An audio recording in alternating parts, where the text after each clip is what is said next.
evening, everyone, and welcome to tonight's Greenwood City Council meeting on this Monday, March the 3rd, 2025 at 7 p.m. Ms. Derry, would you call the roll, please? Yes. A.C. Brown is absent. Ralph Meeker. Here. Tim Terry absent. Roger Rainwater. Here. Steve Tedford. Rob Powell. Here. There's a Thank you very much. If everyone would please rise when we get our meeting tonight with prayer led by Trent Hampton from Calvary Temple, followed by the Pledge of Allegiance from Chief Stewart Bryan. Lord, we love you. Thank you for a great city like Greenwood with multiple elected officials that love you and serve you. So many concerned citizens that put you first in all their decisions. God, we ask that you would let your kingdom come and your will be done in Greenwood, Lord. That you would lead, you would guide, you would direct. We know that Abraham spent his life looking for a city whose builder and maker was God. And Lord, we ask, even though we may do that and we are looking for eternity, while we're here, God, let us make Greenwood a city that is a light on a hill that all people are drawn to, that gives you glory. God, I ask that you would keep our officials, our citizens, God, our public servants, that you would keep them safe physically, mentally. God, that you would get glory throughout our lives, that you would be exalted in every decision, that you would lead us in everything, God. Give us protection, give us peace, and deal with us, that we would be in alignment with you, God. In Jesus' name, amen. Amen. I pledge allegiance to the flag of the United States of America and to the republic for which it stands, one nation, under God, indivisible, with liberty and justice for all. Thank you. Take a seat. Thank you, Trent. Trent threatened me with a 45-minute sermon, so thank you. Appreciate you being here and doing that. Thanks. We'll move right on in. We are going to I would ask the council's consideration and approval of the minutes for the February 3rd City Council meeting and the special call meeting on February 6th.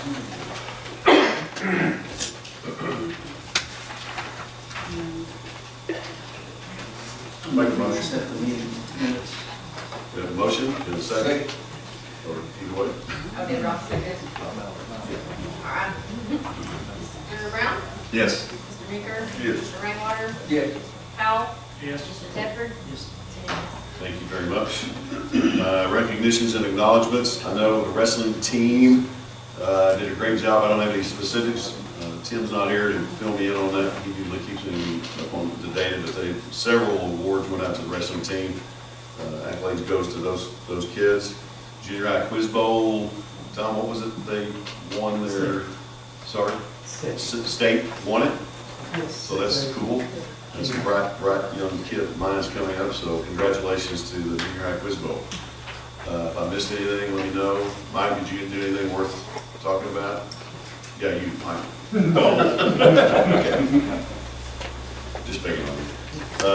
Committee reports, some have been submitted, not all, so if you find yourself needing a committee report, let me know. And Danielle will reach out to those that are responsible and get that to you ASAP. Some are on your tab of that, I believe. Next on the agenda is citizen forum. Excuse me. We have two that have signed up tonight, and if you will come to the podium, state your name and address, and you can visit the council. We have 5 minutes to do that, and we've got time right there, and I'll let you know. So, Brandon Riggs, I believe, is signed up first. So, Mr. Riggs.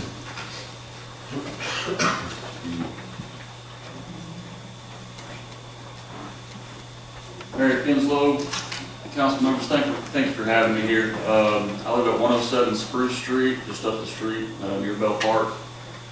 It's been a while since I've addressed the council.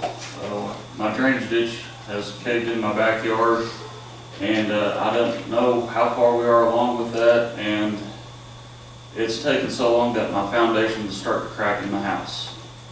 Okay, you are where the railroad ties were once Yes, a wall, retaining yes. wall? Okay. Update? I'm not real sure when it happened. The foundation On your cracking house? Okay. on my house is now showing signs of cracking. Okay.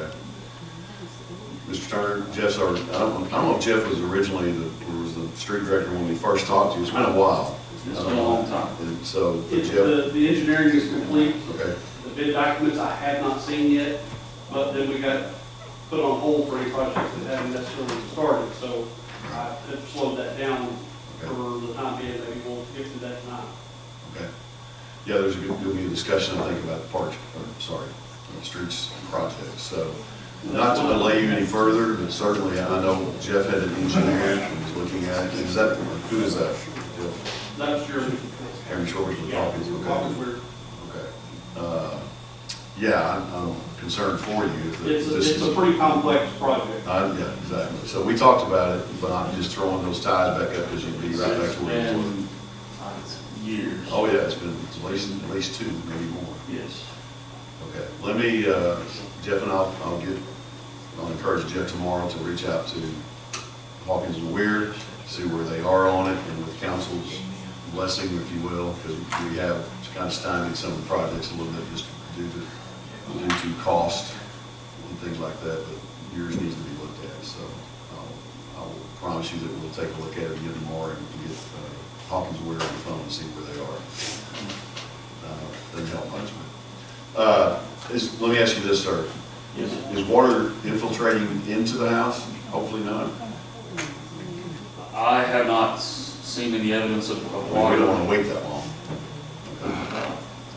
Jeff, did we do anything, you're looking at that wall back in his yard to the right, did we do anything? We did what we could without disturbing anything, because Okay. to pull one piece out of it, it's a giant genius. As far as the It's railroad ties? pretty dangerous. And I know that, well, I guess what I was asking about are the tree, there were some trees, literally, which was holding that in. Right, And as you go cutting those out, he's got a so forest. that's the cart before the horse, really. I mean, it's, we gotta get the wall done and then remove the stuff. I guess my question is, without you, doesn't sound like it's flowing, I say to the right, whatever direction that is. Is it going down that all? That ditch. I'll get you just a second, sir. Are you part of this? I'm Stephen Riggs. Okay, okay. So, am I understanding that we're waiting on the engineer? Correct. To Well, tell the us, same way we were 14 months ago.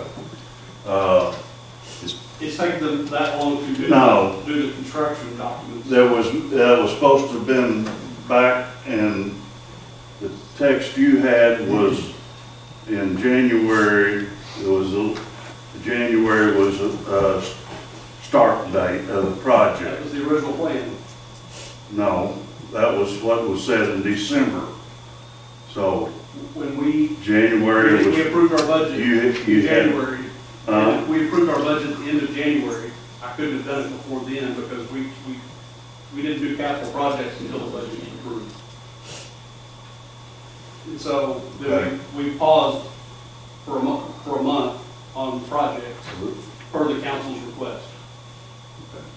well, we didn't get any notification that Okay. of that. The situation is it just keeps getting worse with time. literally eroding that. And it's just, Okay. It's cracked all the way from the foundation, plumb up the side of the house, half the house is starting to slide off. And, with settling. Okay. And so y'all, will probably be, I think you're working on getting a little bit more responsibility in this project, by waiting around. I understand. Oh, absolutely, and we don't want to have to rebuild the house, obviously, but we'll take all that in consideration. And I'll promise you this, tomorrow, let me back up. Jeff and I will go in the council or conference room and call Jeremy Shores at Hawkins and Weir, find out exactly what that looks like on his list, and if he's nowhere near doing anything, we'll move it to another engineer, which doesn't sound good. What we have been told is that was already out and it was released for bid. yes, So- that is true. And so it has already, You were told that by us? yes, we have an email, a text It was ready to bid. that they Then we got were pulled back. ready to bid Okay. and that it With council was, approval, we can go forward and have that bid. so there shouldn't be hold up on the engineer. No, other than the bidding. Okay. All right, my bad. I'm not, that. I've got a text from here saying we all already bid it and it's been accepted, and I can find it. We probably, I don't know if the council wants to discuss it now, but to pursue this project that has gone out for bid. Allow us to go ahead and go out for bid Or on do it. you want to wait and do it under the street? I think Brad, you got I some think this was street like- projects. You want to talk about it then? Or do you want We'll to? talk about it then. I do Okay. have a question to Dan, Yeah, for anybody absolutely. that knows. Absolutely. So you're talking, there was some railroad ties put in and they disintegrated and didn't do the job? Yeah, the railroad ties, Who put those in? were not, Whenever the neighborhood was built, Developer. the Yeah. developer decided to use, So that developer, we actually, when he he originally used, did that, he used cross ties. It was made to fail, and it was approved by the city. that would have been approved by the city. We actually pulled that builder's privilege license, Grwd pulled it, and he got out there and started doing something, and whatever he did, we accepted. And what he did was a lot less than what probably should have been done. Yeah, it's a bad situation. I mean, it's at least, what I remember, it's, like I said, it's been a while, Well, five it's- or 6 feet tall. The family out there is very concerned for their welfare and their financial being, and. You are certainly in the house below, I'm sorry to interrupt you. You are in the house that's receiving the water Yes, from that. so that's why, The house behind you, yeah, the house behind us. I know. it jumps out of the drainage ditch and goes through their yard. When it rains. well, the house behind you was literally losing yard. Right, As the worse it got, so. Right. I know I feel like certainly it should have been, it wasn't, it sounds like it was the urgency to get it. Because I told Jeff, I said, just go up there and start pulling railroad ties out. Involved. So y'all live on Spruce Street, Yes, sir. correct? Cul- So it's behind their They're on house. a Behind their house. cul-de-sac. So the builder who built your house installed that retaining wall. I don't know if it was yours or the house behind you. Is it not on technically on their property? No, it's on there. city. So you go across the, Spruce. so your property goes behind the concrete V-ditch? Your property line? Yeah. About 20 yards. 10 feet past the Oh, okay. concrete, So it's your yard. drainage. It looks like it's their yard, but it's actually Right. your Exactly. yard. Okay. So behind that is Sandy Johnson's house? Yes. Sandy's place? So we have to get through the cul-de-sac there and go through the rest of the yard to get back there to The it. cul-de-sac on Birch. Sandy is a road up. Yeah. You're, Spruce. yeah. They back up to the cul-de-sac of Birch. Yeah, Okay, yeah. so the next road up is what? Spruce is what they're on.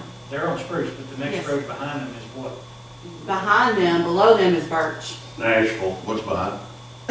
Nashville's down below. Nashville is beside. Birch and Maple Ridge. Yeah. Spruce is the northernmost road that goes, You used to live there. Yes, sir. You lived on the corner of Spruce and, I live right down from where they're talking. okay. Were they to the west of you or the east of you? They would have been back to the east of me, where I was. And they're on the north side of the street. South side. You're on the south side of the street. South. It's about 15 to 20 foot. You guys, you own, not to get personal, you own your property? Yes. Okay, because that was a rent property for a while, no? I thought the birds owned that. that's on Birch Street, So, if you guys can. His wife has owned the property since 2012, Yes. 2011. The one that we've got to go through is here. That's the rent house. On Birch. okay, okay, John. okay. So he lives in the house on the other side. I got it all together. Yeah, I got it. So we always went through the Burton property, which I don't know if it's still theirs. Whoever's it is, that's where we'll have to, approach it. Right. And We would like, we had permission. at all possible, find out or get the message that crew is standing by.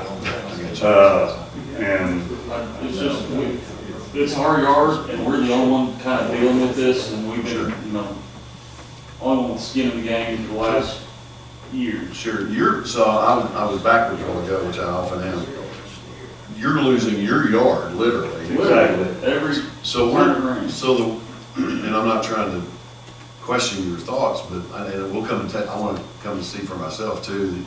The water that you're talking, I thought it was running across into that, to the Burge property and causing damage down there. It It is. is, it's coming out of. It's jumping. But your It's jumping out of the water.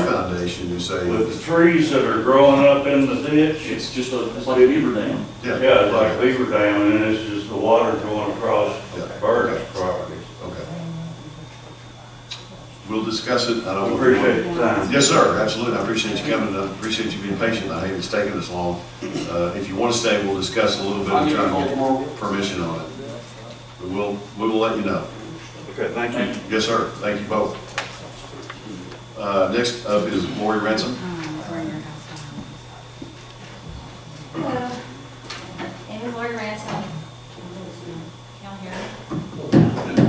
There you go. Okay, can you hear me? Yep.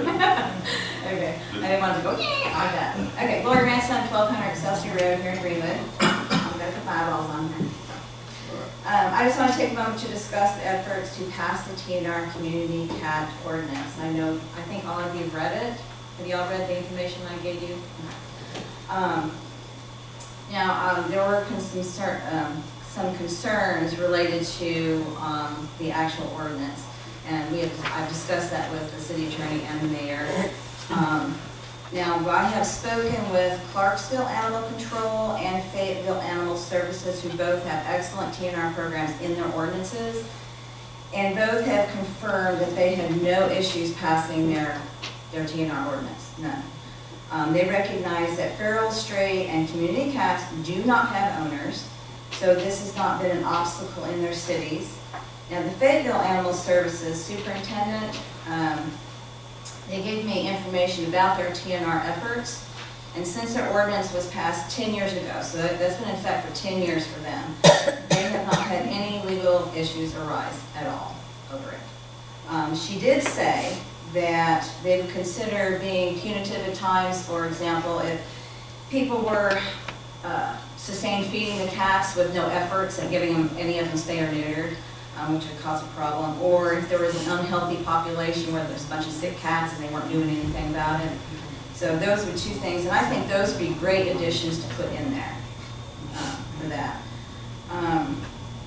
Now, Clarksville, I talked to their animal control officer and their HR person, who I guess is head of animal control, but the animal control officer had great things to say about their TNR in their community as well. Now, they do budget for TNR services, and I'm not asking for that at all.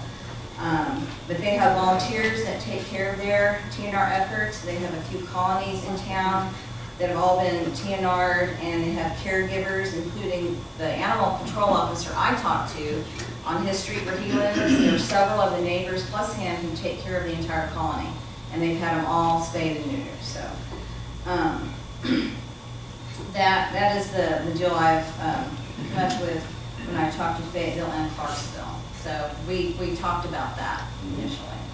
I'm glad they returned your call because they did not mind, so I'm glad. Well, I didn't call the mayor. Well, that's probably better, yeah. I mean, I went straight to the animal control Yeah, people. the source, So, okay. yeah, we went to the source, because a lot of time, I don't know, maybe you wouldn't know what's going on with animal control all the time, so. Sure. But I'm sure they have, the mayor has, skin in the game over the ordinances. But anyway, so I also want to talk about some information, misinformation that's been spread around on social media by a few people. And one of the issues is when somebody posts about, I lost my cat, somebody will say, well, it's been trapped. Saying, we went and trapped their cat. That's just totally incorrect. I want to invite those people who say that to come and trap with us. And they will see that we have a very targeted effort with what we do. When people contact us, they have specific cats that they are taking care of that they want spayed and neutered. If we trap one that's not one of theirs, we let it go. It could be a known cat, could be another feral cat, we don't know.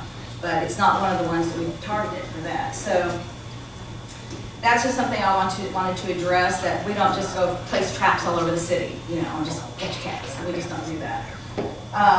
Also, there was issues about taking care of the cats after they are released. Now, we are against releasing the cats without proper care afterwards. That's just something I am passionate about. So every cat we've worked with that is being cared for. Number 3, this is a big here for a lot of people, not in this room, but a lot of people. We are not Artemis. We have gone through the lengthy and costly process of being our own entity, 501c3 nonprofit charity. So now we do utilize Artemis for transport up to Northwest Arkansas for the TNR clinics, but we pay for the spay and neuter services ourselves. Of course, we're not a shelter. We lack the funds for serious medical care, you know, like broken legs or, you know, wounds and things like that. So we do rely on other organizations, and Artemis is a big one that we, you know, would rely on for that sort of thing. If we didn't, then, you know, those cats wouldn't have any care at all. They would just, you know, they would be in distress. Let's see. And number 3, we are not an exclusive or privileged group. Anyone can volunteer, and I welcome anybody to volunteer with us, because it is a lot. It is a lot. Our numbers for this past month, since we had the cold, the ice, the snow, and all of that, it's very hard to track them. I won't do it anyway when it's like that. But we did manage to do, between our 10 cats, we placed 1 in foster care, and 1 sick kitten was placed into medical care. We did trap 1 female cat. She wasn't ear tipped, and we brought her in, and she was already spayed. So that's why it's really important to do the ear tip.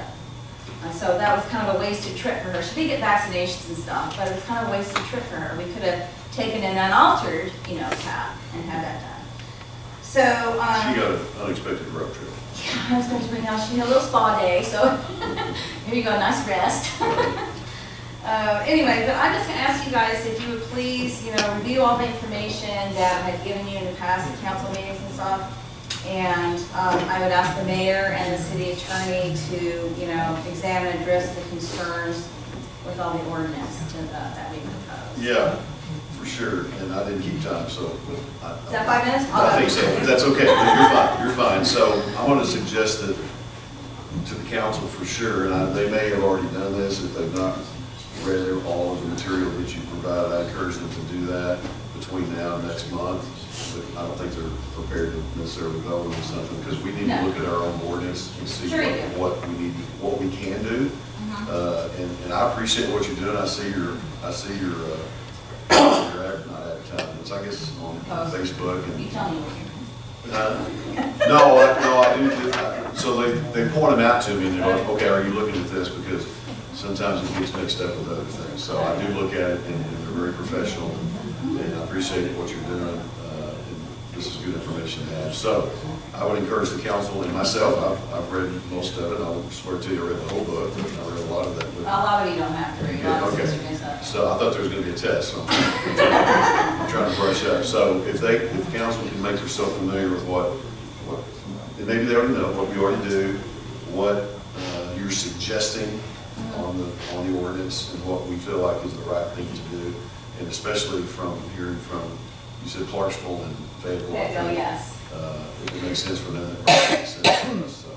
They have. But I don't want to go out on a limb and say we can just change it, because that's not the power. Yeah, even Fayetteville Animal Services, when I talked to her, they have a colony right outside their building they take care of, so, you know. I kind of have a colony in my house, but that's a whole other matter. Does anybody have any questions? Yeah, I was going to say, do you gentlemen have anything? No. Ms. Okay, Ramsey? all right, Thank you. all right, thanks. Appreciate you. Thank you. Okay, that's everybody that has signed up, I believe. Stand up. Oh, There's only 2 of them. okay. Those All are right. 2 gentlemen, right? One, yeah. Or, Yeah. not count. So we'll get right into the financial report from Mr. Tom Marsh. Okay. I passed around a couple of handouts for you. One of them is on the topic of threat to tax exempt municipal bonds. There's two threats basically in the city. One is that we would be paying tax on the amount of money that is collected for the city, as far as investments on the proceeds of the dollars amount from the tax that would be submitted. But it's more the cost, the increased borrowing costs due to the people that are the investors, because they're going to be paying tax on the interest we're paying back. And so in order to recoup a good return on that, they're going to be raising the interest rates. It's going to be costly. And that article goes on and talks about exactly what the benefit of tax exempt municipal bonds are, that it mitigates tax hikes for residents normally because of the lower cost of borrowing.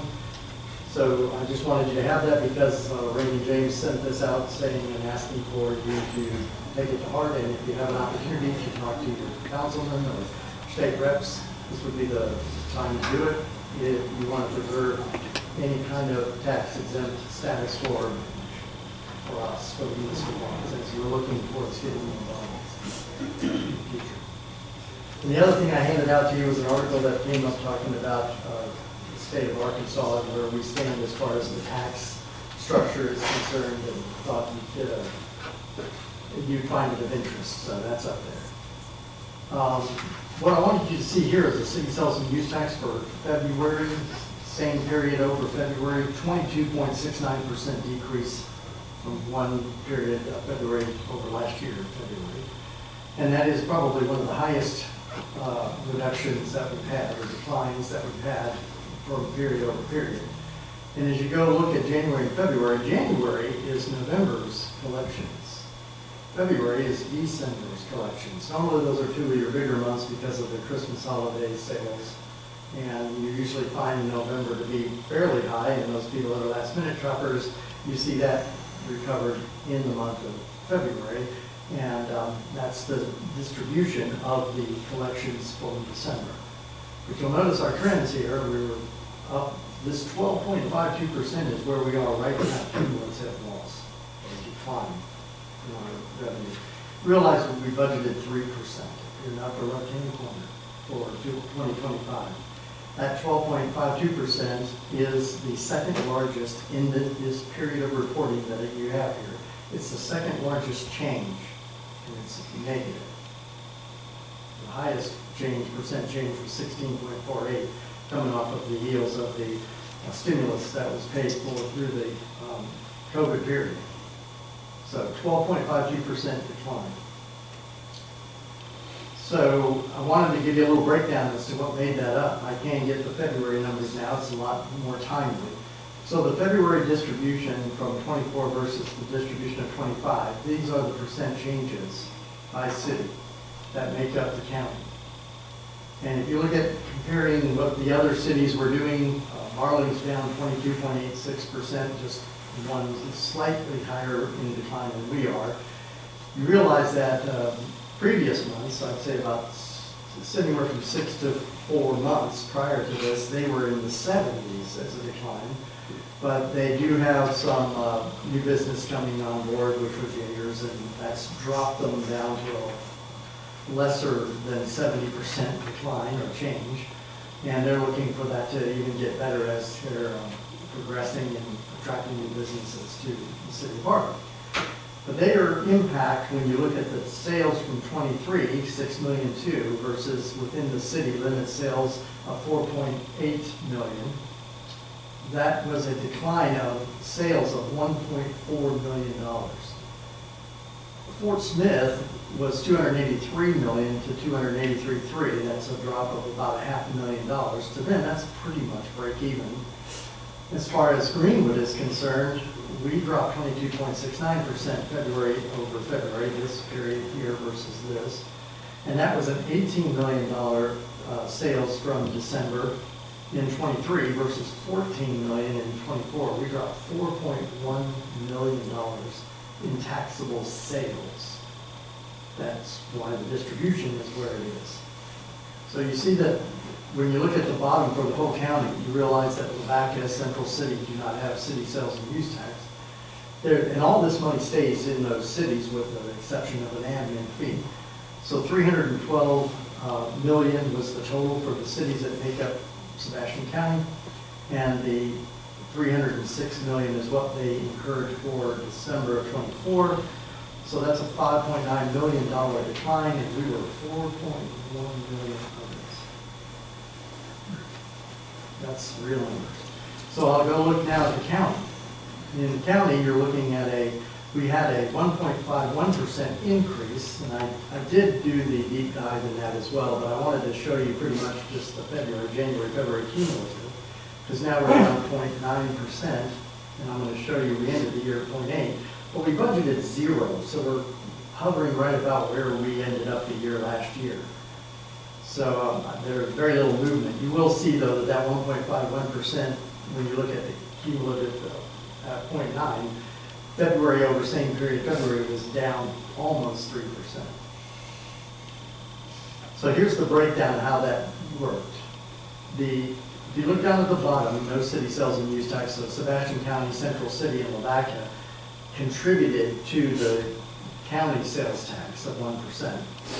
But you look down at the very bottom down here, taxable sales, you see 335 million was the 24 distribution for February, which was December for the county.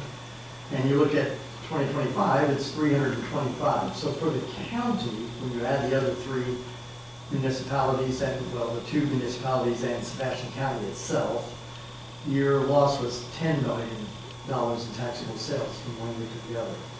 And that, if you remember, I told you that usually you would have an increase if the spending habit was exactly the same year to year. You probably would incur a little bit of a surplus, additional surplus or growth, in the fact that there between that 24 and 25 year was inflation. So the products you're buying are more expensive and your tax is going to go up. So this negates that increase. So if you had the same spending habits, you would have expected this to be somewhat in line with the 23, yet just consider inflation. So we're 7.45% of this $100,000, which was the 1% of the 10 million. And that's our distributable loss of 7,456. Remember, everybody shares in the pain of what happens within the county. So there's the deep dive. That's what happened. That's why the county is where they are, the city is where they are. If you go back to the city, where I had, let me get it right here, this 306 versus 325 is the additional three sales, taxable sales for the Central City, Lavaca, and Sebastian County. That's why this is higher. It should be higher because of what I just mentioned. You go to the combined sales tax, this is just to show you when you add county and city together, we're down 7.52%, and that trend is negative. And in the January through February, which was in December, you're looking at 2 years now of, for the first 2 months of the year, negative, when we were enjoying a lot better prior to that. So combined, we're down 7.52% county city combined. Okay. I want to go to advertising and promotion just to show you how that works. These numbers are different than the graphs that you had in your financials, primarily because this morning I was able to see the final close out of the books, and we had on the 28th we had some more remittances and collections for the AP. The numbers now reflect the actuals. For February over February, we were down 5.37% in advertising and promotion. That's the second straight month of decline. And you look down at the cumulative 35,132, A&P is tracking 6.16%. Second month in a row. That's kind of a negative trend. We'll have to watch to see how that rebounds. I will show you that the graph is showing that it is coming in our last year, 2024, is in pretty much the same pattern of collection, just lower sales. Is what it's in from the rebound. So when you go to what the credit was, and I told you that Cumulative growth, 25 over 24, 12.52% down, cumulative above budget. We're down 15.52% from the 3% growth that we budgeted. So this is the impact to the city's spend budget on city sales and use tax affecting 3 departments. 4 actually if you count water sewer. County sales tax, we budgeted flat, so that's pretty much a 9% down. That's less of an impact to us. And then when you look at advertising and promotion, 4% is what they budgeted, 6% is what the collective decline was. And then if you look about what our decline is against budget, we're down 10.16% from where we budgeted to be. So there's your tax revenues in a nutshell. So then I'm going to go to cash flow. We had a beginning cash balance of 2025 of $17,068,000. We had a net decrease for the month of February of $643,000. We're down for the year $782,000 in cash flow. Current fund balance for all funds is as of February 27th, because I sent these reports out prior to the last day of the month. $16,285,000, we're down 4.59% in the fund balance. And remember, capital expenditures are frozen. Whoops, let me go back. So the capital expense improvements, year-to-date actual 2025, we've spent $560,000, $500,000 basically on 15.5, 3.61% so far. The only capital projects that are being worked on right now are those that were in progress from carried over from 2024. So nothing has been spent on actual tangible capital expenditures or large ticket tangible assets. This is all improvements. That's it. What time do you think this is a lag effect of the impact of inflation, or do you think that we're just not spending? Okay, good to know. It's very depressive, Tom. Do what? You're very depressive. Yeah, No, isn't he though? I've asked him if he could lighten up a little bit, and he said, no, he cannot. It's just math. I could do it with a smile. It's just that. Yeah. Well, the newscaster smiles when she's talking about the tornado that's about to blow you away. That's true. That's adrenaline. Richard smiles when he's giving.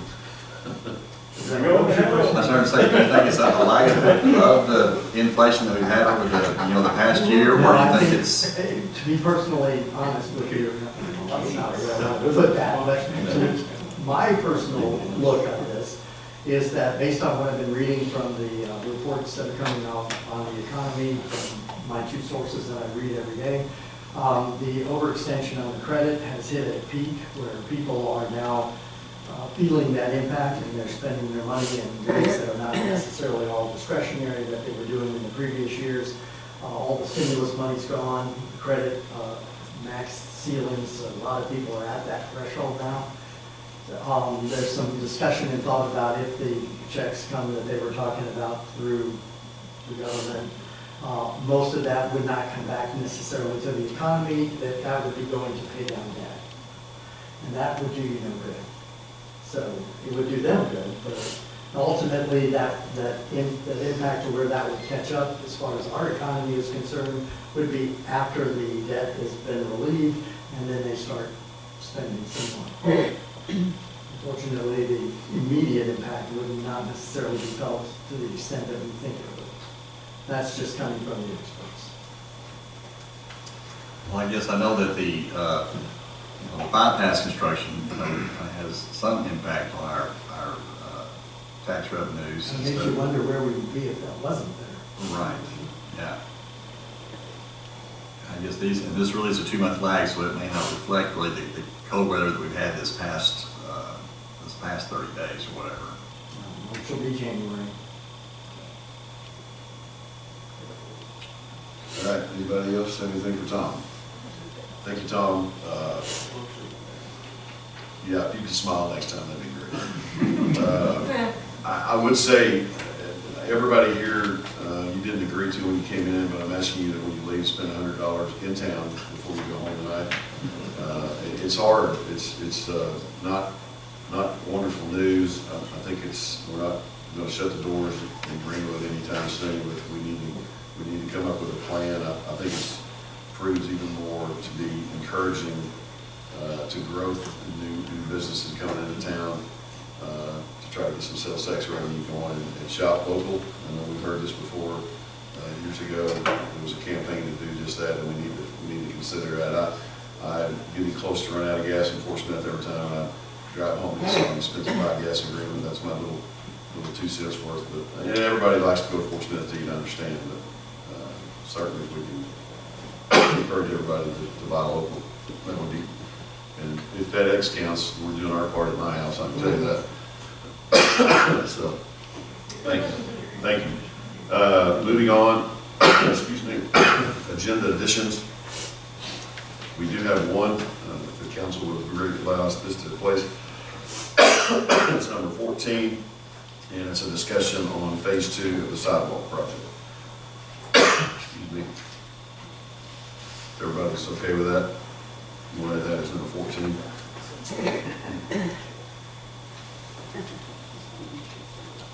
So we'll move right into old unfinished business. Quite a long agenda, so we'll try to get through it in a timely manner. Number 1 is City Clerk Treasurer Resolution adopting 2025 procedural rules. It's tabled from the previous meeting. You guys just said that you wanted to see the changes discussed, but in writing before you adopted it, so there they are, all in the shade part.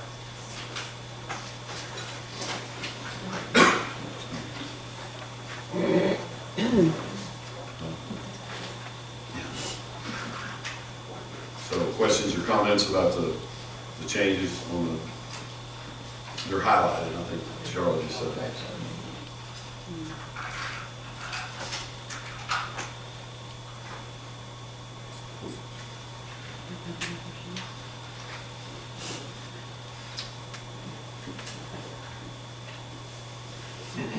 And Betty, I'm not sure that you know this, but there is a portion there that says it is the intent of the city council to consider matters introduced by agenda addition with discussion only, so as to give the public time to review such matters. Any action taken as a result of an added item should be on grounds of emergency conditions only. Any ordinances introduced in this manner should be placed on first reading only and not made to become effective until after proper public notification. We're calling it the buddy addendum. Yeah. Because you said on it. I think this all looks good. Good. Comments or questions regarding the document?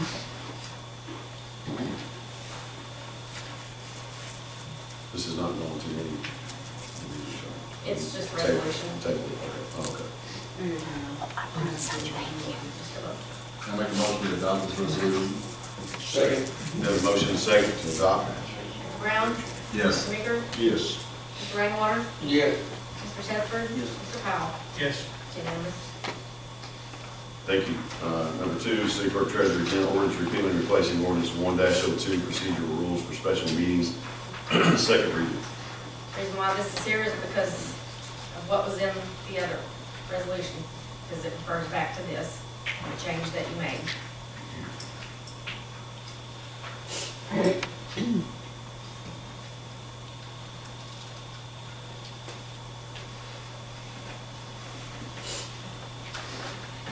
Questions, comments, discussion?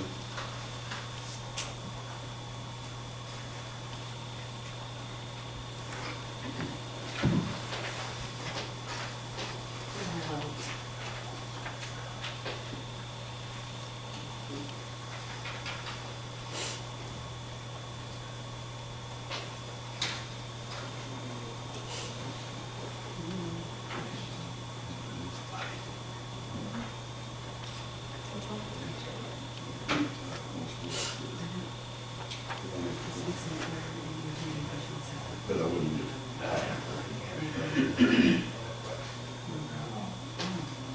And when his vote is there, it has, it's just making straight from That's stuff. not changed. There's no changes, we're adding it because it wasn't there at all.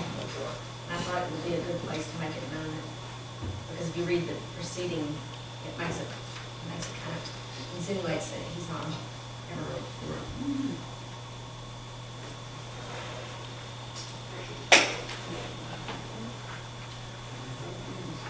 Section 2, is it not that we remove the city attorney's ability to call a special call meeting? No, nothing was Never been in removed. there? This is just like it was. Anything removed would have a strike through. You're saying? The mayor, the city attorney's never been put into, it's only the mayor and the council that call meetings.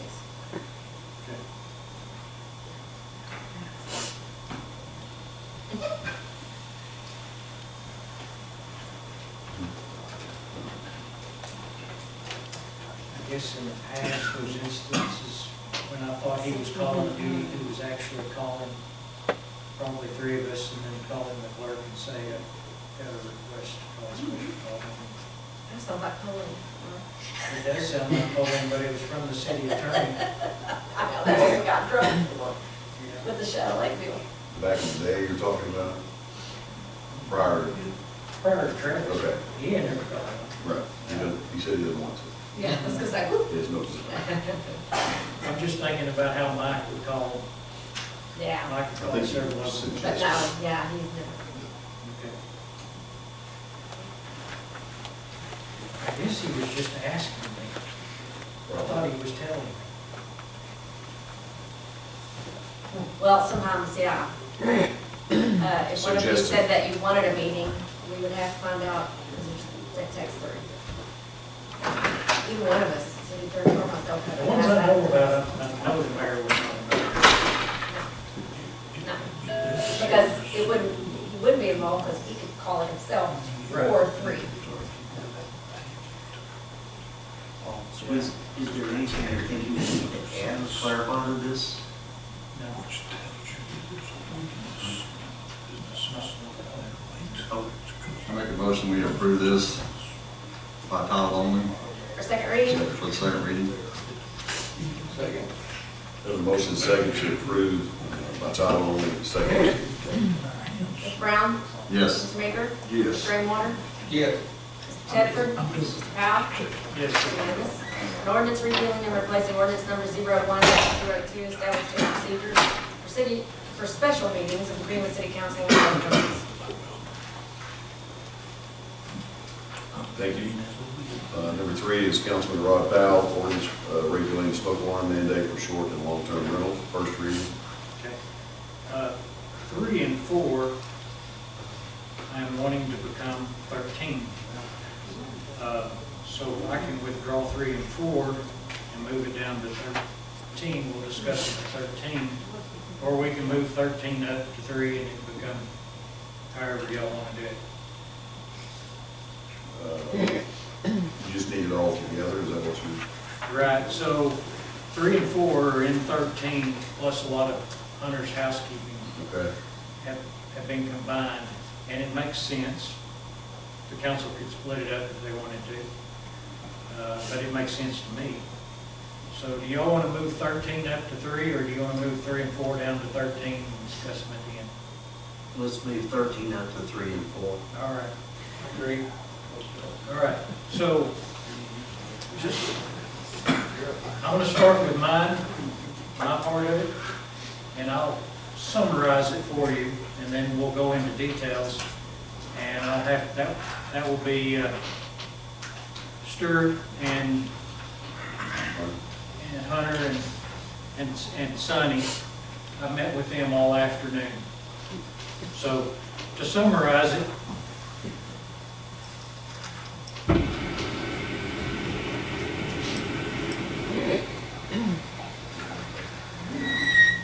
have y'all pulled out that ordinance? So we're going to change the existing ordinance where we've adopted state code. And when we talk about code, we're going to be talking about 3 things.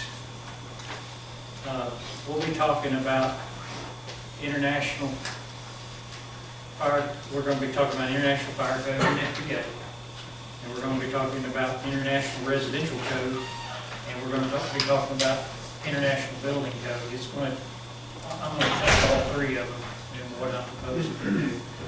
And to summarize it right now, if everything I will do will affect multifamily duplexes and triplexes. I'm not touching anything above that, I'm not touching anything below that. I'm not touching anything in a residential single-family dwelling. And I'm not touching anything in anything that's existing. So if you have 10 duplexes or 100 duplexes in Greenwood, it is not affecting you. If you are to build a brand new one, you will be affected slightly. If you were to remodel a duplex or triplex in the city of Greenwood, it will slightly affect you. And when I say slightly affect you, if you're to remodel a duplex or triplex in the city of Greenwood, meaning you go get a building permit, it's not just you're painting the thing and moving on to the next renter. And you're required to get a building permit for something you were doing, you're going to have to put in monitored, tamper-proof, I'm sorry, drop monitor. You're going to put in tamper-proof smoke alarms that are hardwired tied together. They're all looped together. One goes off, all of them go off. Right now, if you... We don't have number 3 and 4 in our packets. There's not. It doesn't exist. You didn't ever get any on board. Right. This what y'all should be holding this up. This says Exhibit A.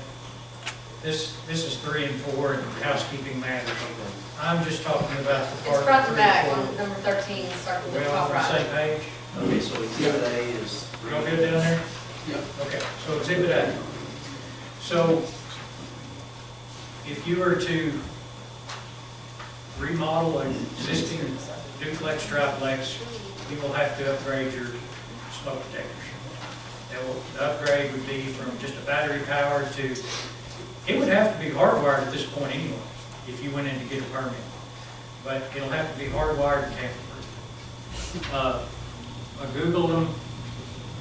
We sat today and I Googled them on Amazon. There's nothing special about Amazon. Sonny says Jaeger's actually has it. You can get a tamper-proof, you get 4 of them for $120. Not a big deal. Not talking, when you're talking about someone's life, that being a big business decision. But if you were to build a new duplex triplex, you would, if you pass it the way it's been proposed, you would have to put in, and I'll call Stuart up to explain it, and I'll call Hunter up to explain it in a minute. If you were to do that, you would have to put in a NFPA 13D sprinkler system. And there's a difference between 13D and a 13R. That's why nothing is affected by nothing is affected above a triplex, because it's already mandated by IBC, International Building Code, to put in at a minimum a 13R. And so what we'd be requiring is a 13D on duplexes and triplexes. 13D, the D stands for domestic. Currently, when the state of Arkansas adopts codes, and they're all formed from the ICC, but it will adopt IRC, International Residential Code, and it will adopt NFPA and IBC. Hunter regulates IRC, and he also regulates IBC. Stuart regulates NFPA and IBC, International Building Code and National Fire Protection Code. And when they get up here in a little bit, they'll tell me I'm all wrong, so y'all just get ready for it. This is the way I've got thought out. So all these codes are, all these boards that submit these codes are formed by professionals in the industry. So NFPA is put together by insurance people, architects, fire associated people, and they make minimum recommendations. They have no authority on their own, and it's up to the governing body of that jurisdiction to adopt it. So when the state of Arkansas adopts NFPA, they may leave out a few things. You know, these people are motivated, the people that are sitting on the board of NFPA, IRC, IBC, they're motivated to save lives and conserve property. When it goes to the state or the people that have the jurisdiction over it, they're thinking of the state as a whole. You know, there's a difference between Fayetteville and Bowles, Arkansas. And sometimes they, and you know where Bowles is, and sometimes they go in and they just kind of pick and choose. And some of these things are obviously motivated by people that have a good lobby, good lobbying power.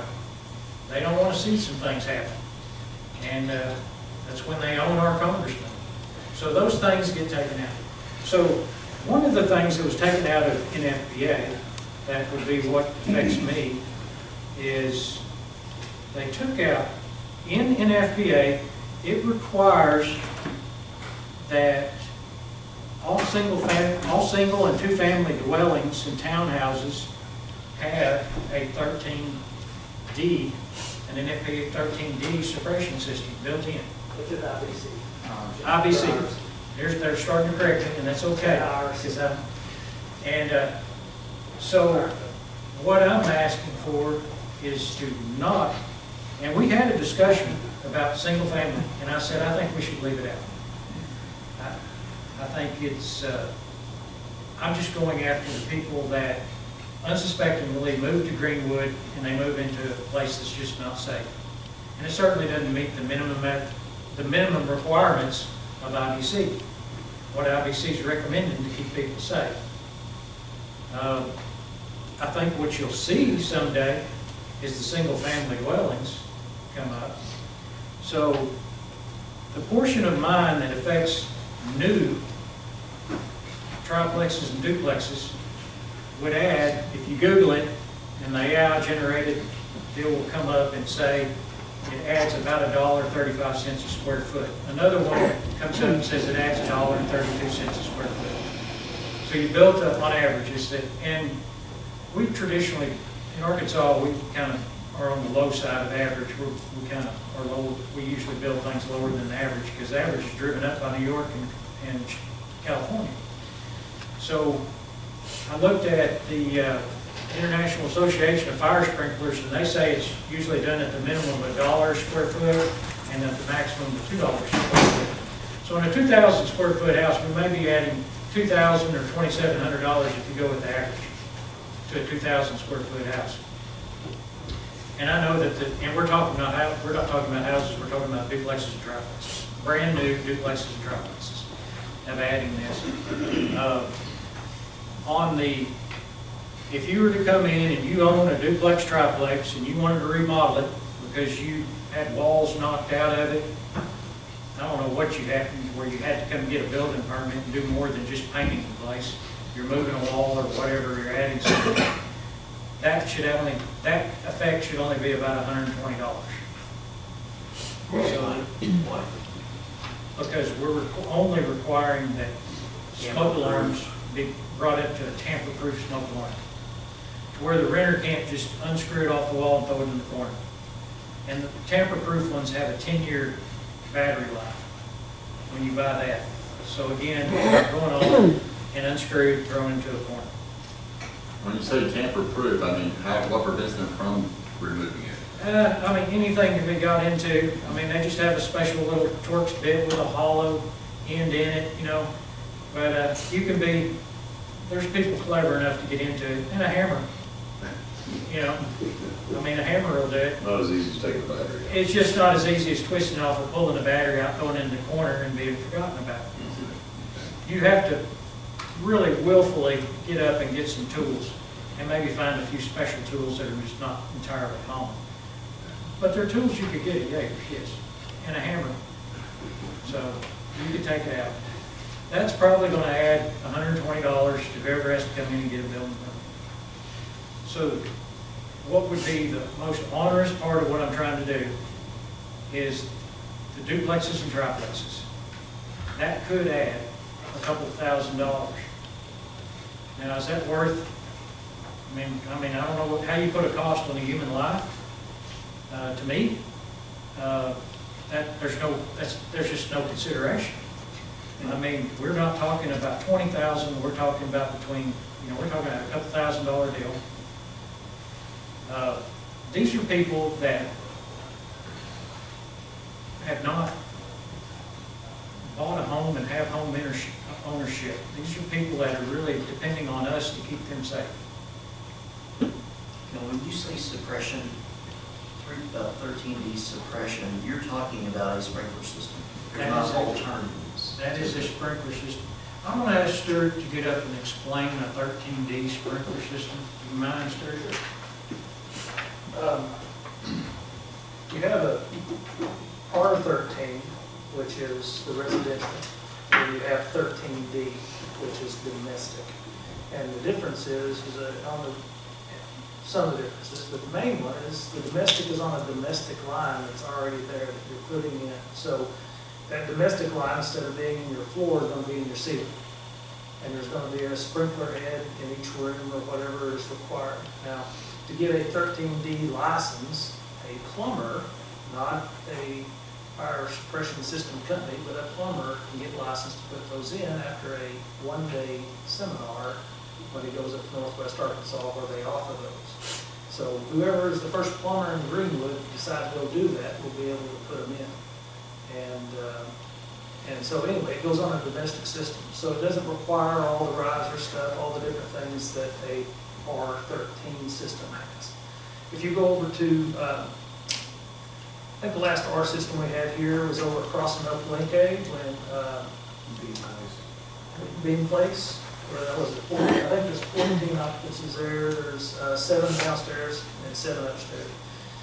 And it has an R. So there is a little room that's set up where you go in there, and that's where all the riser room with all the stuff that goes in there. Then it goes off to all the different rooms. And that's because it's more than a threeplex. Anything more than a townhouse, threeplex townhouse is required by code to have a R13. Okay? And so a 13D, Go through the differences again between R13 and 13D. okay, I'll get right to you. So the 13D is on a domestic line and is really designed for residential houses. What do you mean by domestic line? A domestic. So the 13R, or the R13, you have your drinking water line for your toilet and all that. That's a totally separate line than your fire line that would come in on the R13. It's on a totally separate line that goes out and connects. So on the domestic, your fire suppression line is the same one you're drinking out of and you're flushing your toilet out of. And so it comes in and it goes in the ceiling. And so every time someone flushes a toilet, they're flushing the whole sprinkler system. And they're flushing, or every time someone turns the water on. And so you don't have to have, they basically made it a lot simpler and a lot more cost effective to put in residences. Now, is that something you can put into a apartment complex? No. But they've made it to where we can put it in anything that falls under residential code. And so on threeplexes or townhouses and duplexes, it's legal. Rogers has implemented this. And he said, and the other thing is it makes it to where the firewalls in those threeplexes can drop down to 1 hour firewalls instead of 2 hour. It makes it to where you have to sprinkle, say you end up having the whole subdivision sprinkled that way, like where we have Lynn, is it Lynn Drive out here? Linwood, that drive and all those threeplexes through there. You can actually lessen the width of the road because they're all sprinkled. And he can also put less hydrants because it's sprinkled. And drop the size of his firewalls inside the building. So there's a cost savings. There is a cost savings. There's a lot of different cost savings because you have a sprinkled house or a sprinkled building. And so our biggest problem right now, and you guys know we're having with the fire department right now, the last thing we can do is put on a full-time fire department. one of the things that would help us out is on these type of structures, sprinkler system is gonna help us keep from having a large fire there. And it's gonna make it where if they do have a fire, one head goes off. It's not a deluge system where one head goes off and the whole house goes off. Each head has a little filament that's inside the sprinkler head, and when the temperature gets up to a certain degrees, they pop and that one head opens up. Well, the homeowner will be able to go around and turn off their system after it puts the fire out. And, or, when we get there, we can turn the system off. So on a 13D system, it's all real user-friendly, I guess you'd say. That's a real good way to say it. And a plumber can install it. And as I said, I talked with the head code enforcement officer up at Rogers. And they actually have complete subdivisions that have these 13D systems now. And he said it took them a while to get used to it, but now the developers and the builders up there are really liking all the trade-offs they're getting with it. Anyway, this is one way for us to make it a lot safer for those people that are coming and living, especially townhouses. And in one of these ordinances, was talking about a fire hydrant every 300 feet. Okay, now that's a little separate from this part of it. It's, some cleanup he was wanting to do. We had that. I guess what I'm asking is, on the 13D, you've got sprinkled buildings, you know, duplexes, triplexes. How is that going to impact? You said fewer fire hydrants. I think it impacts it by about 50 feet or something like that. You have to look, it's in the code. Anytime you have a sprinkled building, you can do a reduction, sometimes to 25%. And so it just depends what size the building is, on what that reduction is. As I said, it kind of trickles down as you start having reductions on things like that. What you're seeing on the 300 feet is another part. He basically went in and found some things on some other ordinances where some stuff had been taken out and moved because of different ordinances that trumped other ordinances, and that 300 feet requirement needed to be put back in there that the council voted on years ago. But that doesn't have anything to do with the sprinkler system. So domestic is the domestic line, 13D, and R13 is a residential sprinkler that would go for a residence like a 14 foot or a apartment complex. And so that's a different, since there's so many more people and so many more occupancies, it actually requires a professional company to come in and install the system for life safety.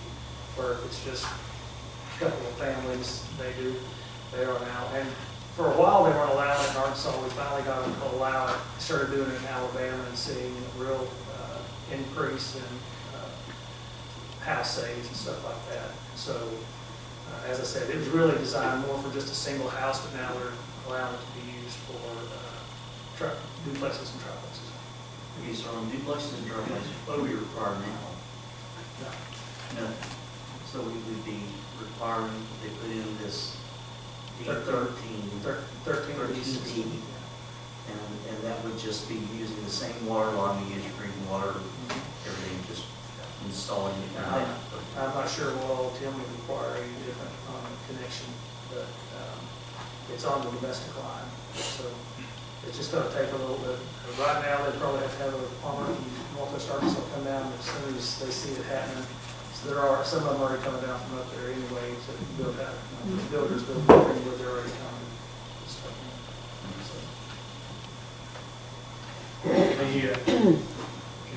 No, I'm On just, the, on volume 3, does it just pertain mainly to just duplexes and townhouses? It doesn't pertain to anything above that? And that's what No. volume 2 pertains to? So volume 3 is referring to IRC, right? That's correct, yes. And IBC takes care of anything above that. International Building Code takes that, right? It's everything that is over a townhouse. Everything that's over that would have to have a traditional commercial sprinkler system. And when Stuart talks about, like what Rocky Walker had built, it has an NFPA 13R, which is a standpipe, and it's a little more onerous on, but there's more than 3 units in there. You know, and all this is to give you some time to make it. A fire, when I was working on my fire science degree from SAU, pardon me, you know, I think it says the fire doubles in size every 1 minute. Now, you can figure in FPA 1430 requires 14 firefighters there in 10 minutes. And that's really smoking. You know, forgive the pun, I guess. But, you know, that's everybody moving. And with that, meeting that NFPA requirement in 10 minutes, that fire's 10 times the size of when it's probably called in if noticed. And that can be a pretty sizable deal. Minutes are really costing time. I mean, before we get there, we're looking at one triplex on fire, and then we just say we're abandoning it and we're protecting the 2 on both sides. When you start packing them together like over in the side of town, it's either, I feel like it's either do something like this, and I think the cost is so low, or gigantic fire department, $1 million in labor a year, won't touch it. So, and Hunter's probably going to speak. Let me, I have one thing to say. So, you know, what I was focusing on is my part of this ordinance, and I guess y'all figured it out. I shouldn't have announced it, was the section that had Arkansas Fire Prevention Codes 1, 2, and 3. That's me. Hunter's going to talk about everything else.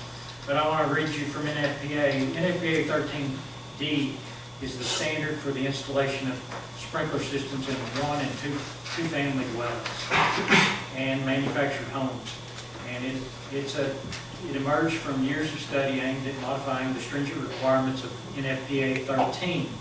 So they were trying to develop something that was more cost effective to put in single family and 2 family dwellings. Everything above that is still 13R. So that's why the cost is down, and they go on in here to say that the average expense to install this system in new homes, not retrofitting, is $1.35 a square foot. And they go on to talk about in a mortgage, on a 30-year mortgage, it's the price of a cup of coffee every day. It's not that massive deal when we're talking about a business decision over people's lives. And we're not here to make business decisions for developers and builders.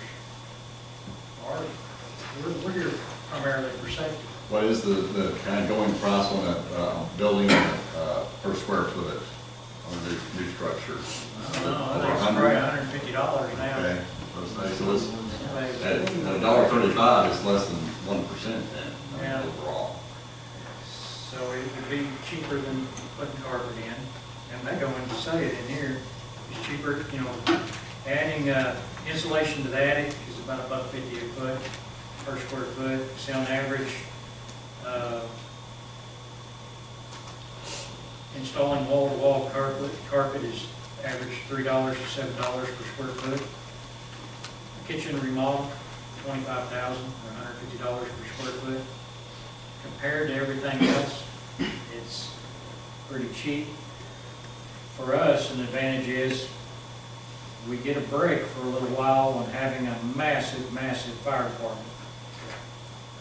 Not, you know, there's a point where we have to have one. If we can kick the can down the road a little bit, financially we're better off. Especially listening to Doomsday Tom over there. So,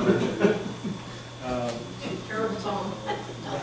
I'm not asking, I don't know when we talk about people making business decisions, who's committed to something in Greenwood. You know, I don't mind making this effective January 1 following year, and then we've not really affected anybody. Maybe if they're sitting there making that business decision and that $1.35 a square foot, just like, man, if I'd have known this, there's no way I'd have dove into this. I'm not saying that we have to put it on them now. Like I said, we can make this effective January 1 as far as I'm concerned. some time to factor it all in. Right, we can make it effective June 1, I don't care. We're gonna do it for at least 3 months. I do not want any kind of, the emergency clause has been struck off. This needs to take its time. Me, Sonny, Hunter, and Stuart sat down all afternoon, and then we got with the city attorney, and we made sure the city attorney agreed with how it was written and that it was enforceable, and Travis said it was good, and I said, you still got 3 months if we need to adjust it. 2 months, if we pass it for next reading. I'm gonna let Hunter take over, because the rest of it's Hunter's, and it's his housekeeping. Everything that Rod said has been wrong. Like he said, there's a little bit of housekeeping that was going on here, and the largest part of this was the electrical portion, which is what that handout is that I just gave you all. That was at the request of Mr. Tedford.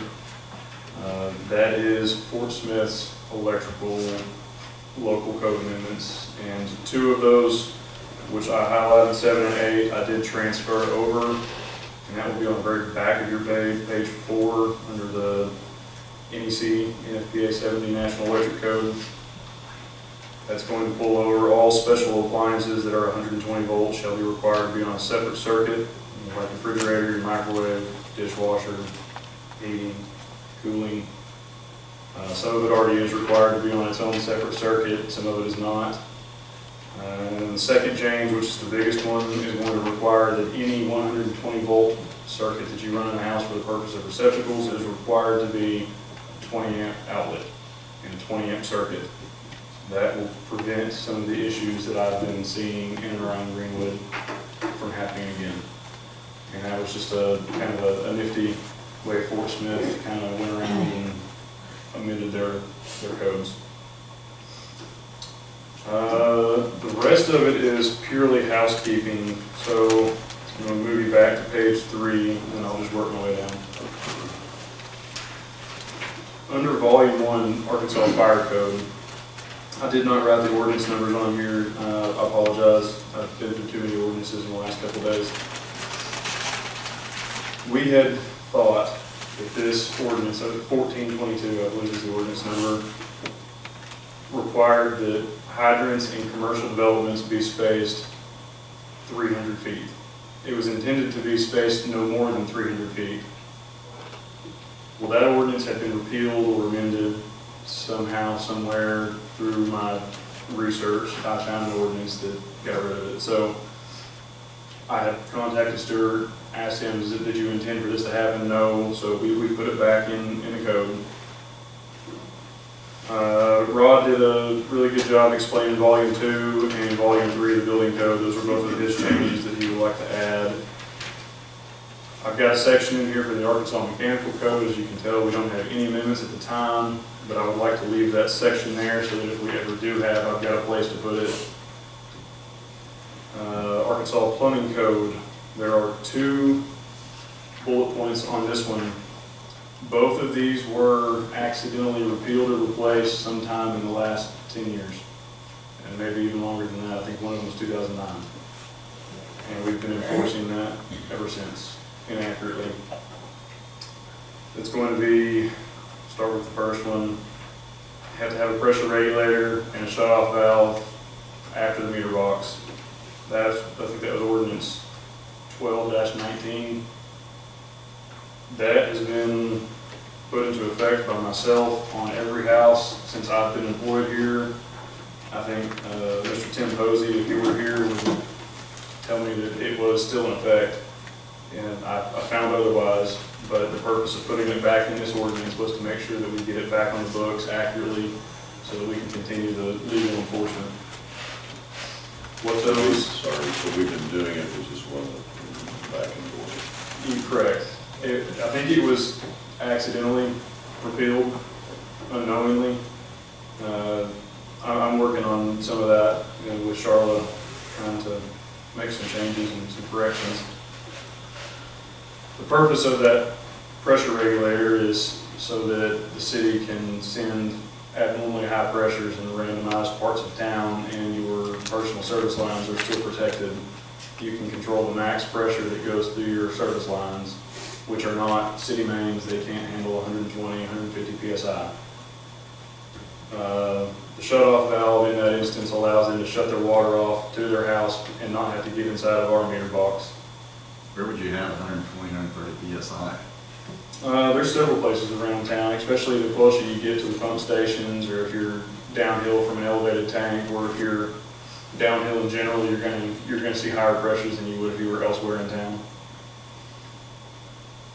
We have a couple of places. I don't pretend to know our system 100%. Mr. Posey has stated, I believe it was Mount Harmony's on a high pressure plane. So a lot of the houses up on Mount Harmony have got an extreme amount of pressure.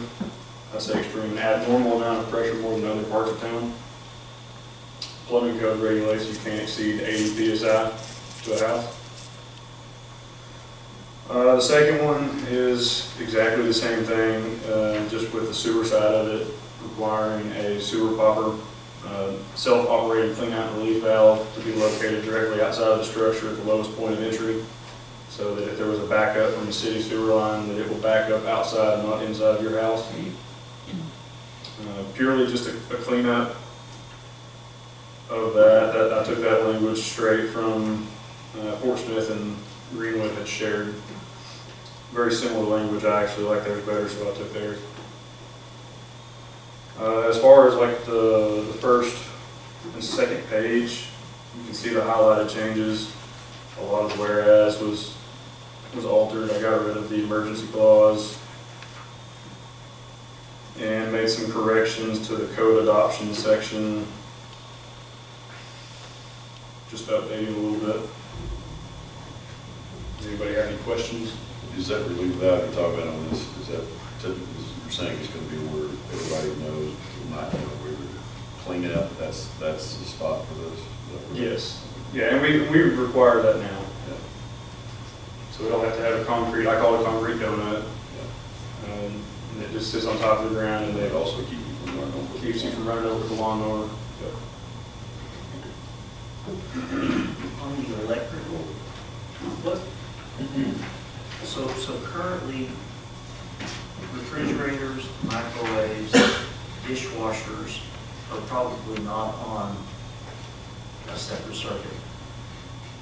It's entirely dependent on the electrician. They don't have to be.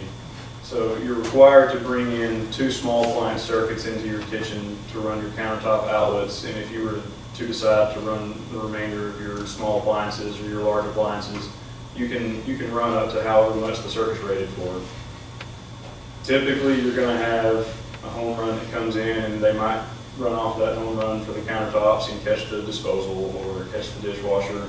This is requiring to basically keeping your countertops and your appliances separate.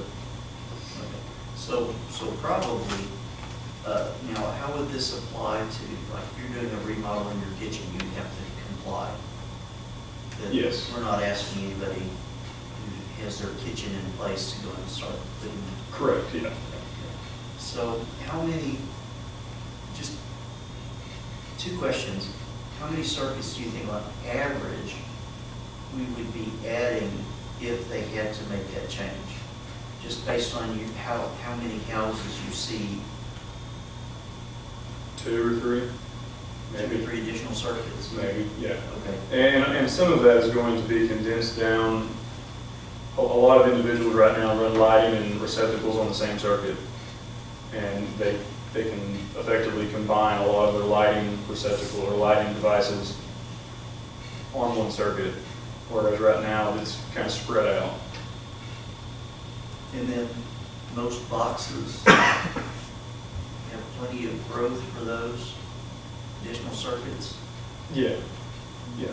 I'm trying to think about my box. Yeah, a lot of the boxes, you're talking panels, right? A lot of your electrical panels back in the day were 20 space panels, but I mean, it's common to see a 40 space panel. They're expensive now.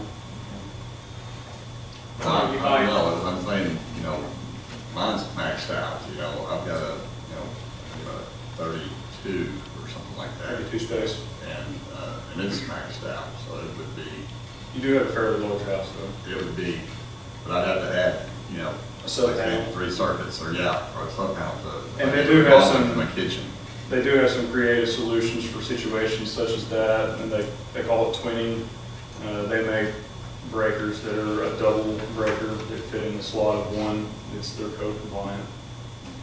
Hunter, you might explain to them the portion where the pressure regulators will be of brass construction and located at the meter box unless an alternative location is approved by the city of Yes. Flushing. That's pretty, to me, that's pretty special there. That Yeah, thank you.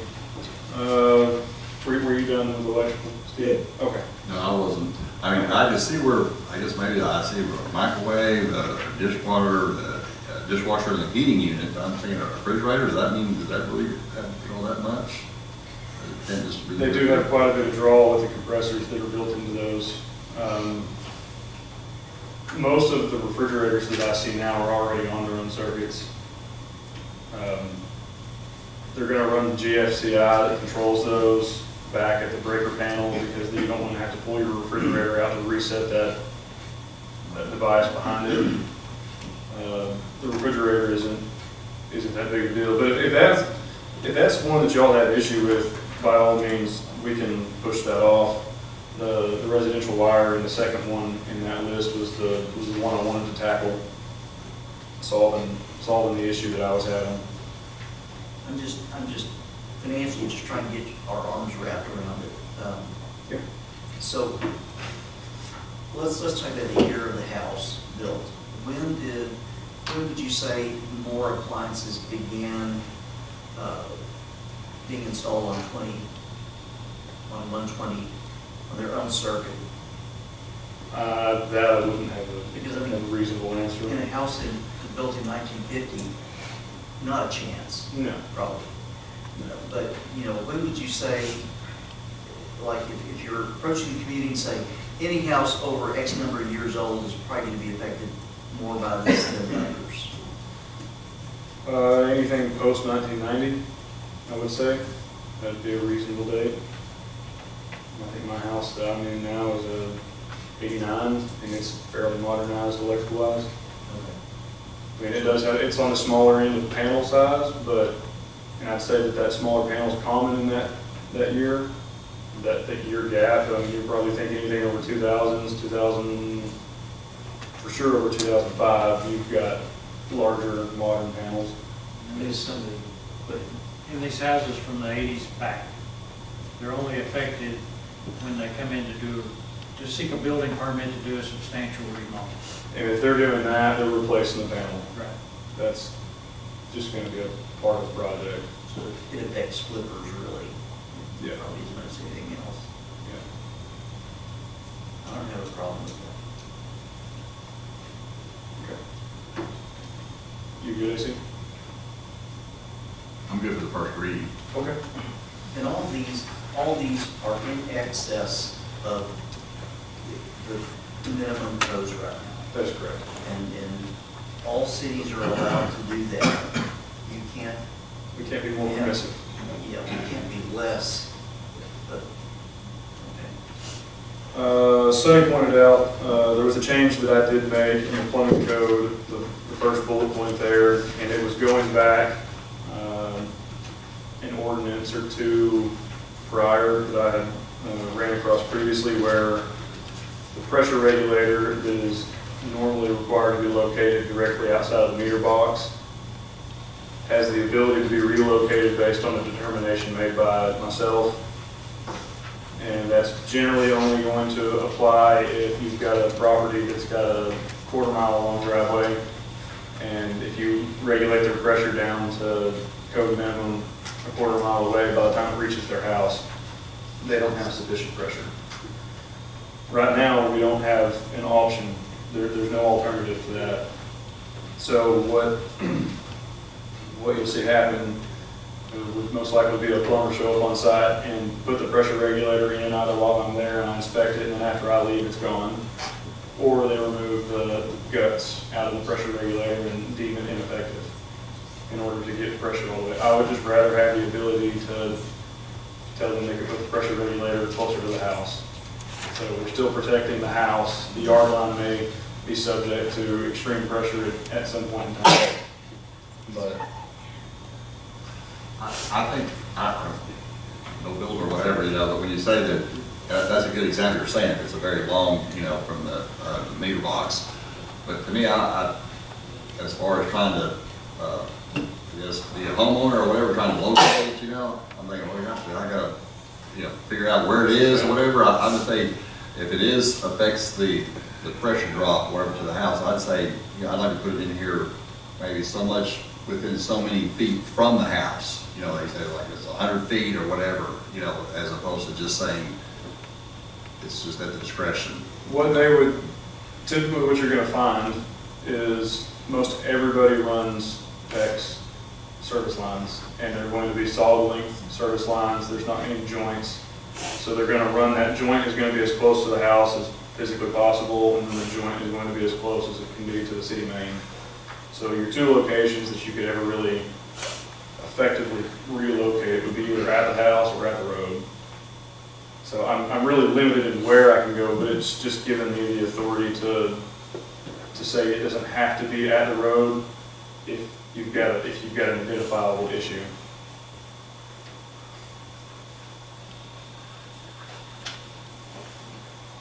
And you're correct, it would not make sense to have it, just randomized wherever. It would be next to the house, presumably.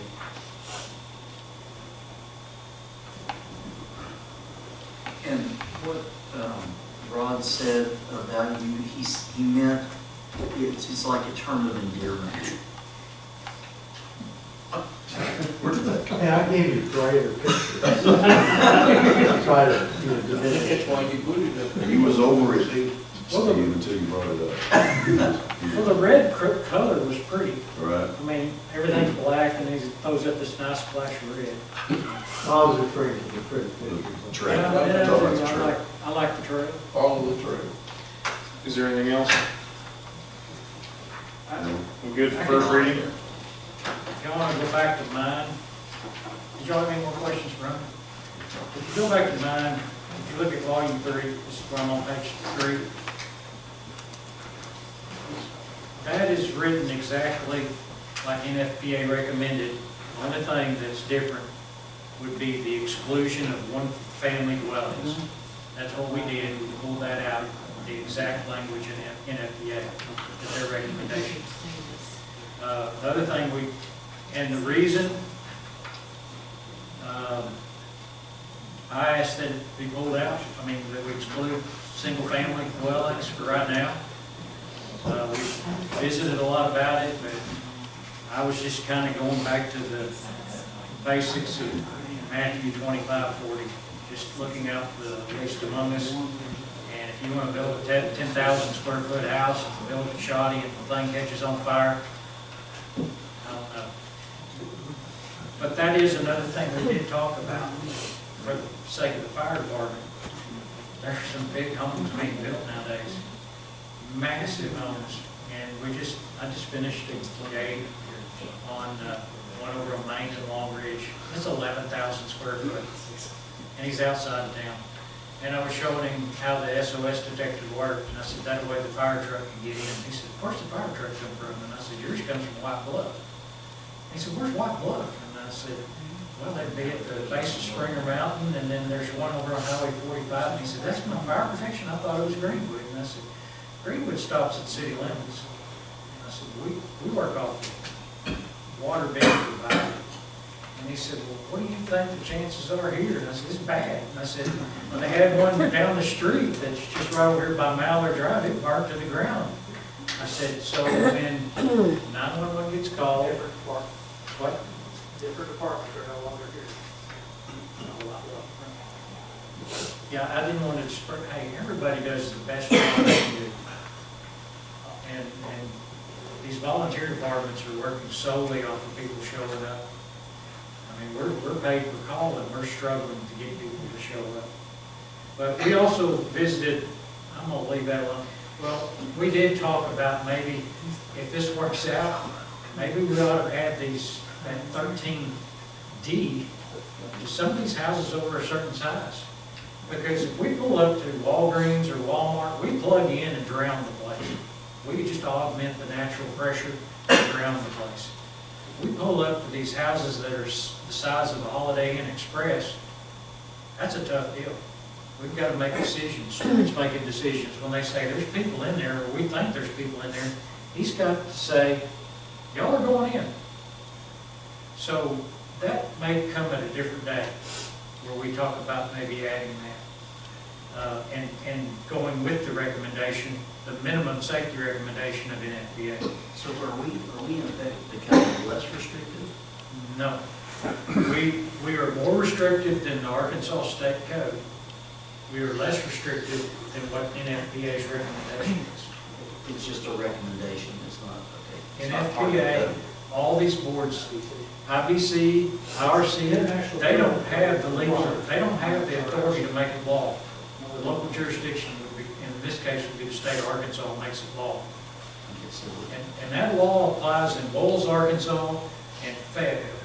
Does it get a lot of attention in Bowles, Arkansas? I would say no. Does it get attention in Fayetteville? Probably a lot more than anywhere else. But it is the state law. We're doing is in excess of state law. So the other thing we talked about, and we did not ultimately, we talked about attic notifications, putting smoke detectors in attics. We decided that technology wasn't effective enough. There's too many false alarms. We were looking at it. I think it's going to do the opposite of what we'd like for it to do. I think people are really going to go in there and take that hammer or that fancy screwdriver and go in there and just totally disable everything if there's too many false notifications going on there. We looked at monitor systems. We thought that was a little too expensive, and we would gain what we're after by having the hardwired tamper-proof smoke detectors in these remodeled ones and having the fire protection built into the single and for the duplexes and triplexes. Are the tamper-proof hardwired? Yes. By definition, all of them, okay. Yes. And, No, you can get tamper-proof hardwire. That's what we've got from Children's Hospital. They donated to us. It's really a newer technology to tamper-proof. It's a lithium 10-year battery, so when it goes out, throw it away, you'll get new. we did talk about looking at existing multifamily, making them comply. We thought there's 2 owners, there's too many of them out there. It's just 2 owners to make them comply. We don't really know where all they're at. They are a business, but we don't treat them like a business. These are people that are profit driven, but we don't make them come in and we don't treat them like a business. Are you talking about multifamily or are you talking about single family? Multifamily. That's my only concern is that we've got a lot of single family, older dwellings that people are renting out. When you rent a place like that, you don't know what the wiring is like.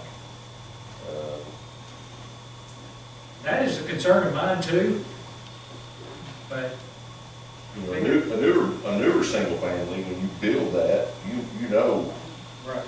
you know what the wiring is like. But some of these that are built in the 1930s, 1940s, You know, I think these things should be looked at. If you look at the Arkansas State Legislature, what's going on now, we'd probably be pushing they're going the opposite way of what my thinking would be.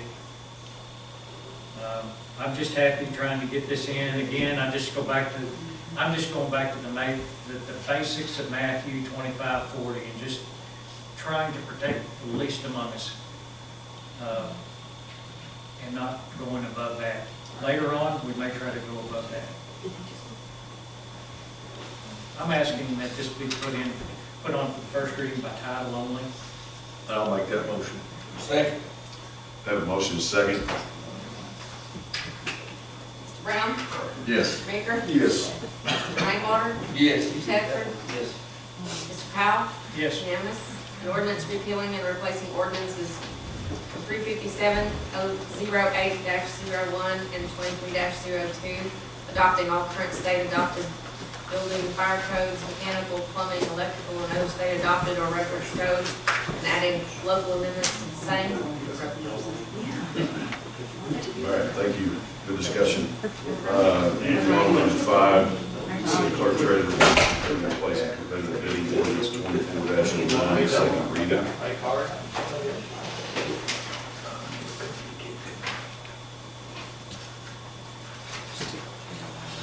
This is correcting that in section 2 where it didn't say 30,000, it's 55,000. Whatever number you guys want. And then section 6 has those changes as you requested. And I need to get rid of the declaring an emergency portions. Shaded. Anyway, second reading. Questions, comments, concerns?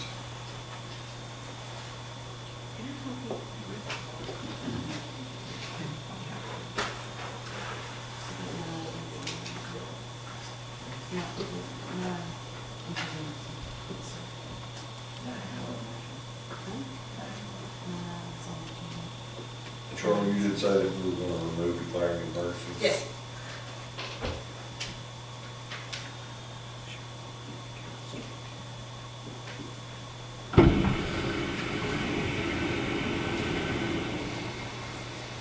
Make a motion for the second reading. Second. Motion second, for the second reading, title only. Ms. Brown? Yes. Mr. Maker? Yes. Mr. Rainwater? Yes. Mr. Powell? Yes. Unanimous. An ordinance repealing ordinance number 24-09, establishing bidding procedures, authorizing the mayor to make purchases and enter into contracts on behalf of the city for all purchases, defining professional services, waiving competitive bidding for professional services, and authorizing the waiving of competitive bidding on the purchases or contracts when not feasible or practical, or as may otherwise be authorized by state law, and for other purposes. All right, thank you. Sorry. That was long. Yeah. Number 6 is finance, volunteer fire, health insurance coverage discussion table from the previous meeting.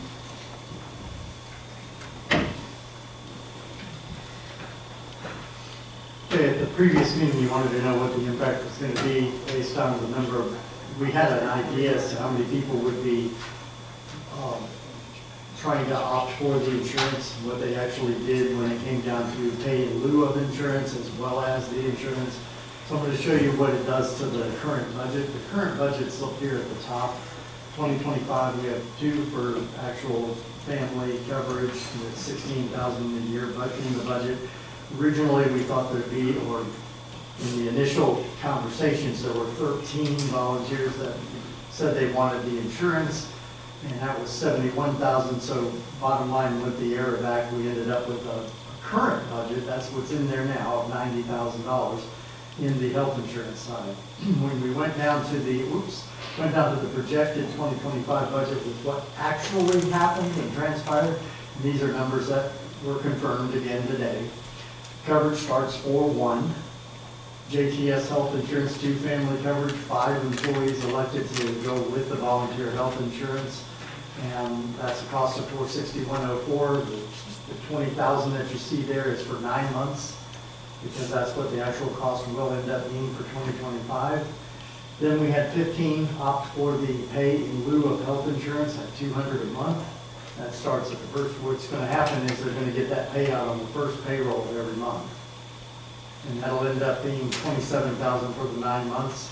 We also had a discussion about what would it take, how many new employees are you looking with this program and anticipating to get to, which would be a more adequate staffing. In talking with Stuart, we talked about 5 employees. If that were to happen, and we said in 8 months, go in an extra month and say in May, you bring some more people on at 461. Worst case scenario, it's another 18,000. And that would be 32 area back, 2,400. So your budget actually saved $5,733 by doing it that way. So if we make and modify the budget by these numbers, it'll reflect 84,000, and it'll make a difference in the amount that's actually going to be impacting the unassigned general fund. Right now, in the 2025 budget, the deficit was $67,030 for the fire department. and that would bring it down to 61,296. So your 997,000 ends up being 1,003,000. Still 41% decrease, almost 42% decrease in your unassigned general fund checking accounts for the year 2025. What I do want to show you is a full year impact, because you're not going to go, oh, next year we're not having it. So remember, this is not a full year. So in next year's budget, you're going to be looking at assuming no change in the $461. And that's assuming that AML doesn't go up in their premium, and that we stay with AML. You're going to be looking at, given nothing changes in the distribution, these pay in lieu of stay the same. You still have 5, and now we said you would get these 5 as well at 461 for a full year. You're looking at 84,000 becoming 109,000 next year, and that cost will go up by $25,000. So it's going to be added into what your current costs are for the health insurance on the budget side. So in your operation side, you're going to be having to consider another 25,000 added in for a full year. So there's your cost.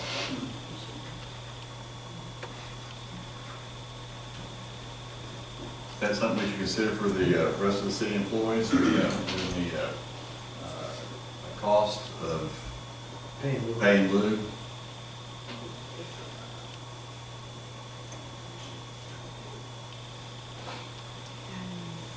Danielle, did you need to speak on this at all? Or?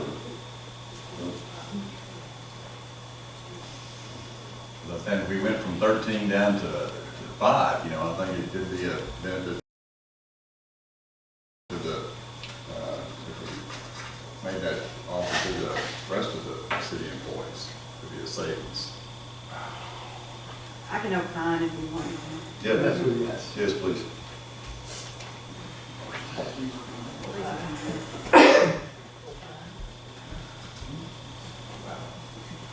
So if we were to offer that to the rest of the employees, we would need to wait until open enrollment, because the fire department employees that we added on, JTS, AML opened up a separate enrollment for them. So I can't make any changes for other employees unless there was a qualifying event. So if we wanted to offer that to employees, we could. Open enrollment normally is end of November, 1st of December, although I don't know that you're going to have very many sign up, because as far as I know, all of our employees are utilizing the insurance.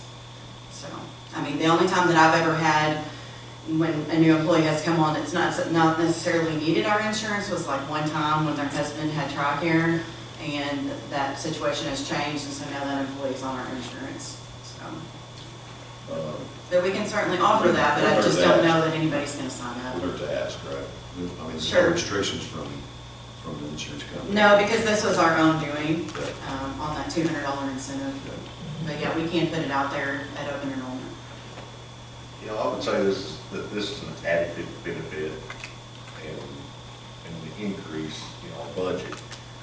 And with the call response rate, especially on our medical calls, I would just like to remind our fire department that, you know, there should be some kind of minimum response.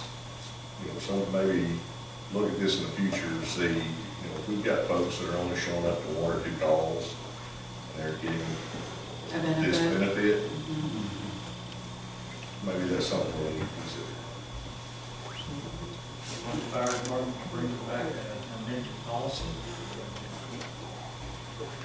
I just think, you know, if we're gonna get an added benefit, I mean, this is. I mean, our normal full-time employees obviously have to show up to work to receive their benefits, and so I think it would only be, you know, And I don't know if consistent for the fire that department. minimum call response. I think Sarah has said before that they have to attend so many training meetings in order to stay in the. That is true. There is, to stay on the phone, there is a minimum.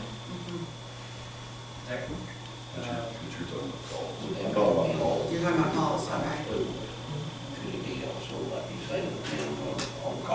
policy, Chief, you want to? that is an official policy, meaning it's been adopted by the city council. So we could request some policy amendments, take a look at them. You hear what they're saying, Chief? I personally, I know right now we have a minimum amount of training meetings to make, and that's been around us for a long time. What is that, Stuart? It's 2 per quarter. What's that? 2 per quarter. So 2 meetings out of 6 every quarter. So the council would like to see some possible amendments to that policy. Specific Because- calls, I think, right? Specific calls. Specifically on calls, the council's invested more money into the fire department, and would like to see a return on that money with better response. Well, like this month, if you look at your list I gave you, we had 0 fire calls. So the guys that don't answer medical would have had maybe 2 or 3 calls because of a car accident, occurred on my side, or false alarm. And so we weren't littered with a lot of fire calls this month.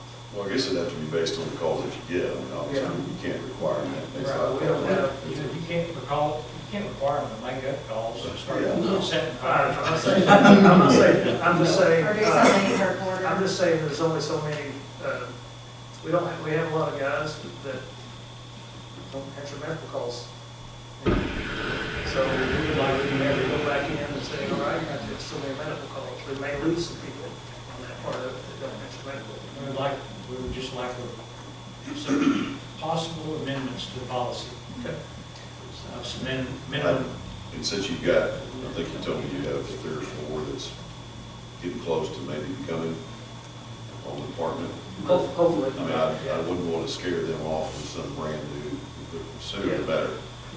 Well, I would like to say, maybe not to say it's, see what Ralph was saying there, you know, but not necessarily just say calls, but I mean, even apply to meetings, you know, our minimum is 2 per meeting, but to have, you know, insurance coverage, you know, say that we may say that you have to meet, you know, 4 per quarter, or, you know, 8 per quarter. I mean, that's. I can gives get us a big the personnel difference. board and see if we But can something come up like with that. something to bring to you. And if it's something that's going to, we feel like it's going to be more substantial than what our basic bylaw are right now. We're trying to get recruits, we don't want to run them off. That's right. But we're trying to make, but they need to earn what we give them. Absolutely. Absolutely, because that's a lot. I'm thankful that they're well trained, and that they're coming to training meetings, but if they don't show up when they're most needed, Yeah. that's troublesome. I understand. All right. Fine, thank you, Chief. Any other discussion? Not, we'll move on to number 8. Councilman Powell, this is new business, Freedom Fest discussion. Charlotte missed one. Oh, I'm sorry, did I? Yeah, thanks. Oh, I'm so sorry. 7 is volunteer fire department response incentives discussion. I'm sorry.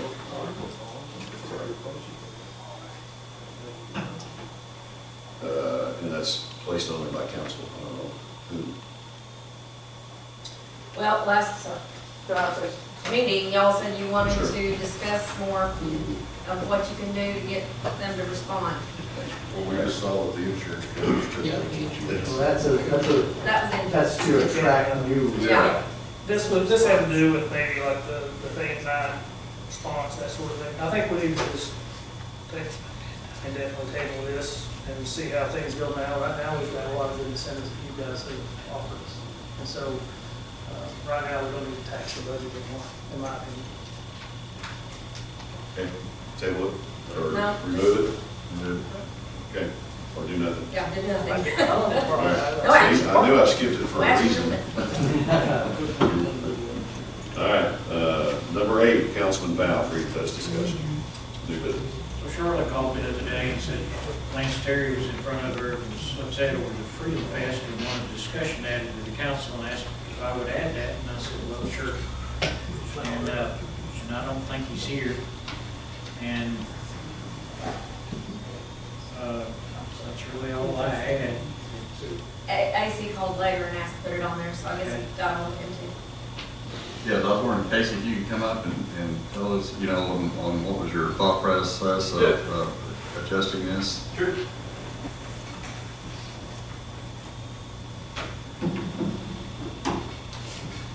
So one of the first messages I saw were that we were going to have issues getting food trucks to show up. If we condense this, only to the dinner service. I should probably also say that I understand that this is personal for some of y'all, and that I'm still the new guy here.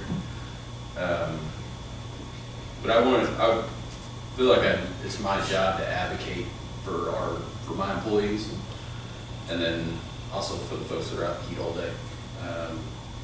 And then I want to be a good steward of the money that AMP allocates to the Parks Department to try to take care of those funds. So the food trucks already have 11 commitments. Vinny's Pies, the Bio is going to do snow cones, Showbo's, Southern Sippin', Fresh Start Seafood, Buffalo Burger Company, Kona Ice, Rollin' Smoke, Dave's Iron Skillet, Brooklyn's Beverage Express, and the Indian Taco. And those are not substandard food trucks, they're on the higher end scale. The time frame change, it was pitched that we changed the time frame from, we started last year at 9 a.m. and it ran to around 10. After the fireworks were over, we asked that the time frame change to run from 4 to 10. And that supports, like I said, there's two ways, or like we all understand, there's two ways to Freedom Fest. People come typically around 11 o'clock, they'll grab some lunch, they'll hang out for a little bit, and then typically they go home and cool down, and then they come back. And the lion's share of people that you have at the event is from the dinner service to when the fireworks are over.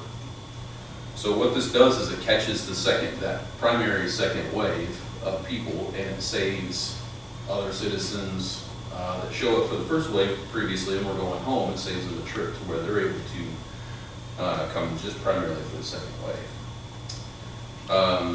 In our opinion, it would not affect the 5K.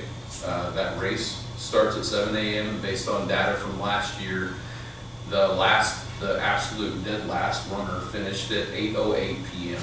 or a.m. That's a long 5K. That was me. So that person finished at 8:08 a.m. They ran a little bit over, or walked a little bit over an hour 5K. The vendors were not set up until 9 a.m. to service. There would have been no vendors, or there would have been no vendors on the square by the time she finished, or they finished, and that person would have had to, absolute last person would have had to mill around for an hour before they were able to visit any vendors, let alone purchase anything from them. It would benefit the 5K in that there would be more space for those 5K runners to park, because we would not have vendors parking in the spaces that they want to occupy. It also gives us opportunity to set up part of the festival further up Main Street like we've anticipated in the past. And it's very difficult when they have timing in the middle of the road. The plans last year were to put porta potties, unfortunately, up Main Street, and it turned out to be very unfortunate. It was not well received by the 5K. There's also, this next year, the idea is to have, instead of the eating areas being in between the food trucks on Town Square, we would move those eating areas to Main Street, and it would remove some of the congestion from the lines with the food trucks. On the 3rd, it gives local businesses on the square opportunity to conduct business as usual. There are a couple businesses that are open until 7 o'clock, 6, 7 o'clock, and typically the night before Freedom Fest, we have to kick their people out to close the square down. It also, for the 5K, it creates a more streamlined packet pickup process. So their packet pickup runs till 6 p.m. and if we have that square shut down, those people are not able to easily access the chamber.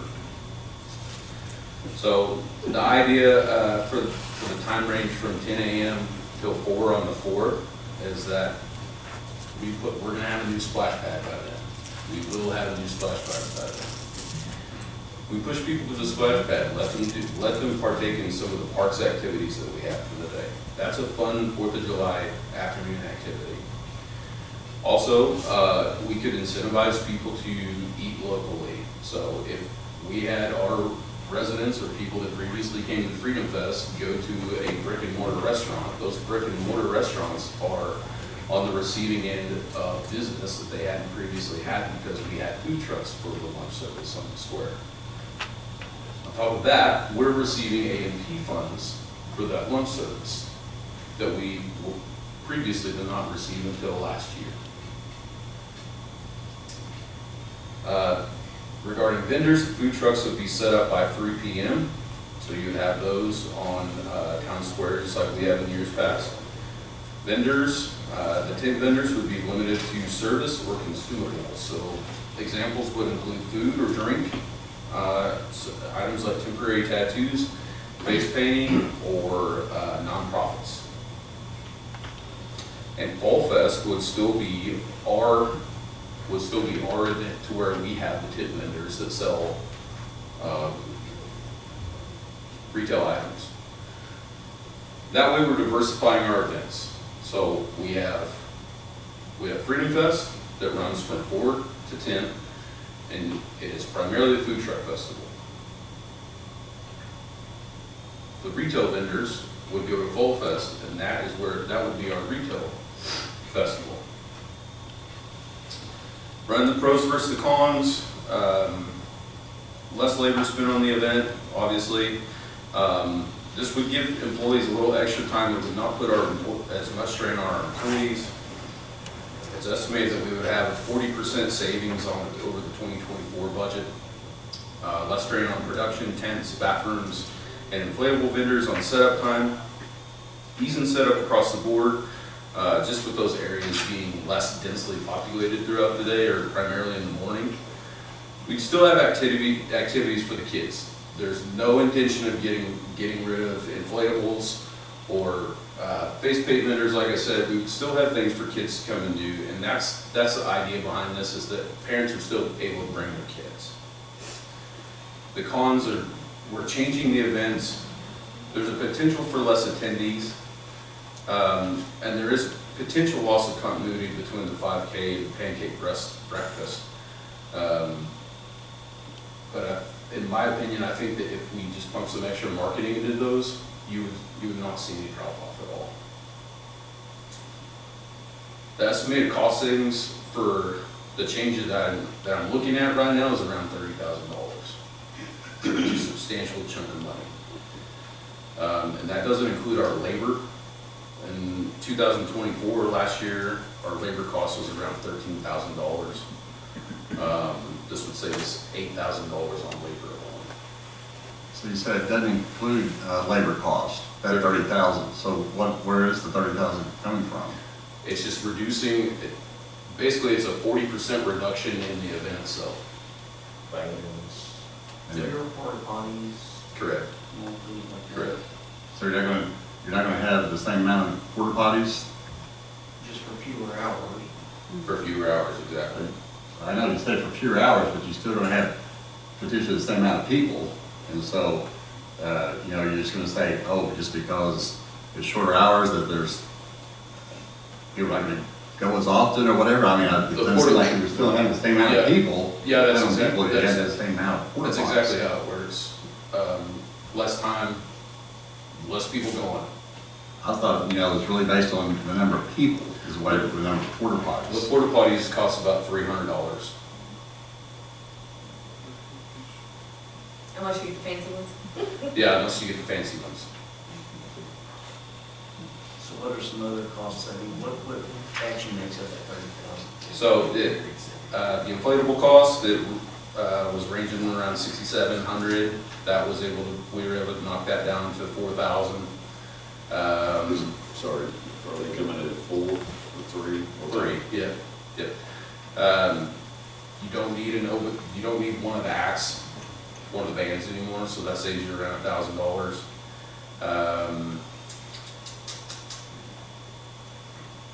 You're saving $1,000 in tents, $1,500 in sound and production. You're you're able to save around another 1,500 in advertising, just because you don't have to have as much focus on it. And then ancillary items have dropped another $1,000. That doesn't add up to 30,000 to me. I think keep going if you'd like. Well, I mean, I Yeah, guess so. t-shirts are reduced by another 40%. What else? T-shirts, All right, so how much is that? that moved from 11,000 to 5,000. That's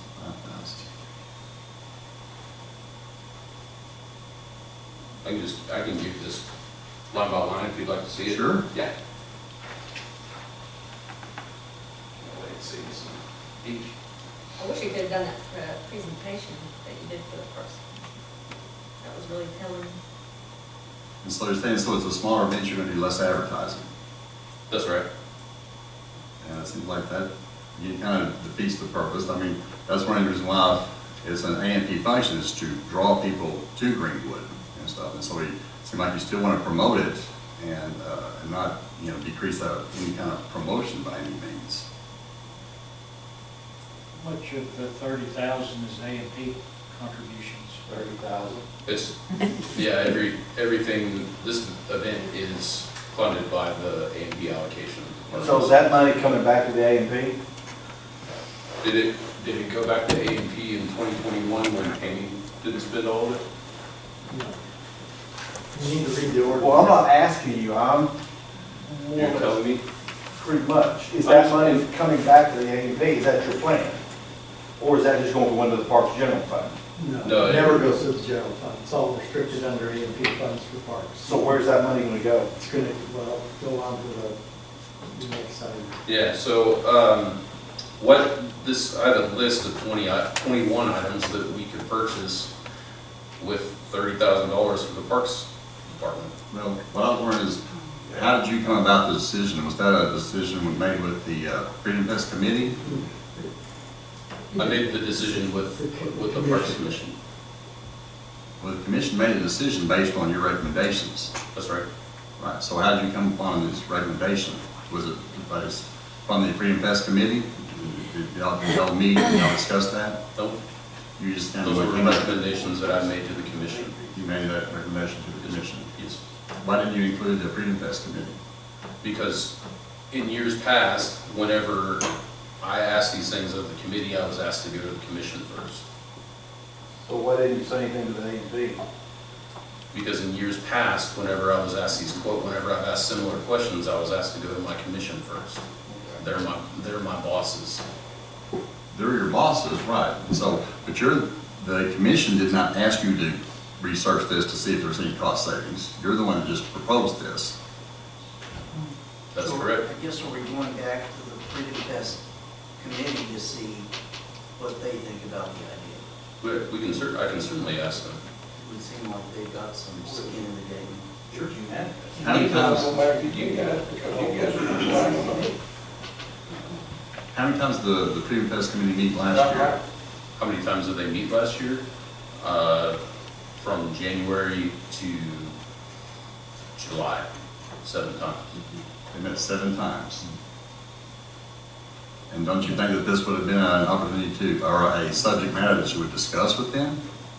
That you're thinking about reducing, the amount of hours, that you're trying to reduce the overall event, that you're trying to eliminate the vendors that just, just face painting and some, children activities, but it's still very, I guess you're going to move from 100 tents to down to, 10 tents or whatever. Are you providing them still tents?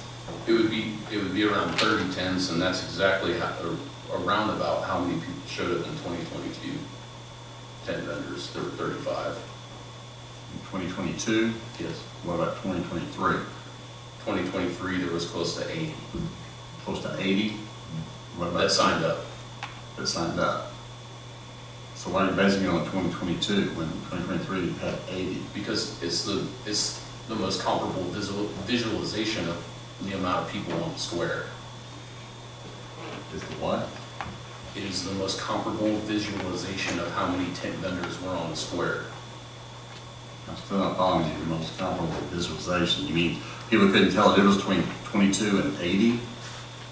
Talking about the square? I'm saying that if you showed up to the event in 2022 and you thought it was a smashing success because there were 35 vendors, this would be very similar to that. And what do you base that on? What do I base it on? Yeah, was that, is there a study that you based that on, or there no about visualization, that it was a report that if we do? No, I'm just comparing, I'm just trying to give you a comparison between 1 year to this number. I'm trying to tell you that in 2022, 35 vendors showed up, and what these parameters include 30, it would include 30 tents. And I guess I'm still not following you though, how you can make that comparison, just saying it's something that you perceived or that you thought. There's nothing else that you're basing that on. That's just, that's how many people showed up. I mean, that's Right. what I'm trying. 2022 showed up, as you said, 23 showed up or how many showed up in 22? 35. 35. You had 23, 80 showed up. That's right. Or 80 signed up. Okay, 80 signed up. And so, and how many showed up in 24? I couldn't tell you how many showed up. I think that we had approximately 100 that signed up. And so it sounds like to me it's something that's growing, and yet now you're wanting to cut it back. That's correct. And you're basing that on visualization. That's not what I'm saying. And what are you saying now? Basing, cutting it back, Yeah.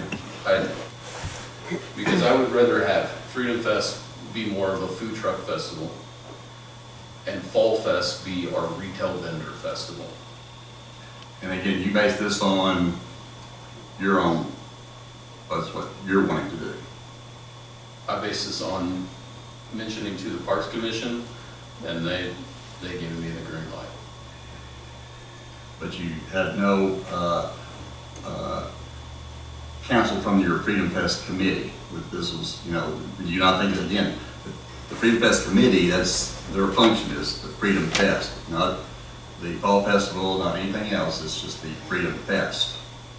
And so you didn't think that was a good idea to consider them, and about what you're thinking about presenting to the commission to get, the commission's buy on it?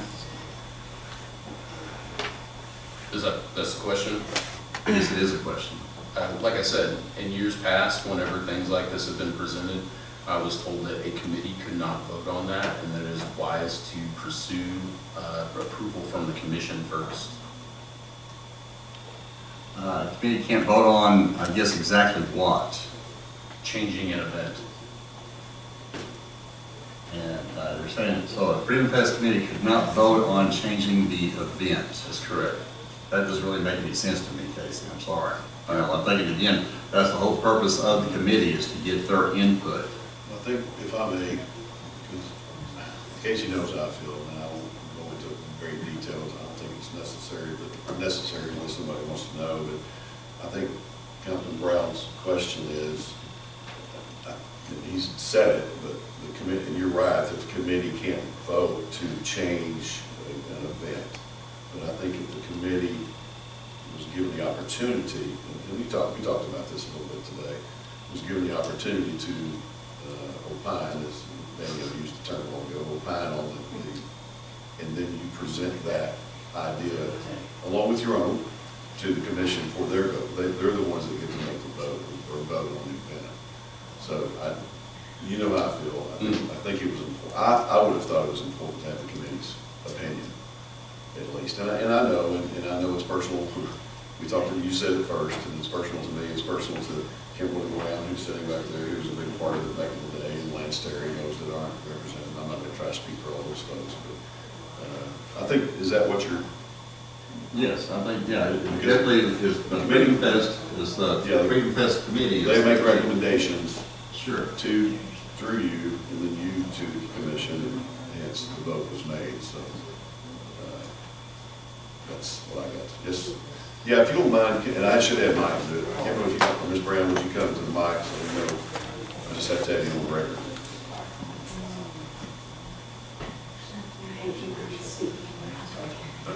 State your name and address. Anthony Brown, married to the councilman, I wouldn't say that. West Road, 30 South Highway 96. It is personal for me, and I get it. You don't want to be there all day, it's a holiday for you, or, you're talking on behalf of your employees, I think is what you said. Right. Yeah, I mean, I don't, One, I'd like to see the minutes from the 7 meetings that the Parks Committee had, because I know that they requested, when I was on the committee, to have minutes. It's a lot of work to do Freedom Fest, but I never had a business complain about what it brought into the community by having it all day. Freedom Fest was about giving away free stuff to kids all day.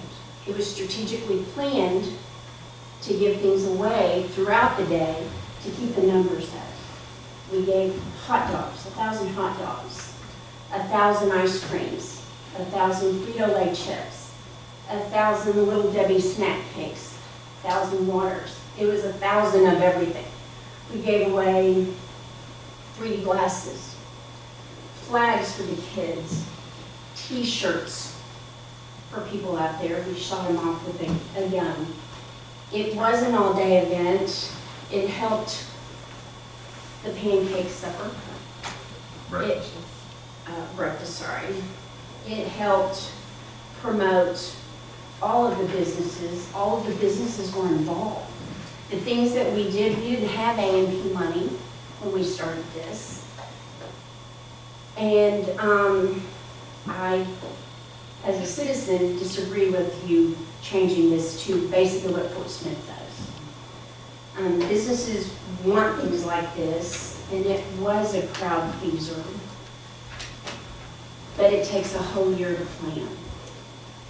We met every month for 12 months. After July 4th, we met in August to plan the next one. When I resigned from the committee, I left a notebook that had all contexts, dates that you needed to do things, people's names, and the cost of the events. I am disappointed if this happens, and I know people have called me and my husband about it. A&P funded the $30,000. Other people were denied that money because they earmarked it for you. So it wouldn't be fair for you to keep that money when there are people that were turned down to get grants from A&P, and you just, because what it sounds like, and I'm not accusing you, but what it sounds like is we figured out we could spend $30,000 on something else that's more worthwhile. And this is worthwhile. Hundreds and hundreds of kids had a magical moment. And it feels like the Parks Department is sloughing off stuff. We moved our Christmas light show to the fairgrounds, and we didn't have our Santa house as many days as it's normally been. So now it looks like we're going to get rid of Christmas for somebody else, and now we're going to get rid of all the work that's involved in Freedom Fest. I'm disappointed, and I hope this council says no to this. It's work, but people in Greenwood love it. And if you do things strategically, people will stay. That's why we planned out giving the ice cream away later, giving the chips away, giving the hot dogs away. Kids came for free. This was something that Lance said, bring this back from his childhood memories. And we were able to get businesses and volunteers, and getting volunteers and getting donations is hard, but you pound the pavement to do it. It's part of the job. Parks is about families and kids and events. And I'm sure it's hard, and I respect you doing it, but it's all part of the job.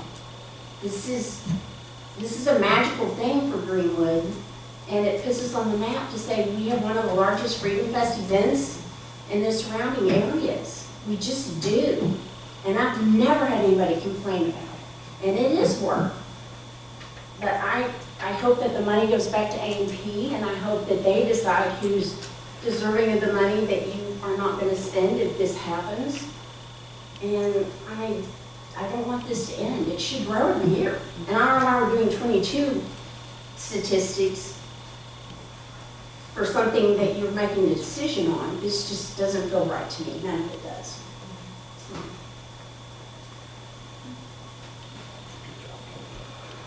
Anyone else on the discussion?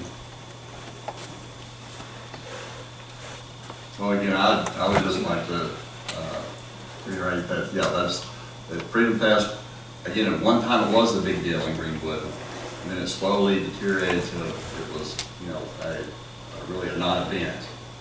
And then, you know, Lance Terry, to his credit, saw that, hey, this used to be a big deal in Greenwood. And he was the driving force to get people involved, and again, we had, you know, no budget at the time, and Doug, you know, as the parks director, you know there was a lot of work that was involved, it was by a lot of volunteers and stuff, and yet we were still managed to give away lots of things, and it was an all-day event, and it did put us, I think, you know, on the map in the surrounding area. We were even, you know, I think on one thing, you know, Richard McKinney said that we made it into the state parks, you know, event thing, you know, calendar, you know, the Freedom Fest and stuff. And so, and when you tell me that the progression was, you know, from in 23, I mean, in 22 there was, you know, 35 vendors, and then 23 more, and then 24 even more. That tells me it's something that's not decreasing out of lack of interest, but it seems like there's still an increase in the interest and stuff. And so I am disappointed that you did not consult with your, I mean, just for input, that you did not, you know, let A&P know that, hey, this is what I'm thinking about doing, or whatever, you know, and I'm going to bring it up at the next Parks, you know, committee meeting. Because I really do think it is important to Greenwood, it is a big deal to Greenwood, and I would like for it to continue to be that way. And so, I'm sorry, thank you. I'm just saying, as a councilman, that's what, you know, my opinion is, that it's just stay the way it is. Sure, and I don't know, I mean, I do kind of know some things, and Tom and I talked this afternoon, and we look at ordinances, and by the way, Cinda's bells here, and I promised Cinda that I would not throw this under the bus in public or anything like that. I just want to say what I said about Casey and who he confided in with this information prior to the commission voting. At the end of the day, and I think we're all, whatever happens, whatever way we pursue this, or is pursued, and say we, it's a city event, whatever way is pursued, I want to hopefully say that everybody will come together and we'll make this an event special no matter what. So there's that. And it can be. I mean, it doesn't, the event doesn't have to be excellent just because it's 6 hours shorter. Right. No, we can I was going to ask Mike, you want to speak? I'm sorry. Yeah, I would like, yeah. Just give you an opportunity if you'll come up. Mike McAllister, I'm chairman of the A&P Commission. You know, I got two opinions. And I just want the parks to know that no matter what y'all do, we're going to stand behind you. But on the other hand, personally, I think it's a travesty. It's what's going to happen to the Freedom Fest. I think Kimberly's right. It's going to snowball downhill. But as the A&P, I mean, we're going to stand behind the parks. Whatever they decide to do, we're with them. We are looking at, you know, I know Rod and AC sits on the commission with me, and we would like to see that money come back to the A&P because there's a lot of grants out there we have to turn down. I mean, other than that, I mean, we're going to help the parks the best we can, but we're going to relook at things now. I think we give them too much leeway in what they want to do with the money, because I think it's spent on things that it shouldn't, that we weren't anticipating it being spent on, just like shovels and whatnot that they're buying with our A&P money, that it shouldn't go to that. So we may rein that in a little bit. I would like to keep it easy on them, because right now they have it easy. We give them 45%, they put in the account, and then they spend it on what we hope they would spend it on, which would be promote Greenwood. Instead of them having to come every time they want to buy something with a grant. You did that because I used to come every month. That's right. So we made it easy on them, but I'm afraid now that the money is just going into that black hole. So we may pull it in, they may have to start, asking for a grant every time they want something. That way, as commission, we know exactly where the money's going. But other than that, the parks, we're behind you guys 100%. Whatever you decide, you're a commission, you make the rules, so whatever rules you make, good or bad, we're with you. Well, you really rode the political fence there.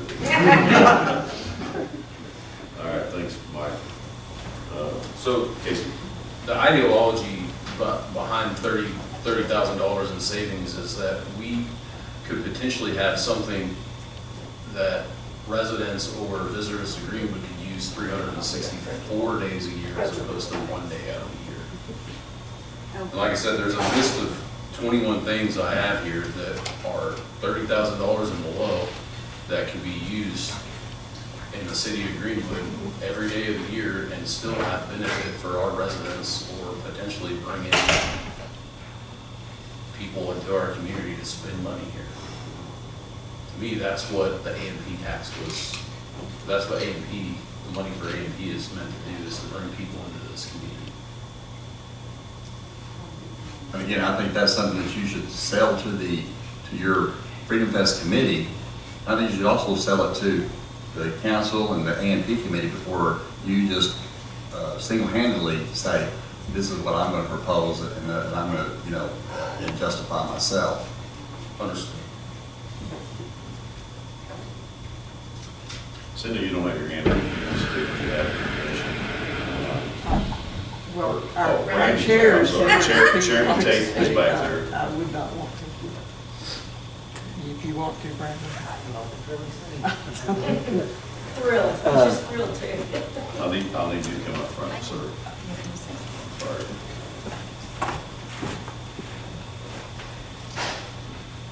Can I get my address? Absolutely. All right. Oh. In case we need a toilet paper. Brandon Tate, 149 Con Lane. We were just presented this information last week, last Tuesday and everything. And the way it was presented to us, it was a savings for our committee and our community. Also, looking at the budget, we were thinking of ways that we could save money because we're just not getting a lot of money coming in. So that was one of our thinkings, or at least one of my thinkings. Let me rephrase that. I cannot speak for the rest of the committee. Because we just don't have a lot of money coming in, so we thought we could use it for that. And having the project used for another project that could be used, like he said, 364 days a year instead of just 1 day. We saw that. And I understand. I grew up here in Greenwood. I came to the Freedom Fest, but I'm the person who comes in the morning, goes home, because I don't like the heat. And then I come back in the evening to watch the fireworks. That's just the way I do things and everything. So that was my thinking, making the day shorter so that people can come in, have dinner. There'd be more space on the square, not so many tents up and everything. Be more real estate for people to sit, come in, enjoy the music, and then watch the show, the fireworks show. That was my thinking on the entire presentation. So that was my thinking, so that's what I got. Senda, would you like to say anything?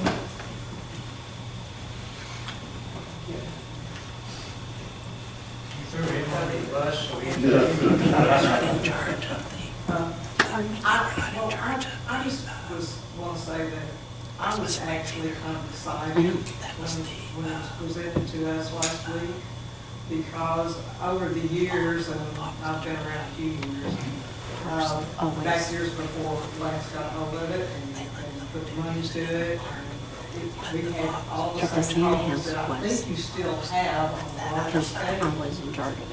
Just from what I've observed.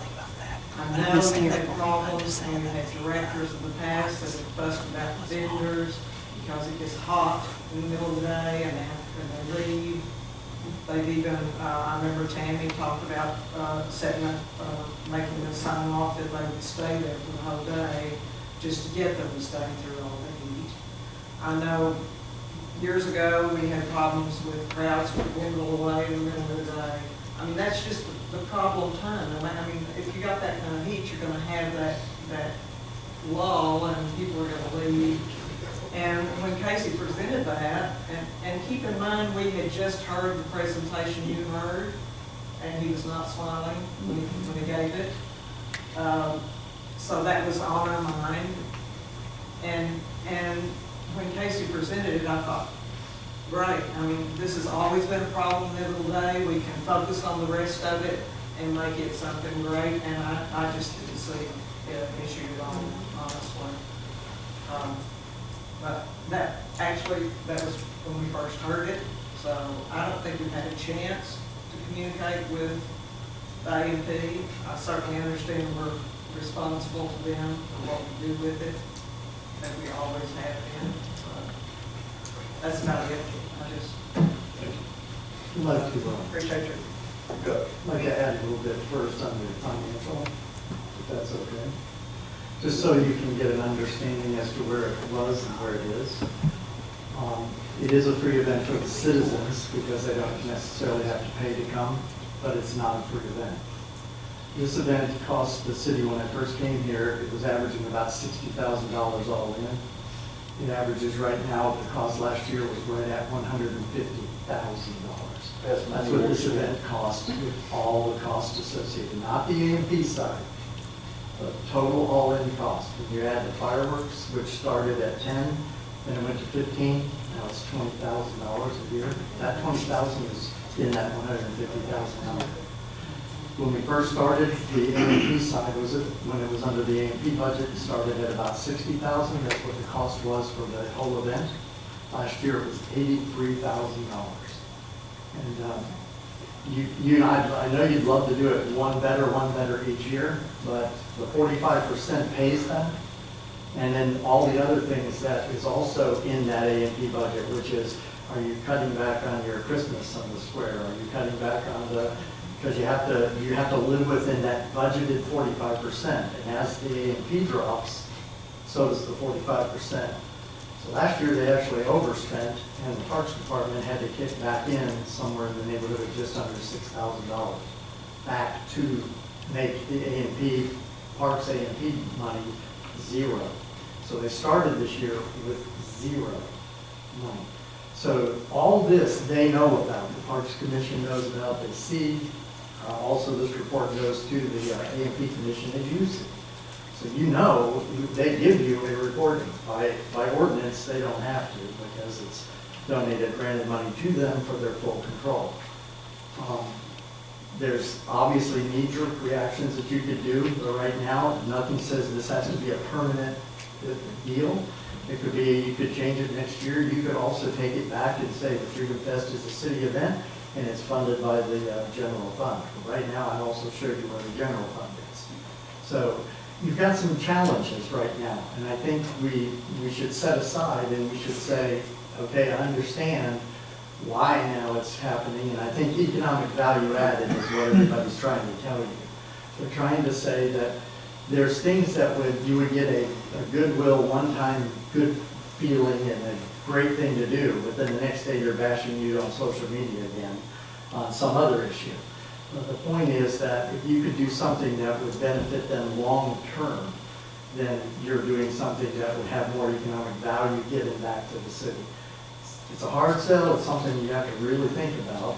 Right now, your emotions are what's getting you because it's near and dear to everybody's heart. But what you proposed to the commission was something that was a financial fix for what he's looking to add. All these other items, that would be a nice thing to do. And you have another one on your agenda right now that they're looking to get sponsorship funding for, which is the summer program for the kids. That's coming up in a couple of minutes when we get into the new business.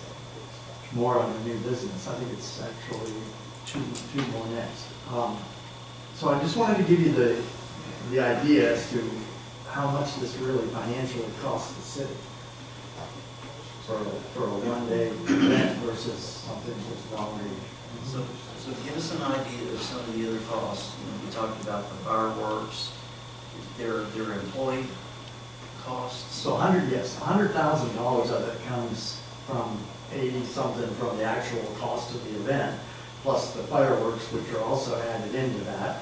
And then you have the labor cost. And the labor cost is something that they're paid for, like for instance, the firemen that sit there all day long, from however long it is till 3 or whatever, when the trucks are there, they're being paid. That's not free. Same thing with the police department. As they sit there, they're being paid along with the additional work that the street department has to do because they're getting overtime. Because we as a city treat holidays as productive time. So anything they work in addition to that is not, it's paid at time and a half. So you have to add that salary cost back in to get a true cost of what this Freedom Fest actually runs the city. If that wasn't there, that cost would go away. You wouldn't have those. And again, that's what I think a festival is. It's a one-time event. It's I not, understand, you know, but you and have to so, be fiscally responsible too. and that's why we have a budget, you know, and so, yes, you live within your budget. And so, yes, it has been going up every year, but that's because our revenues have been going up every year, because it's not an amount, it's 45%, like you said. Right. So it's 45% of whatever's brought in. And so, and you're right. And you're saying, but also, as we're, just like at the beginning, we had no budget, and, you know, we relied on, the community to be creative and to get donations and stuff. There's nothing that says that we can't do that again too if we see a shortfall, or sort of say that go out there and solicit, for people to, businesses to help participate, in this and stuff, and give them recognition, it's on the back of the t-shirts and stuff, just like we did it in years past. And so, These are all good ideas. How much This is Fall is your Festival? current budget for the Freedom Fest up there. What's the That's budget gone for down, Fall Festival? $30,000. I think last year. It was 83.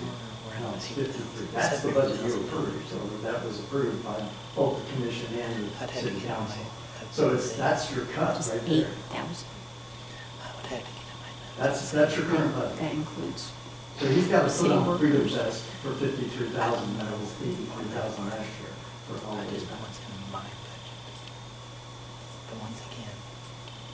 You approved it. all right, we approved it, and So and he's so. gonna have to live within that. And so, So what else well, you want? there you go, he has to live within that. That again, doesn't mean that he can't, go out just like he did in the past, and, say, hey, to go with the shortfall, we're gonna ask for, more, community involvement for our business and stuff. These are good suggestions, I just wanted you to make sure you read that ordinance there, because that's where the change would have to be made. I gave you an option, one of the options is it goes back to where the city funds it totally through the general fund. It takes it totally out of everybody else, and that would also free up the money for A&P to grant it out. The A&P also has a strap a little bit themselves because they committed $100,000 to the splash pad through $20,000 a year for 5 years. You guys did that. So that's also weighing on them to be able to donate money or grant money out. So, yes, it was I was at that last meeting where you denied certain ones because of funding issues. And that was a hard pill to swallow, but I'm trying to balance that some It way. seems like we're trying to say, why we can instead of why can't we? And so to me, we need to, again, think outside the box and say, yes, Casey's, good with the social media and saying, hey, we're going to need, more help this year, because of maybe financial constraints or something, or we're going to have to make it a little bit smaller. We may not have to get that big headliner like we wanted to. We just have to rely on local bands like we have in the past. And so there's lots of ways to, to approach this and still keep it an all-day event. I'm just giving you, I'm not the one that makes that decision, that's the commission. But what I wanted you to see is what the money is. And I wanted you to understand a bigger picture here. So that's all I'm trying to do, is tell you And I it's not guess a free event. when Parks presented this to us, they didn't say, hey, this is a $30,000 cut.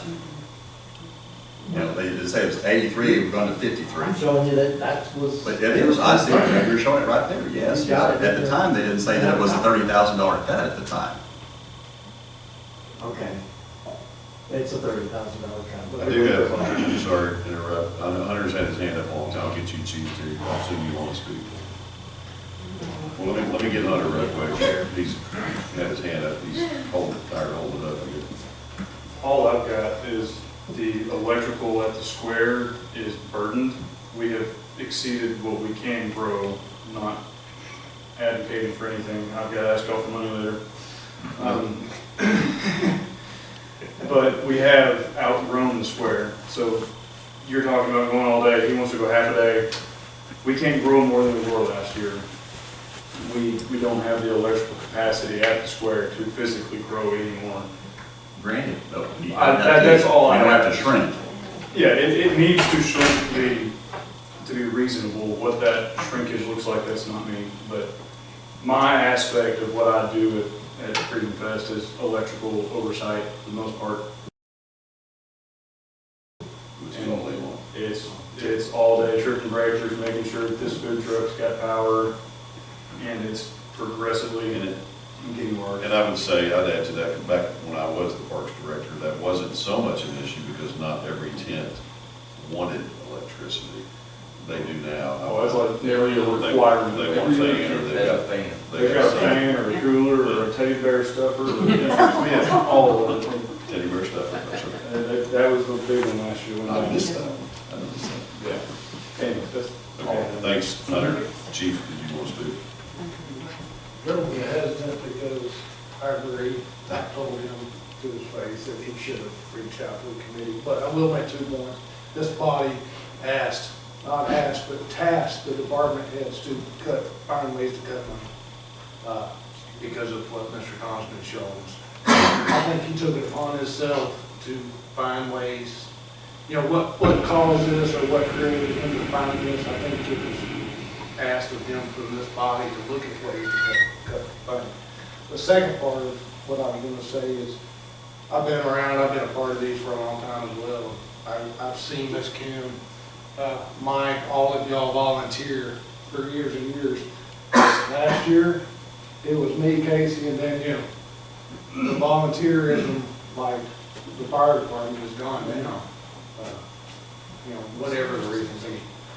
But that's just the truth of it. There's not a lot of people that's volunteered down there like that. So that's 2 aspects we're looking at. Thanks, Chief. Well, that was Hunter, Thank you. you and Casey last year. I didn't work last year, I worked. I was gonna say, yeah, Danielle wasn't here. I wasn't here. She went to the lake. No, I didn't. Okay. Okay, any, Well, I'd like to say that, I appreciate Chief, I was talking there and stuff, but apparently, this was before the reduction, was passed upon citizens. This was already given, in a budget that we already approved. And so, again, it was not known to me that we were reducing it by 30,000, I guess, at the time over the previous year. Is But this a done the stated deal? is, we have a budget, we need to live in our budget, and that's why we try to be as creative as we can, with the budget that we have. Is this a done deal, or is there opportunity to revisit this? That's what I'm trying to commission, figure I out. will say, if I may, on behalf of the commission, they are in charge of said festival. It is in their ordinance that created the commission. They have free, I don't know if it says fall It festival. says full and complete control. Does it specific, I read it today too. Was it just Freedom Fest, all festivals? Read it. I don't know. Yeah, it does say, it is, it's a parks function, so it's, they have all. Yeah, all of they it. have, What ordinance number is that? Ordinance 12 I mean, I read it, but, I mean, I know for sure that they are in charge of said festival. Is there time for this to be taken back to the Freedom Fest Committee to have discussions to be brought forth back before the commission? I'll just say what I think. I mean, one, and I'm, I admit, I'm that old guy that likes things left alone. And by the way, the middle of the day and it's hot, I get that. Casey appropriately reminded Danielle to tell me I typically almost die about 3 o'clock in the afternoon but that's my own fault for wearing costumes and whatnot. But, so I don't know that time, I'm not going to say all that because I want to be supportive of whatever happens. That sounds politically correct, hopefully. I would say, he can bring it to the committee. It's been advertised, let me say that, as you probably know. The public is reacting. I've not kept up with it every day. I know there's been a lot of comments, good, glad to hear it. And then there's negative comments, as all things on Hay Greenwood what's happened.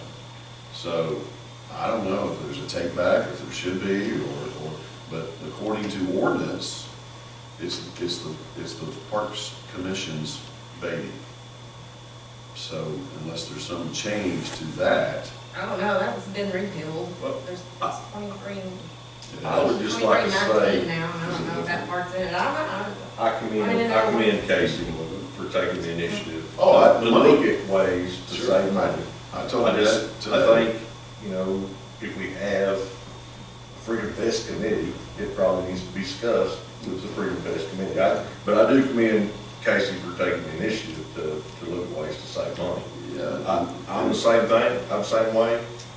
At 1 o'clock, when it's 110 degrees, I'm gonna go take a sweat break. I'm going to the house and soak up some sweet air. And then I'll be back later. My mom and dad will still be there dancing when I get there. They are.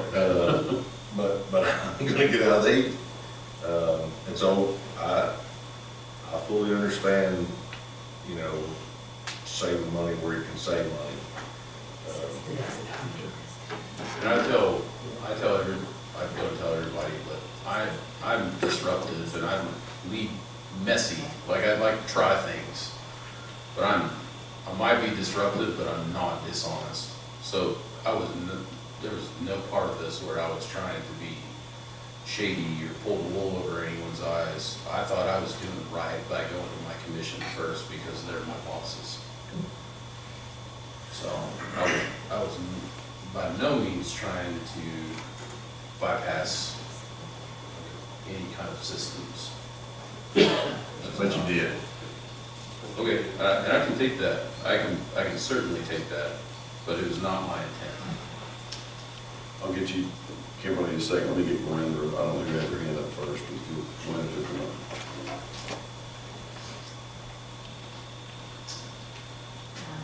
Gwen Martin, I'm on the Parks Commission. Well, I guess the second year is for Roxanne. Bring on someone else. I want to just say, when Casey brought this up to us, we immediately thought, oh gosh, thank goodness. Not because there's anything wrong with tradition, everyone enjoys going to the Freedom Fest, but for exactly what you're talking about. There's that lull in the afternoon. And there's nothing that says that the fun run can't happen, the pancake breakfast, everything continues to go on. Maybe we find a compromise and have some other organizations do some activities during those morning hours into the early afternoon before the city takes over. There's definitely things that we can do to make sure that this is still a great event and something that our town is proud of. But those afternoon hours are very poorly attended. I came last year, I was there at 2 o'clock. There was hardly anyone there. I'd come for the run. No one was there. No one in my family wanted to come with me, so I went myself. It was, I mean, you could almost count the number of people there. And then we came back for the fireworks, and there was a huge. Disagree with that. You disagree? We said fire department, and Yeah. that bounce around full of kids all day. Wow. But it gets really hot for the kids too. I mean, I don't know, there really weren't that many people. Nonetheless, you know, the commission felt it was in the best interest of everyone that was involved. The vendors weren't making very much money. You know, Casey had done a survey to the vendors to say, hey, is this worth your time? You know, for you being out here all day? The responses he got back were, you know, overwhelmingly like, we really don't make that much money. So there has been a lot of consideration taken into this before Casey brought it to us. He presented much more detail than what he's been able to say this evening. But, I mean, I think I can speak for the rest of the commission. I mean, I think we'd be open to, you know, some suggestions and you know, what you feel is going to be lost by cutting the event down, you know, from whatever, 9 hours to 6 hours or 12 hours, however long it is, long. So please, you know, I mean, if maybe, you know, offline, if you want to send some, you know, comments to Casey on, hey, if we just have this and this, And we can work with some different organizations to, fill those gaps. Thank you. Who else? Ms. Brown.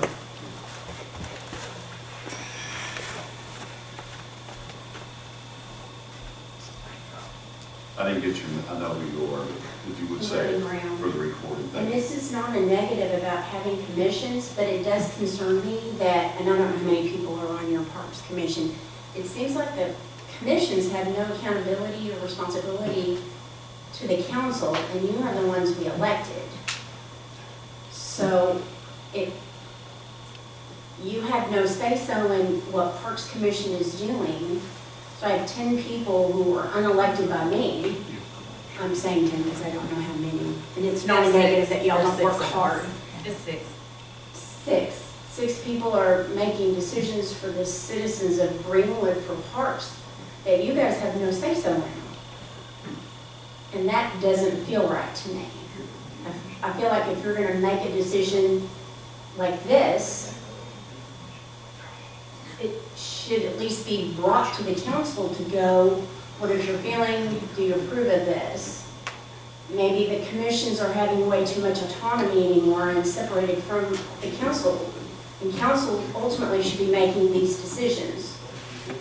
The commission should be bringing this to you as a commission who's thought about things, but ultimately it should be your responsibility and your decision, and it's our taxpayers. And you are responsible for the finances, I think, right? Not according to the ordinance. That's what I'm saying. I feel like We are considered, we are the control of the finances. the council funds the commission. We are control of the finances. Okay, you can say that all you want. Well- That ordinance says that you gave, as a city council, complete and full control over that aspect to the commission. That Yes, concerns we did. me. Not, well, we'll pick and choose what you want. I'm just saying, you can have the city attorney opine, your option is to repeal that ordinance and do away with the commission. That Or concerns me. adjust the budget next year. That's up to the commission.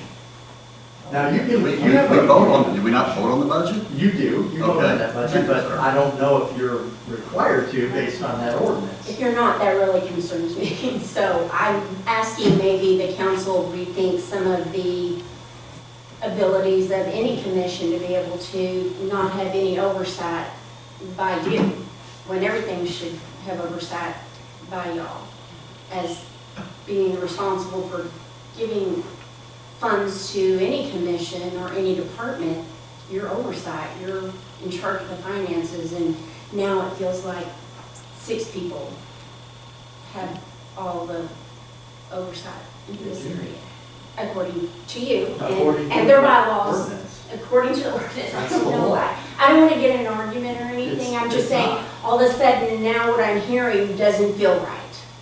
What I'm hearing is that 6 people have all the power over a huge amount of funds, that the A&P gives them a certain percentage without oversight. You're just, like you said, they're not having to go for grants for everything they want. So now it feels really uncomfortable. So it's the A&P Commission's prerogative to have oversight if they want to. That's scary. And I've written both of these. These are all things that I pushed. When I wrote the ordinance for the parks, AC voted on it, voted for it. I wrote it, and it took a long time to get it through. I actually tried it in 2 different time periods. Once was turned down. The first time I tried it. The second time I tried it, it passed. Passed probably partly because I had the advantage of having the protection for who's now mayor. And so that's why I had more support the second time I tried to put forward the commission. The Parks Commission, it's not entirely as you say that it's written in there, it's packaged in state law. We've adopted that section of state law that allows for the Parks Commission, and there was other things I've added to it, but it's primarily state law, and by state law's design, it's to be autonomous. And that's correct. And that autonomy, that's the correct word, provides autonomy. We know what you're talking about. It's close enough. It provides them to be removed and protected in a way, and it also eases the burden on us. Now, ultimately, the city council of the city of Greenwood has ultimate control of the purse strings. Can I ask you a question? Ultimately, we pass the budget, and Does, unless the budget's passed, there's no legal expenditures. is there a requirement for a councilman to be on that commission, or do we get a liaison? Because we've got a councilman on the commission, so it's not like we don't have communication. I think where we've all went wrong here is just simply that the Freedom Fest should have been brought into the fold on this. I don't think they're voting members. I think Well, they're just The there. councilmen are not on the Parks Commission, actually. It doesn't have a liaison. Now, Okay. that was, by state law, a councilman could be on the commission. Yeah. But in the ordinance that I wrote, it eliminated a councilman from being on the commission. At the time, it made really good sense. I still think it makes sense today. And, you know, there's other commissions that a councilman can be on. It's required by state law for two council members to be on the AD commission. We do have liaisons on the water commission, which is Mr. Brown, and that's good. But it was designed, originally I designed it so it had autonomy from the administration, and I still agree with it. I still agree that it's the right thing to do, and we're better off as a community for it.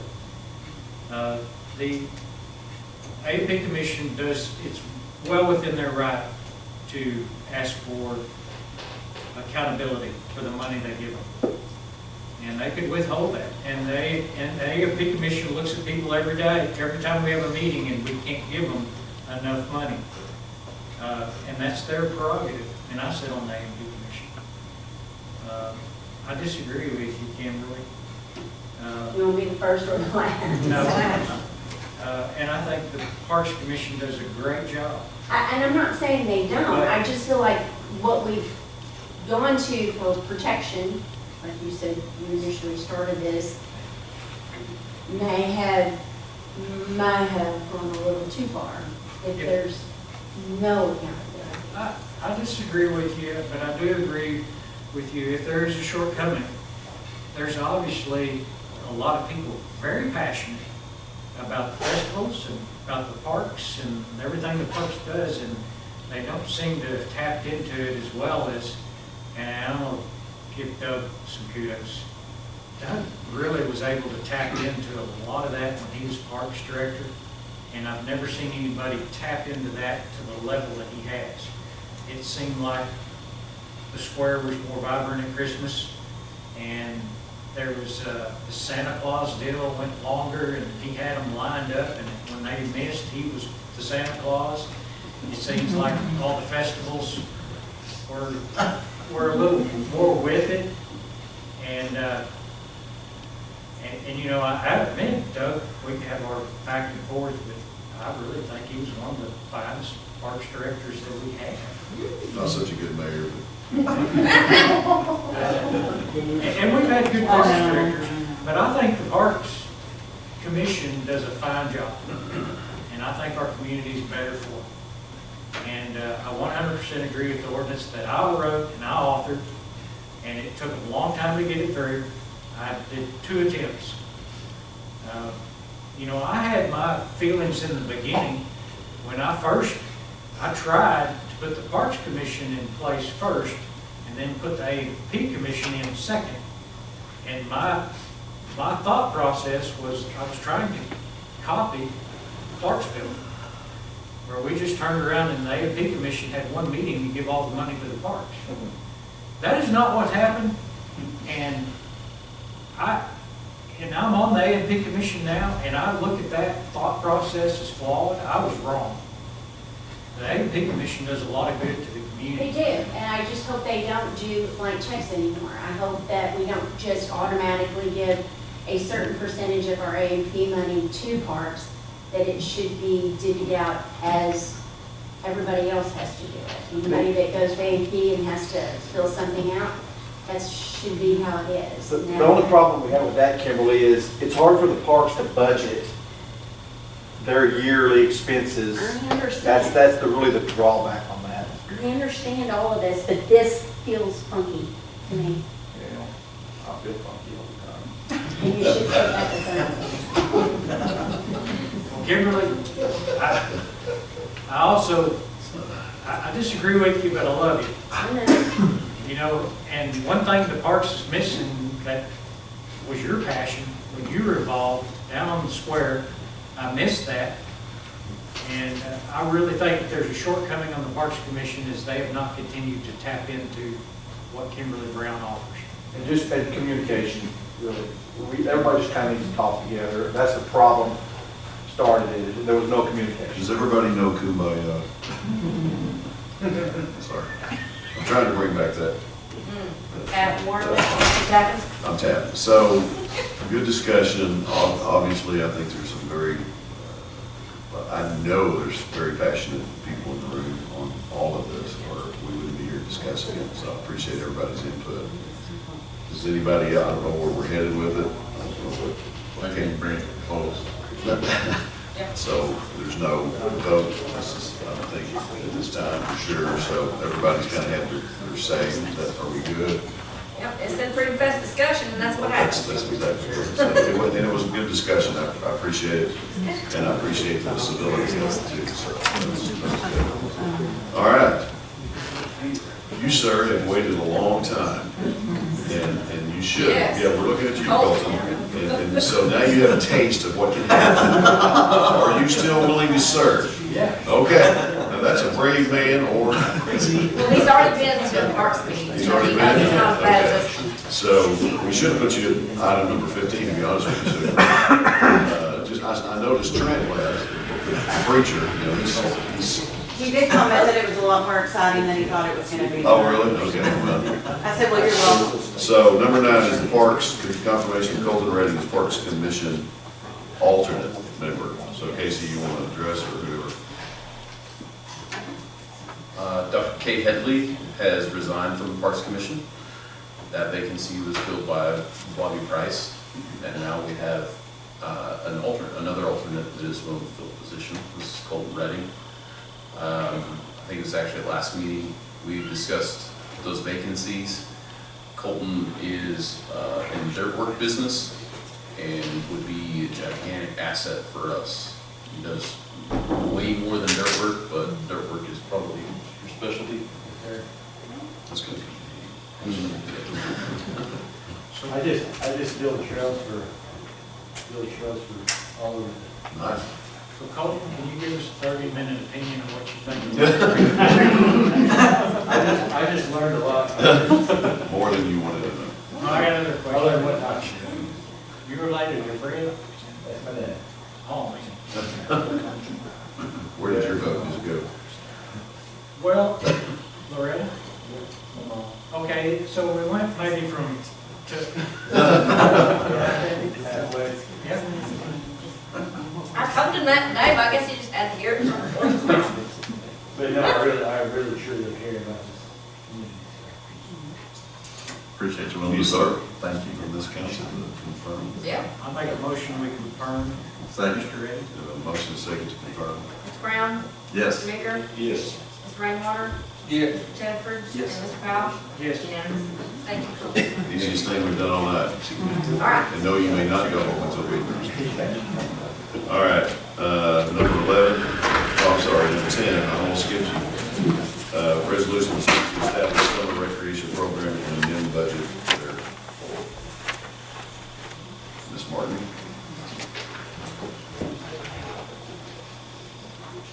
Hi, it's Megan.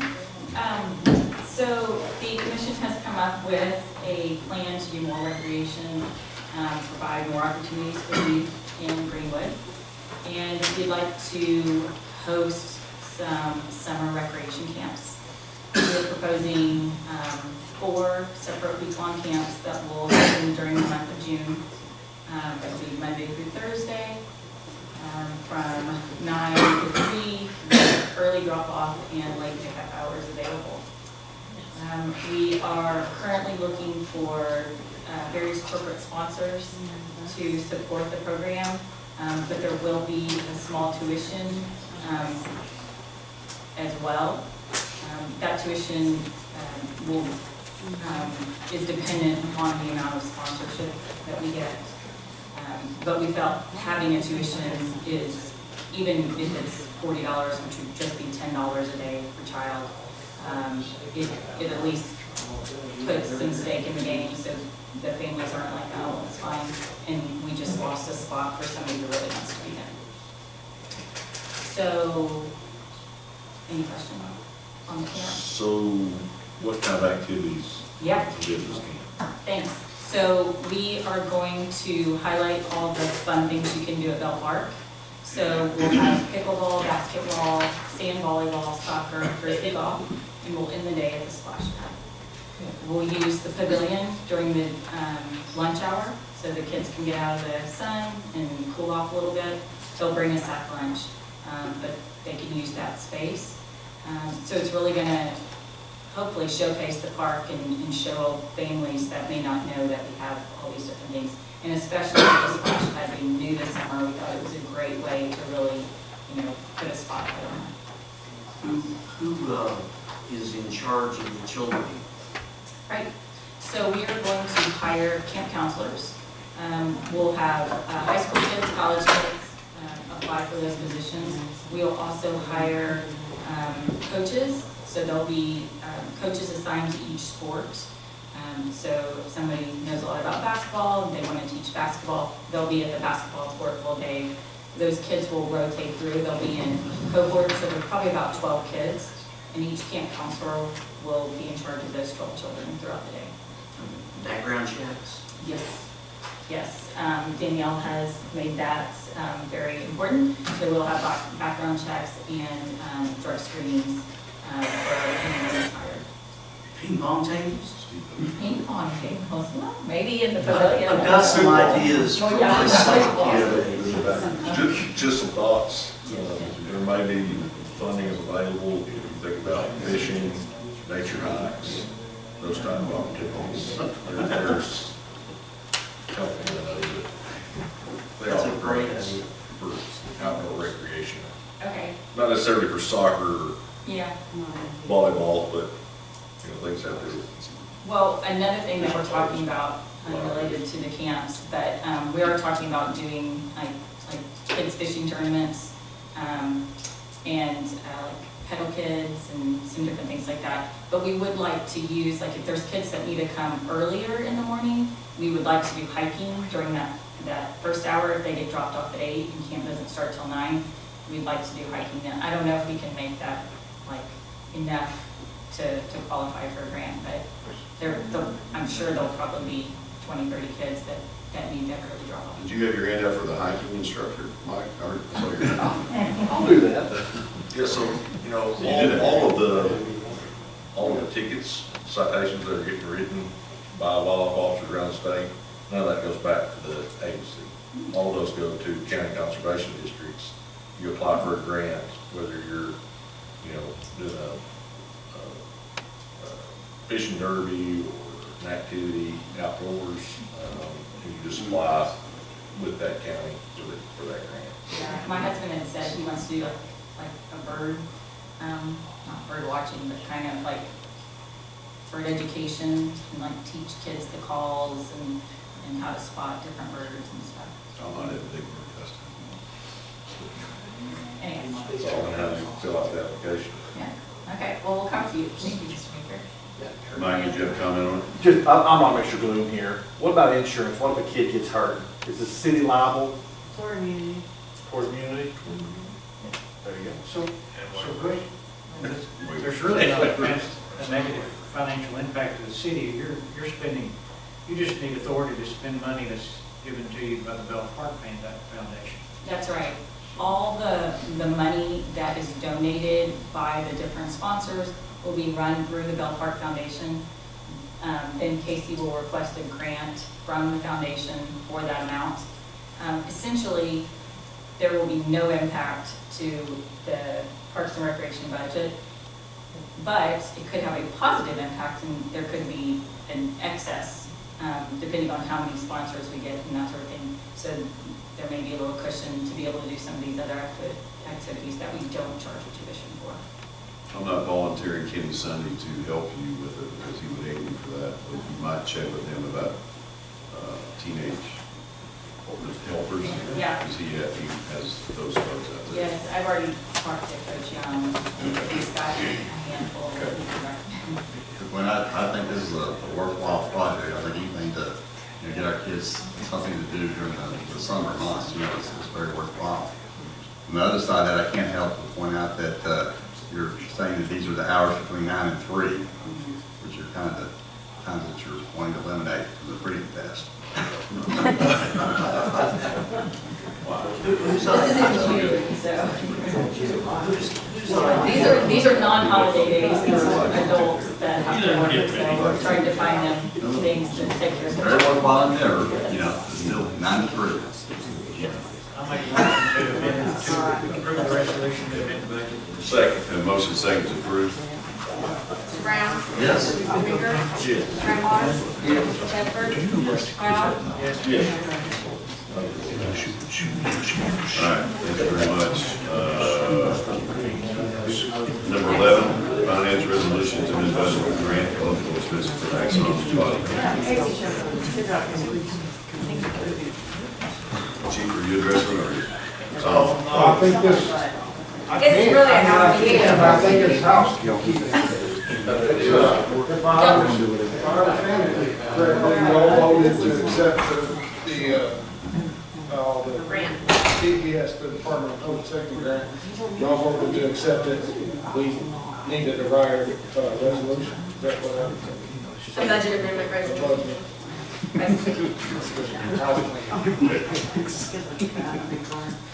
Zero impact to the budget. Yeah, it just, $75,975. Well, is there a president? I make a motion that we approve this resolution. Have a motion second to approve. Mr. Brown? Yes. Mr. Baker? Yes. Graham Waters? Shepherd? Powell? Thank you, gentlemen. Thank you, Chief. Ah, Number 12 is Councilman Powell. Somebody knock on that door. Why don't you just go in there and tell them? Why don't you? Would you do that? HR, would you do that? It's going to be discussion of budget and street. you want to just do your own?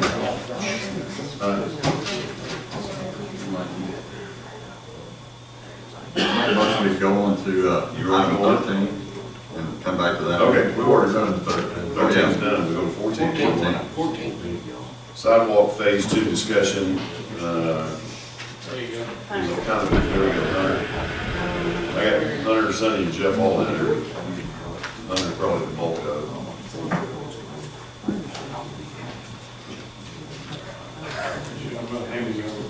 Okay. They're going to do what you do.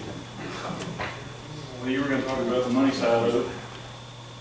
Or did you have a resolution, or am I supposed to do that? No, we're not. We're not doing, we're going to build this plan. Okay. I wasn't in there. Yeah. We'll explain why. Ken's packet just in case, We moved on to 14 while you were absent. Come back. Because I need everything to. Oh, yes.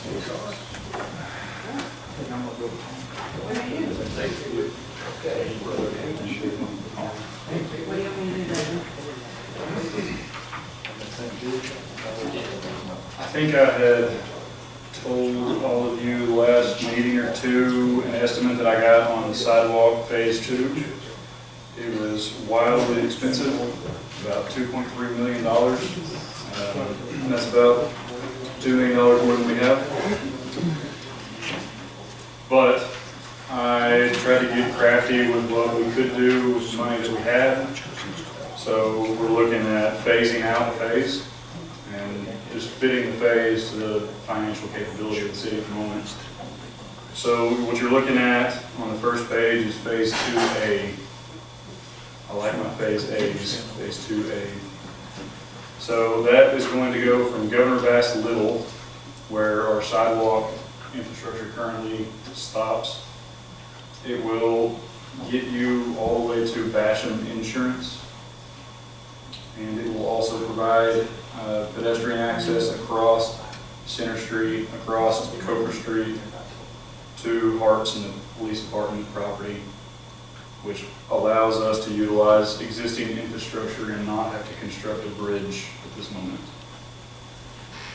So if you've got yourselves orientated, you'll see the bridge crossing the creek there, and it's got a yellow line going across it.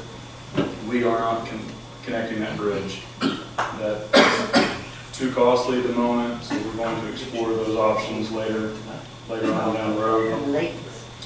The path of travel is going to be across Center Street to Harps with a signalized crossing traveling back to the intersection of Coker and Old Hackett, so that then people can cross and use the old bridge there that's already got a cantilevered pedestrian path. So that was our cheapest route to still maintain public safety and be able to get people around our creek system and through this area. It's kind of a pinch point there.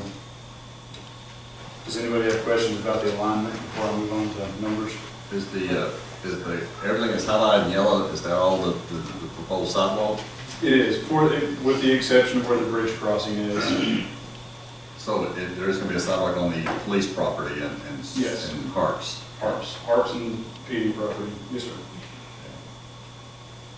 I think the only thing, Sonny pointed this out, and I think I have missed it, when you get to the corner at Old Hackett and Coker, right there at the PD's property, technically I think we're going to have a crosswalk that cuts across Old Hackett with a little bit of a landing, and then a striped crosswalk to get across to Coker. I can either pursue going back to the engineering or rely on in-house. I think that we could probably handle a crosswalk or two in-house. We can, I've got one addition, I'd like to have a signal, push button signal for pedestrians for that intersection, and we'll do the painting with crosswalks. Tim will love Is that? it. Absolutely. Tim will love it. Well, At Old Hackett and Coker? yes, sir. To get across Center Street. Oh, wait, to get across Center Street? Yeah. Like center signalized. Yes, yeah. Gotcha. That's our most dangerous point there, is crossing Center Street. So we will coordinate with the light that is there now. I'm not intimately familiar with the type of system that will be utilized, but it will be based on pedestrians. So walk up, whether it's I think they have a hawk system, or if it's a direct push button that will identify when someone's. So it'll be kind of coming out there. It will be. At the base of the caboose, sort of? Pretty close. Yeah. Yeah. It's going to be kind of wonky, I guess. Walking show. Yep, caddy one. It's going to be a change. This was we looked at a couple of other options, and you have to be so far from an intersection to have another light. And to meet that, put us back to the point where it wasn't feasible to then run sidewalk back this way. So we had to be at that light, or our option was to pursue a bridge crossing the creek, which I got an estimate on the Denver Street Bridge, and it was $750,000. 2009. And so is I guess, are we going to stop traffic a little bit further up from where everybody stops coming eastward? Yeah, I think we'd have to move the stop line there closer to ours. Okay.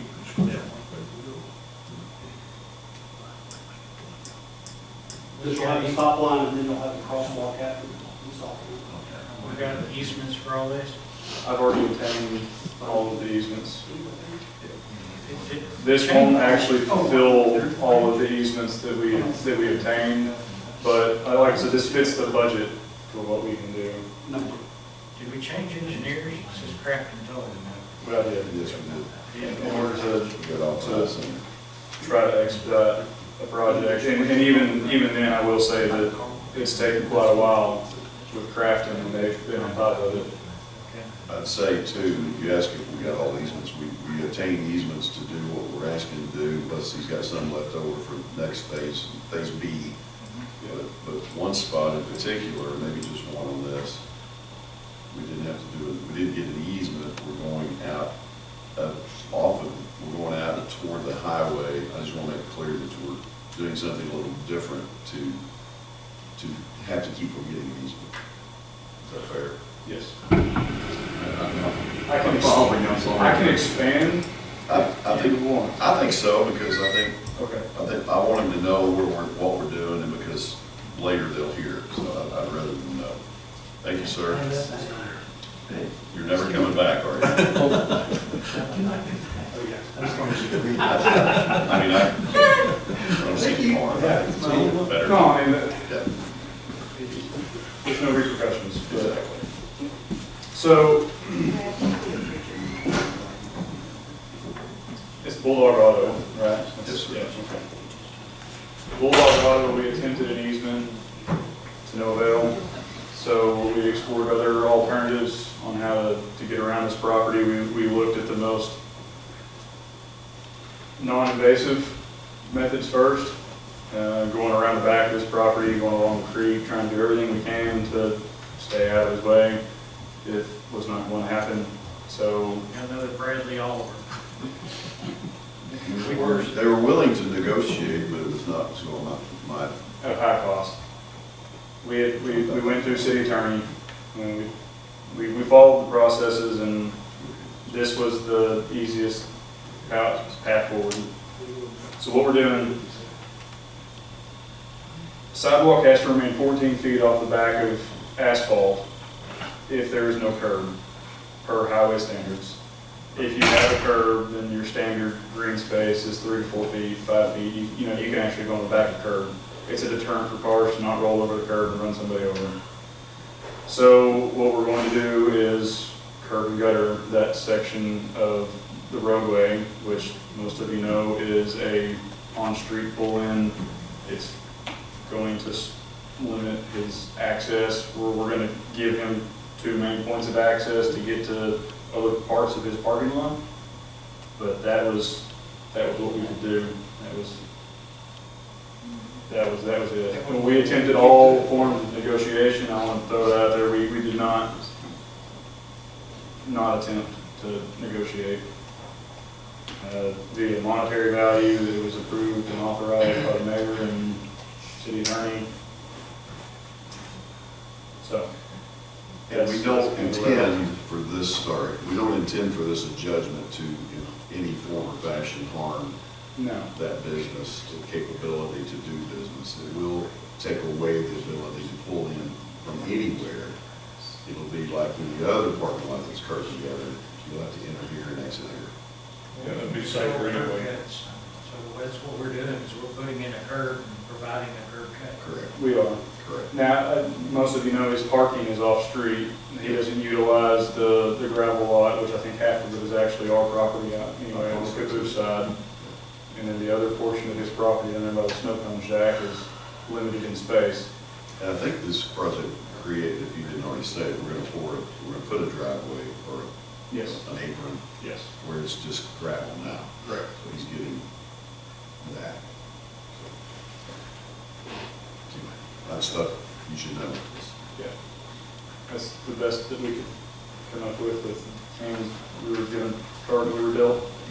Well, it's like that, I mean, just on behalf of the sidewalks, you know, to me, it was like when, you know, my pal was trying to, you know, initiate trails in the city. I said, nobody's gonna use trails and stuff. And then as they got put in, I saw more and more people using trails, and I see more and more people using the sidewalks. So There's people walking up and down Center Street all day long now. Yeah, it's And by the way, sorry, by the way, this is not, you might think is a local owner. The gentleman that run that business, that's not who we're dealing with. There's an owner of the facility, of the building, who's not from here. Oh, is that right? Correct. It's a whole different, yeah. So don't. Thank you for Yeah, sharing. you're welcome. I thought that's probably pretty important. Yeah, it is very important. Yeah. Although they still won't be Neither party are going to be excited. Right. I would like to say the next phase that I have intended for this project would be the other bridge crossing. People have been walking across parking lots the entire time these parking lots have been here. They will continue to do so until we have the proper funding to make it a designated walk path. But getting people across the 2 bridges were the most impactful, in my opinion. So that would be my next intended phase of construction, once we get this one completed. I'm already looking forward to the future. We're gonna get this one done. When you say we're gonna get it done, what's the time frame? As soon as Tom can give me some money, we go. In all reality though, we're at 90% plans. This, reducing the scope down to a mere portion is gonna expedite that. I spoke with Craft Toll last week, and she said that if we don't already have the grant money funded to us, then that's about a 2-month process for TAP. So I'm waiting to hear back that. Do you know if we have that grant funding or? No, we keep it. Okay. So we were approved, and that paper is in this, so that was a 2020 award.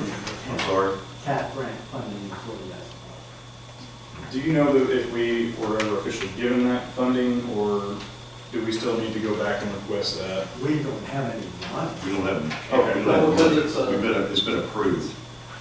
Okay, As so a that'll be a But 2 months. it's a reimbursable It's grant, already, yeah, you guys, so you gotta spend money Yeah. to get money. yeah. So out of this 380,000, there's potential that we get 250 back, or is it phase, is this phase A? 250. Okay. That's If the he- max. if you didn't just say it, I'm sorry, I didn't, yeah, that RDOT is all in on this, they're good. yeah. They appreciate the fact that this has turned into a $2-point-something million project when it was originally guesstimated, I like to call it, at 600,000.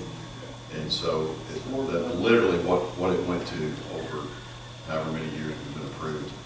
And so they are understandable. We called her on the phone and she goes, this makes perfect sense and we're good to do this, so everything's good. Yeah. Second page has got a breakdown, preliminary cost estimate for this project. And I did go back a second time to Grafton to have a finalized budget, and she said that everything that was included in here, plus what you'll see in the red, which was just the addition of 50 linear feet of culvert. That was overlooked on her preliminary cost estimate, so it was a $5,500 addition to this budget, bringing the total to $380.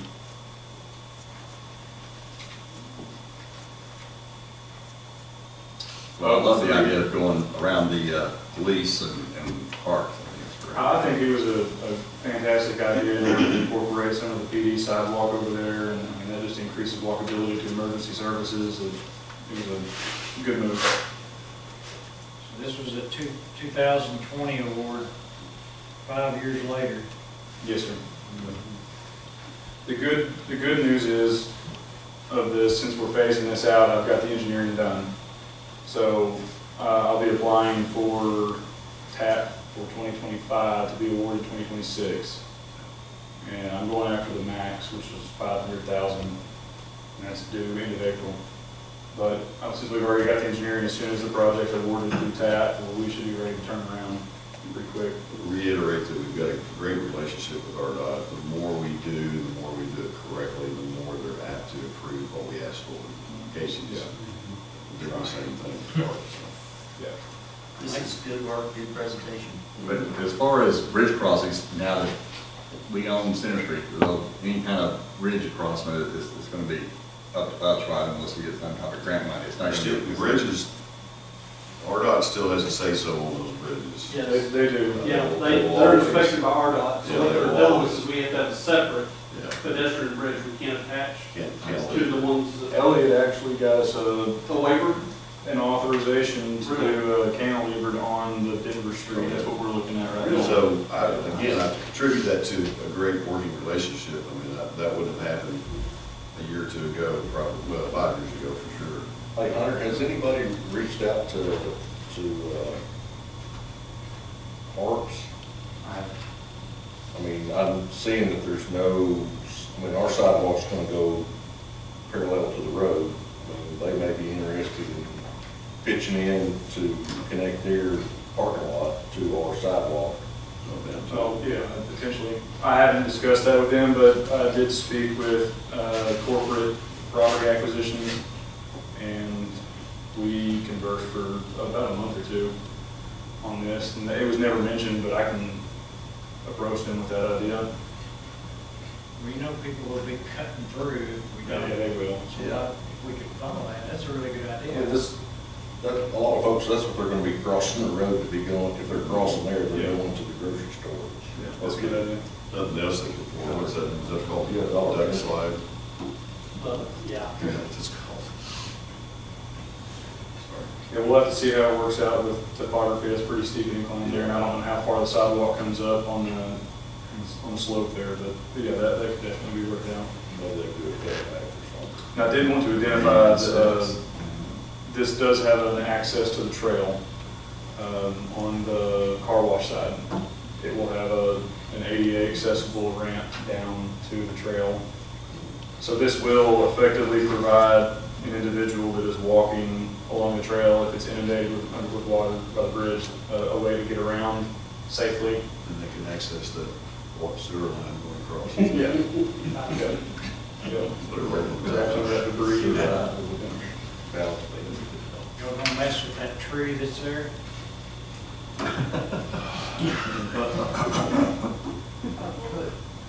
Did we plant it? They see planted. So yes, we're taking it. We'll go right around. I will leave it in the middle of the sidewalk. Okay with that. Little roundabout. Roundabout. It's a natural wall. The tree grows in Greenwood. Tom, you want to hit financial side with the sidewalk fund? That's Yeah. nothing up on. The cash flow issue is not existing if the funding comes back from RDOT with the 250. I think the way they did it in the past was it's the draws, and it's submitted, and then we pay the draw, and they reimburse us the percentage of that cost up to the 250,000. So I don't see that being a big issue. Sidewalk fund is already budgeted to be funded by the street department fund. You've approved that. At 150,000, it was designated to be for the sidewalk project, when we thought it was only $600,000. But it makes perfect sense, and the money is already in the account. You're looking at an out-of-pocket of 130, so you already have 119 in the sidewalk fund before that 150 gets transferred, so you'll end up with about $140,000 residual still in there for the next phase. So it's funding is already good.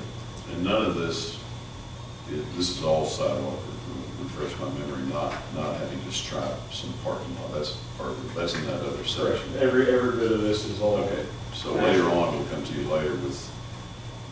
But we don't need to approve this additional 5,500 that you're talking about. That's still, that It's all was in there. calculated in Okay, right. it's covered. I was just bringing it to your attention. I don't know if we needed, Tom and I discussed this morning, I don't know if we need to make an official project or if we're good. Well, technically, it is an official project. So That's right. I can earmark it for that, now that we know hard dollars. So we're good? We're good. If y'all are happy with the alignment, I will proceed forward. Very good. Thank you. Thank you. Did Danielle assist you at all this time? I knew you were gonna do that. Always. She is a resource. We're leaving that, she gets phase 3. All right, that was 14. We're gonna go back to 12. Councilman Powell, discussion of budget and street expenditure. I know. It's about the reason the first time we had it so late, kind of rushed through it, and now it's 10:30. Rod, if you would allow me just to give a small overview of my answer. Some questions that you already have. The Spruce Street project was the first one I was going to talk about tonight anyway. So that was already in the plan, and hopefully to release that money. Since we haven't had bids yet, we don't know for sure that the 250 will cover it. So there is the chance that I'll have to come back to you on that. That's an engineer's estimate. That's what we've been running off of. So That's money we shouldn't be spending, and it's not your fault.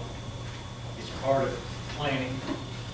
That developer should not have been allowed to do that. I agree.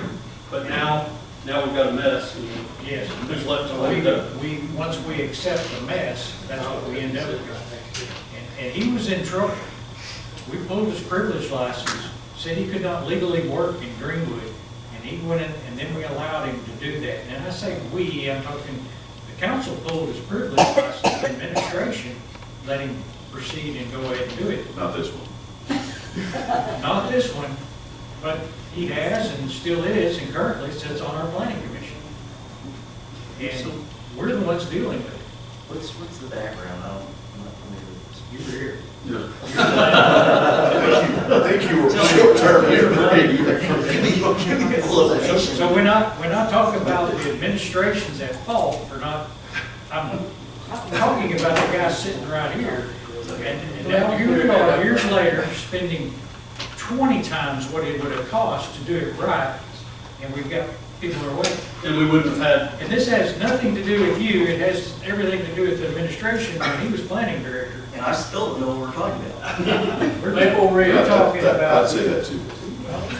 we're talking about Maple Ridge subdivision. You're talking about the gentleman that was here a while ago about his drainage. Yeah. He's the one that's bought the house. And the wall that we accepted as good construction is now falling On in. Google Maps. So, anyway, it's nothing we can do anything about. I understand the expenditure. so, You can move on. okay. So what I was gonna also tell you, of course, you know, we have two different pots of money. One is what we refer to as the operational budget. So we've got that fund, and then we've got the city sales and use tax fund. So right now, operations and capital come out of the street fund, which is funded by fuel tax. It can only be used for street purposes. So we have that, then we have our city sales and use tax. So what we decided during the budget process was that we were not going to start any new projects until 2026, and we know where the tax election is on that. We were just going to go forward with the projects that we had already approved last year. So those are the ones that we've been working on, but the only one that hadn't started yet was the Spruce Street. So we deferred that for a month because we need to talk about stuff. So.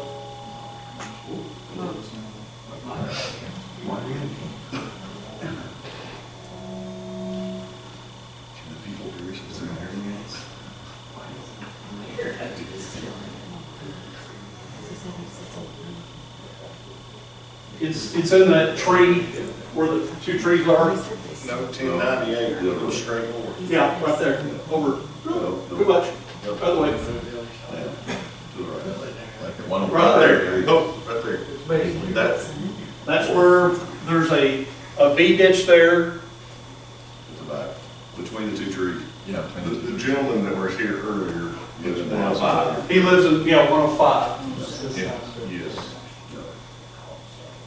So that wall runs actually partially to the house to the west and the house to the east.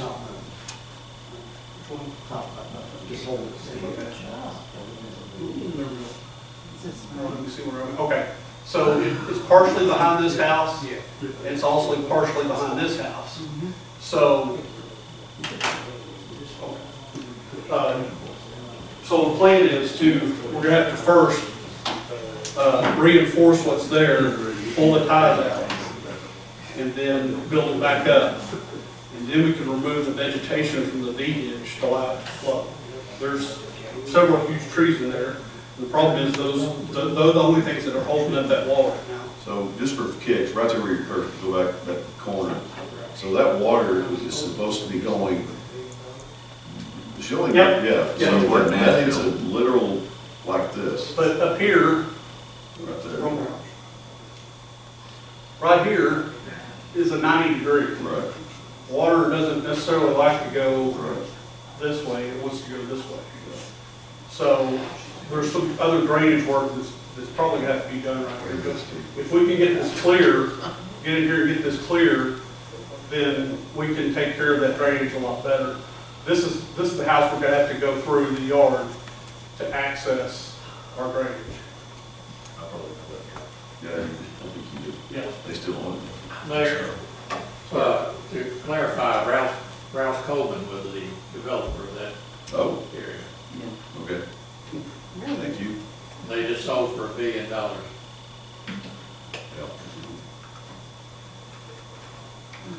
So where I was going was, with the project money out of this, the city sales and use tax, those are the only projects that we're gonna have for the rest of the year.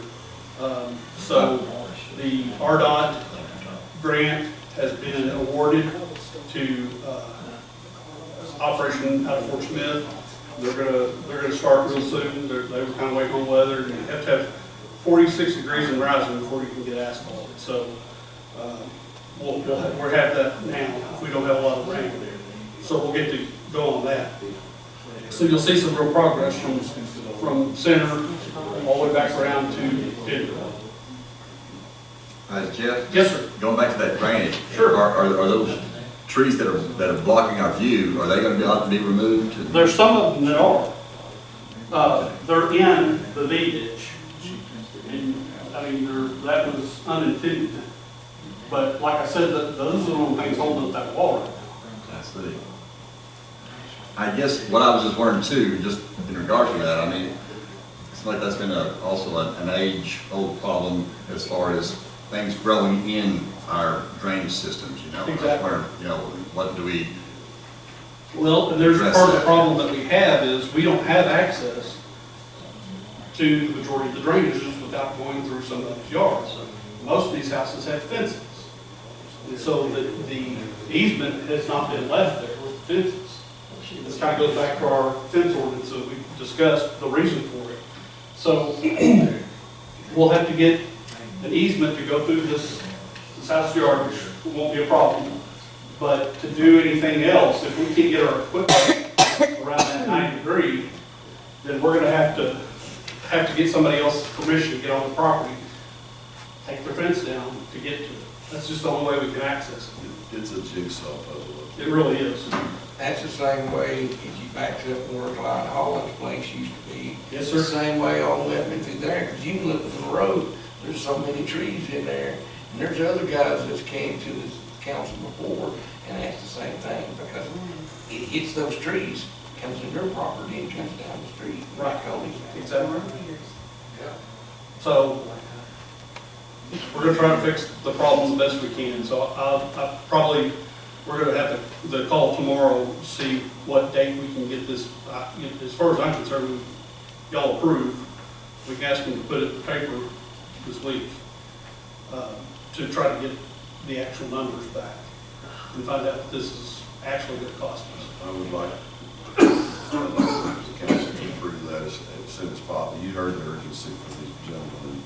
There's other issues happening. I'm not sure where we'll land on that, but I hate to think that old yard continues to disappear and we're paying for a house. Well, there was one young man that he come on back on the street back in there too. He went up in that deep ditch himself with a four-wheeler and one of his crew members, and he cleaned that all the way out to back up to the backside of that hill. Because I personally seen the. Yeah. He's the gentleman that sent us the email. Yeah, that's Norm Peters.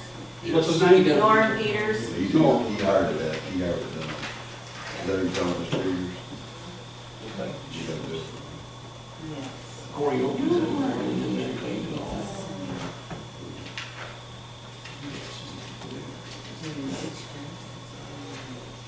A little weird. But no, that's good. Because that helped too. Any more questions on the Spruce Street? Okay, I'm gonna skip back over to the capital side. We deferred from last year to this year over $300,000 in capital. And I'm going to recommend that we defer all of our capital that we have in the budget for this year. So I'm not going to have any capital expenditures in equipment, if you approve. So our only money will be in these projects, these overlay projects. And that way, if we do need some money to support the city sales and use tax, I think we can transfer that over, can't we, or just pay it out of that fund?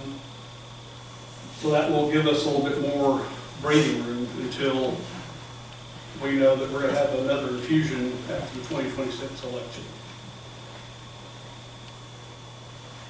If we eliminate, yeah, so there's another 300,000 right there. So we'll eliminate that, if y'all agree. Was there anything that we have to really agree, or just saying this money not gonna be spent Well, out of the budget? I just want you to know that it's gonna be there. Okay. I don't know if you have to approve it. I Is kind of there some type of notation that we need consensus. to, or we need to act on it? We need a resolution for not spending this, so that it's, or what? That's what he's asking. What is the question? Do we need a resolution to, or do we just say, we're not gonna spend it? He's just proposing that he not spend the. What, If you want to remove it for the year, Well- and not spend it for the year, I would like to not spend it for those capital items. I'd rather move it over where I could use it for asphalt. He wants to move it back to city sales and use tax for improvement projects. yes, that requires a That's resolution, what I thought. Okay. Yeah, especially when you're talking about tax money, yeah. touching it. But Make a resolution that we do that, and then somehow you follow up with the, if you want to bring back a resolution next meeting, I think that'd be better. There's so many involved, things involved. Yes. Okay. Well, I'll put that on the next month's agenda. Resolution to amend budget, Capital expenditures. transfer of, Transfer, yes. So if you've been up North Main, you see they started back again. We started last year with the Fox Run going up to the splash pad and cleared the swath there so they could get the utilities in. And so there was a little bit of a congestion area with the people working on the sewer and pouring concrete. So we kind of backed off a little bit to allow them access to get that done, because they're going to have to do it for us anyway. So we're back up there, and that thing should be ready to go when the splash pad opens. So we're looking forward to that. So that's where that is. The other thing I was going to touch on too, we've got some items that we're going to send to auction, and I will have a list that has everything on it for your approval. We may not have it next month, but we're gonna get rid of some things that we're not using. There's several pieces of equipment, trailers, and things that we haven't used, and so they don't need to be sitting there. We put that money back in and use that back too as well. So I'm looking for ways to try to make sure that we have money to do the improvements we need to do. Just going back and looking at the report that we have on our streets and where streets are, and I think Doug said it before, we can kind of throw a dart at the book and start anywhere, but there are streets that need more attention than others. And so of course, we've been actively patching potholes as they come in. Of course, this last round of snow didn't help us any, so we're having to go back after that, after we get all the sand and salt off the street. So we're still sending the sweeper truck around to get all that off, and then we'll get in there when it's dry enough to get the patches in for the ones that were created during the storm. Let's see, what else? I think that's all I was really going to share with you. Do you have any other questions? I don't. and this is just a side note, but I thought that might have been what the kind of discussion was about. It says street expenditures, but I guess is there still something to, it still kind of bugs me about the Veterans Way, when we said that engineering adjustments or whatever were half the cost of something that I think that was already engineered. It shouldn't have been, to me, that much to alter the engineering just because of the sewer line. Sure. We had a meeting with Olson on that very specifically and a few other things, and they were going to provide, have they gotten back with you? Yeah, I've got kind of a synopsis that I can give you on that as well. He can answer that, because we asked that very I think all of us in the room asked the same question. Right, we did. Hit them pretty hard, so. So that change order was not, and I'm sorry I was sick, I had the flu. I couldn't, I tell you, I was struggling when I was on the phone, so I'm sorry. But what, that change order wasn't solely that section. The change order included the 1 foot that we had to go down further than what was budgeted, and then the fill that took that back up. There were some discrepancies between the contractor and the engineers on how much that was. The contractor was higher. The engineering firm was lower, so obviously we took the number. But having them on site was the reason that was done. Construction management, while the project's going on, they're keeping an eye on everything, making sure it's up to standard, everything they do, the pours. So that's part of that engineering cost, because of the time that it took to dig down further to get to something solid that they could build it back up. They saved us at least that much in fill by just being there. So the time for completion was longer than what the original contract was for. So that's part of that. You've got your fill and your depth, and then your engineer on site, your construction manager on site. The smallest amount was the section that was incorrectly surveyed. And that's what it boiled back down to, was the survey was off. The surveyor went to a different depth than what that sewer was, and that's what threw it off. And then, of course, a little bit of engineering change to send it from going north to going south. Did he send you the numbers though, Jeff, to support what you're saying? I mean, we all heard that same, and he was gonna send, because we asked him, Yeah. I wanna see the numbers. I can send that to Danielle and have her send that out. Yeah, we'll get that to you, because we were very specific. I just started the meeting by saying, or somebody did, Sonny, we all kind of chimed in and said, well, what happened?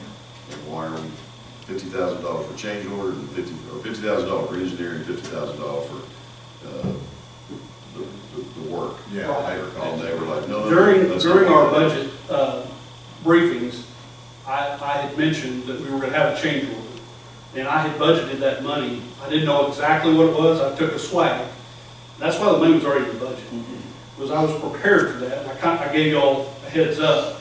But I didn't get we were going back and forth on those amounts till the day after the last council meeting.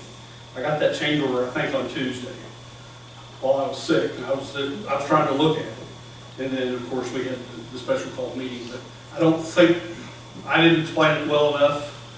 Like I said, I really wasn't in the right mind to be able to do all that on the phone, just too much. But they did supply us with some better understanding. It's a pretty good report. I have an email. We'll send that to you. All right, anything else from Mr. Yeah, can I add one thing on that project that you just mentioned, just so you guys can watch for this? Jeff and I had a conversation about the billing that's coming in from them. There's some issues with the billing, and we're watching it real closely. First, the first two draws that came back, the dollar amount, here's the actual history of it. The first one that came in January that said the project construction cost with change order was without the change order actually, was $624,000. And we had that on the first one, the first draw, and the second draw. But the third draw that just came in, asking for $38,000, was saying that the project construction cost is $621,000. We have no idea why it dropped. So I charged him with going and finding out what happened there. And the second thing is the amount that's left. It stems from this first construction draw. They have, Crawford still indicates that we paid them $171,000 instead of the $177 we actually paid. So there's a $6,000 variance between what our records show based on what we paid and what their records show based on what they say they received. Although we have to cancel checks. So we know they're not giving us credit for $6,000. So we're watching this just to make sure that we're not gonna pay them the 141 that they're still saying that we're gonna owe after this third draw for the completion of the project. We say, based on your information, we only owe $135,000, which is that $6,000 difference. So just keep that in mind. I have There's some also issues. working with Crawford on those numbers, so Right. we're holding that purchase order until we know what's going on. We're okay in paying up until the final payout, then we're gonna Well, sell it. I don't- I want him to get with Crawford and tell them it's coming.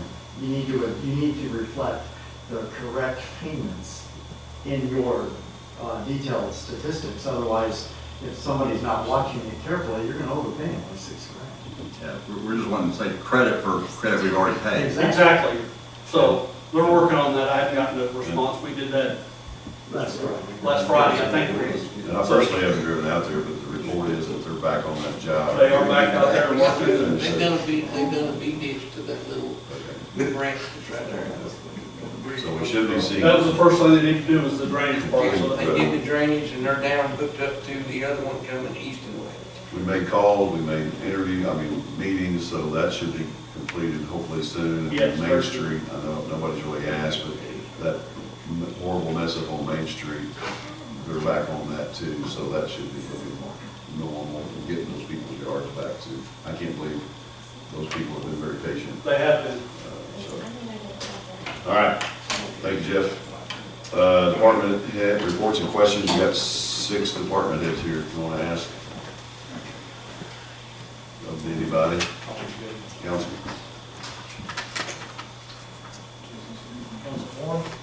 We go right in council forum, if there's nothing for department heads. So, council forum it is.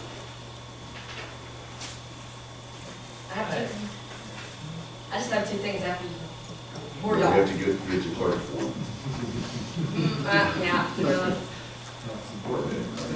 Oh. Casey, what was the number on what we got from the auction for your parks stuff? Do you remember it? 2,000 and some change. Okay, and then the police department was $60. So that's all we got, okay? We didn't make We a lot. wanted to report that to y'all. And What'd you do, auction off a used nightstick? Oh, we auctioned off the truck and 2 zero-turn lawnmowers. Yep.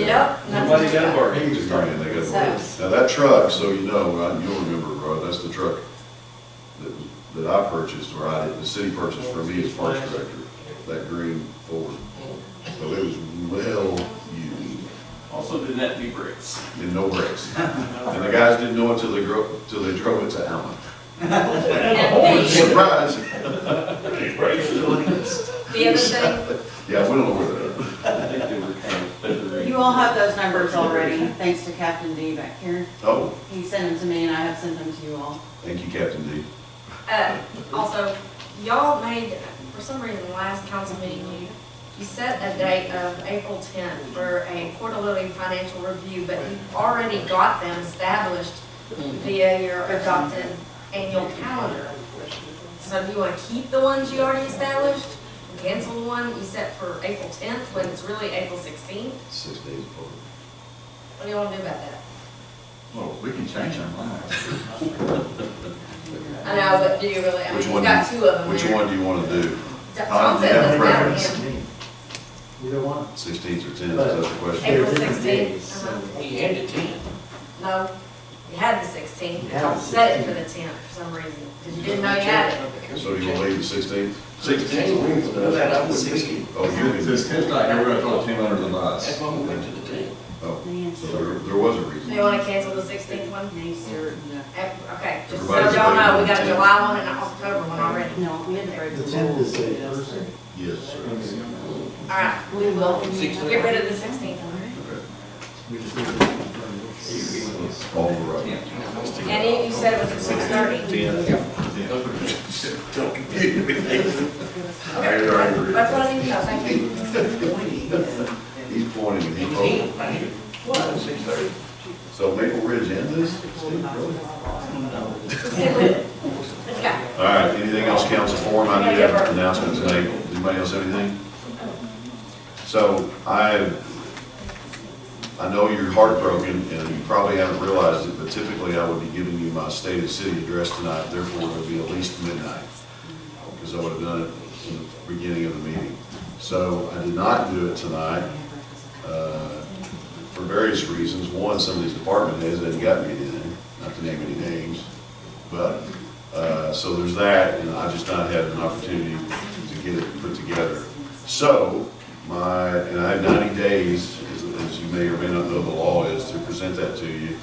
You will get a copy, a printed copy of my state of the city address in your hands prior to when I'm going to give it. I'm going to give it on March the 31st. Can't go till April because that's against the law. So I'm going to give it March the 31st, which is a Tuesday night? No, Monday night. I'm sorry.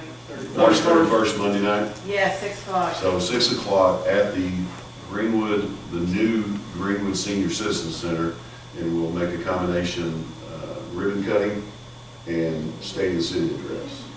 So some of the people that have never got to hear me talk for 45 minutes will be forced to because they'll be there for the ribbon cutting. So you're cordially invited to said it's not a meeting, it's just a gathering. So we still wager on the time since we already. Absolutely, absolutely. Get it in the city's official record. Well, I'm just handing you a copy. Hey, what time did you say that was? Six. Let me repeat it. I'm trying to find something. If it's just a recording. I'm gonna show you later.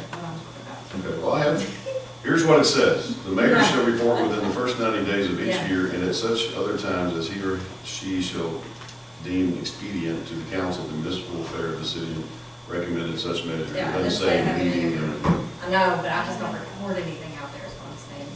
And I'll just stick it in there, it'll just be. Yeah, I'll have it physically. So please Council attend. may not be there though. Well, hopefully they can. They wouldn't show up to meeting minutes. I am requesting of well, it's Best Floors. I called him, or we were talking, and I'm asking him to provide the cooker. So I'm planning on having some hamburgers and hot dogs out there for this ribbon cutting. And I'm hoping, obviously, the seniors will be there, along with area agency on aging and some various people, open to the public to show off the facility. We think, and the only thing that might be missing from the building would be some equipment, but I think Mr. Cohey believes it'll be delivered before then. That's another 3 weeks away, give or take.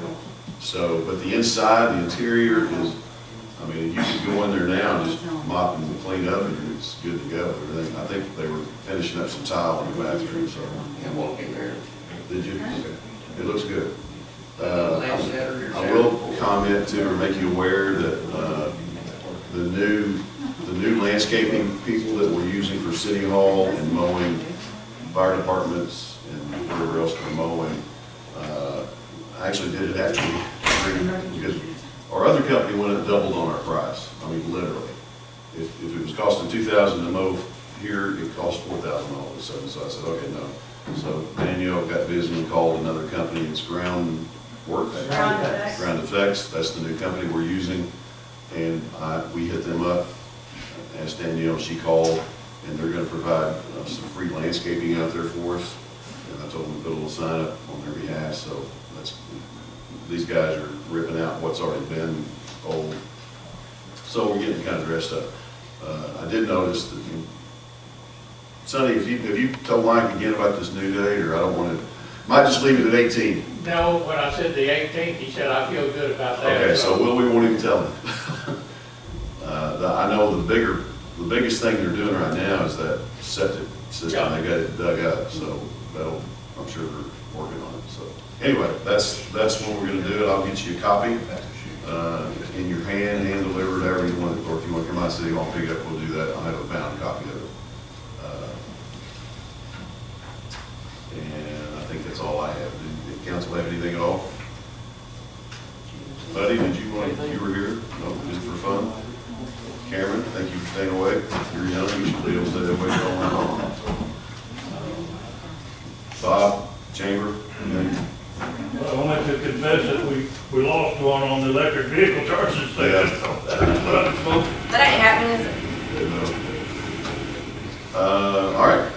meeting, got a lot done, appreciate it, thank you department heads for doing what you do. Would entertain a motion to adjourn. Motion adjourned. Second. Thank you. I'll make that contact with you. Ralph, did you second? Ralph, you second? Yes, sir.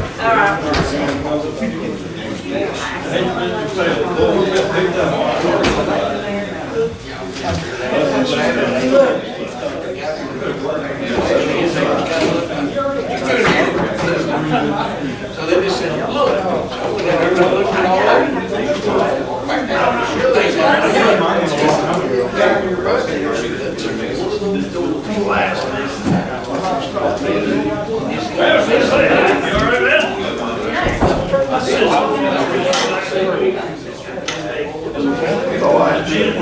should have one more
Like a thorn in your side.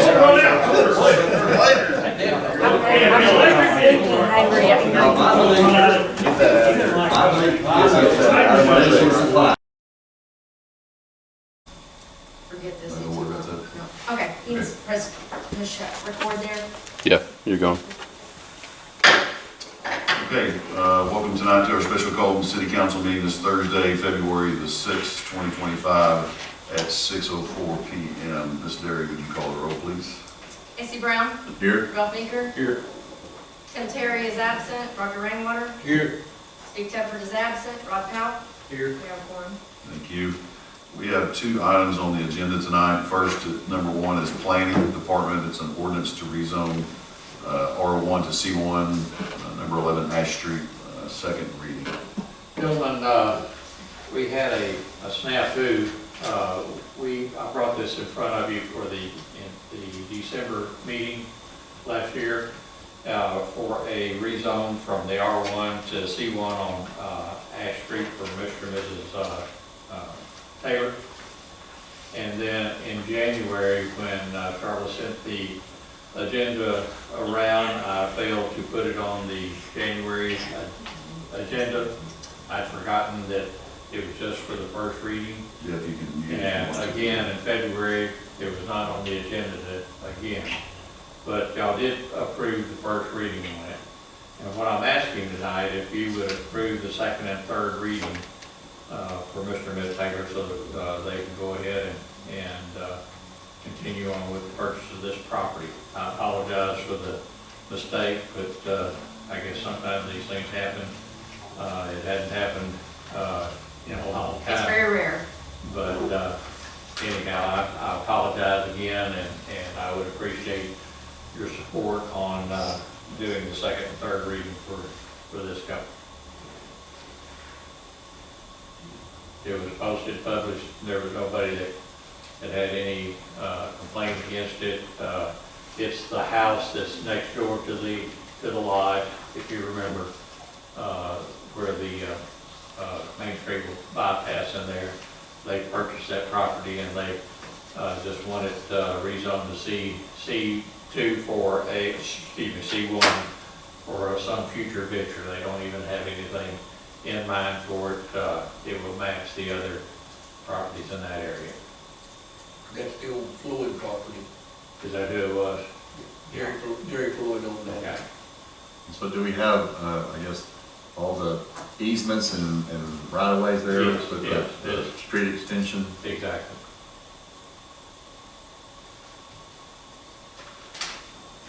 They purchased it from RDOT, and so, like I said, they, for future investment.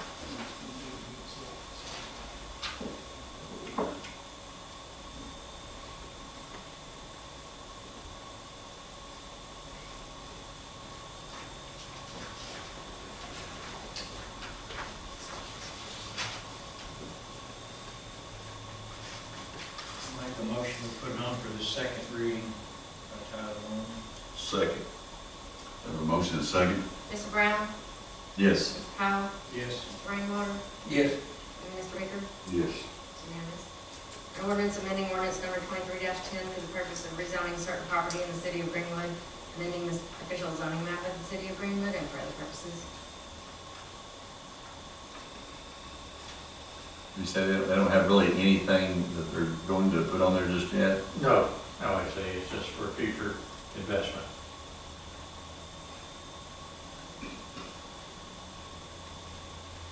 It's just that, we would have had the third reading in February, and it was our mistake.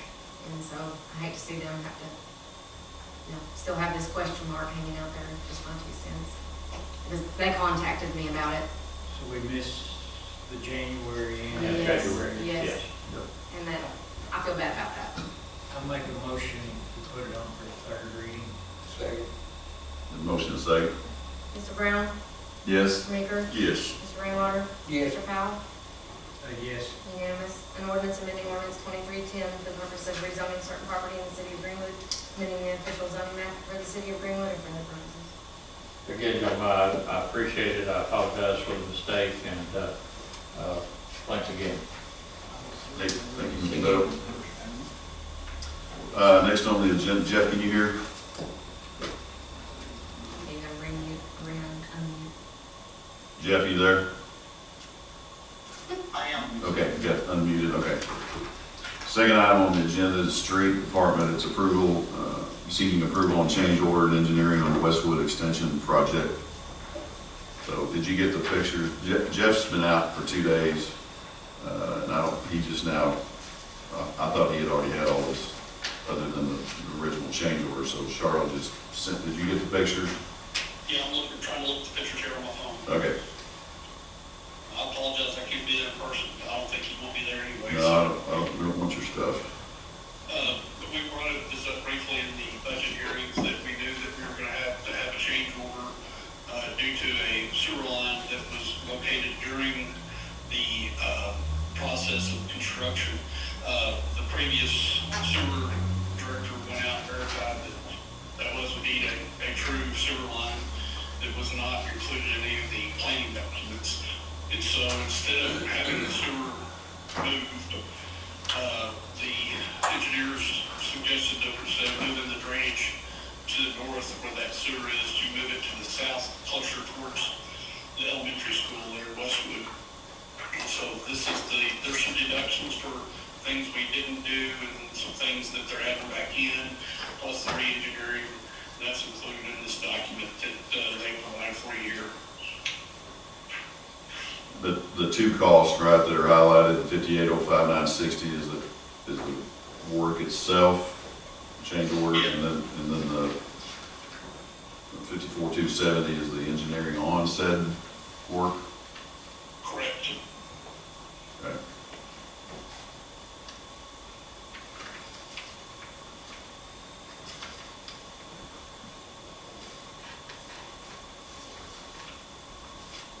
So the total for the change order is 58,000 for the work. For the construction part. That last document reflects the 54. The total, it's gonna be over $100,000, whatever that is. Tom has all figures. I'm sorry, you got it.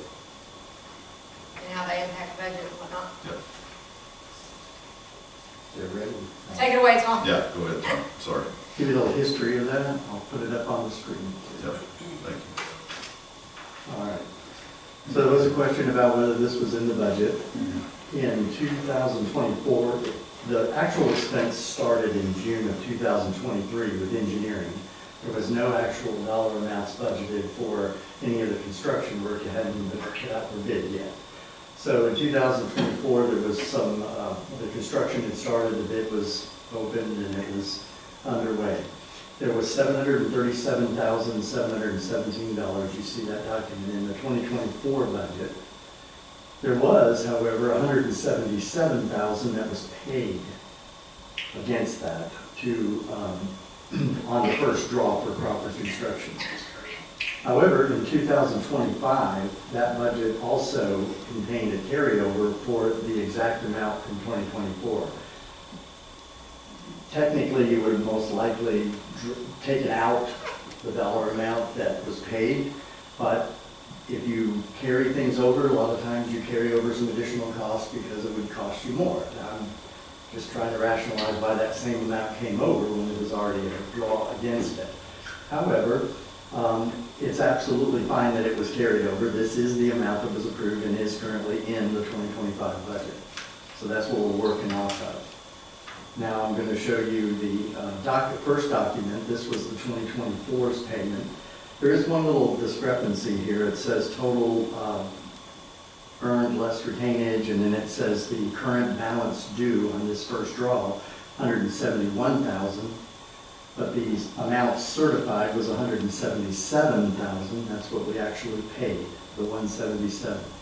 I bring that to your attention because the second document, which was paid 3 days ago, I think it was on the 4th, and the mayor signed this document. This is indicating less previous payments, line 6 from prior application. Well, it's just being carried over at $171,000. So there's a $6,000 discrepancy there. That'll come off this balance to finish, including retainage. It's $125,000. So the $125,000 is going to be about $119,000. All right.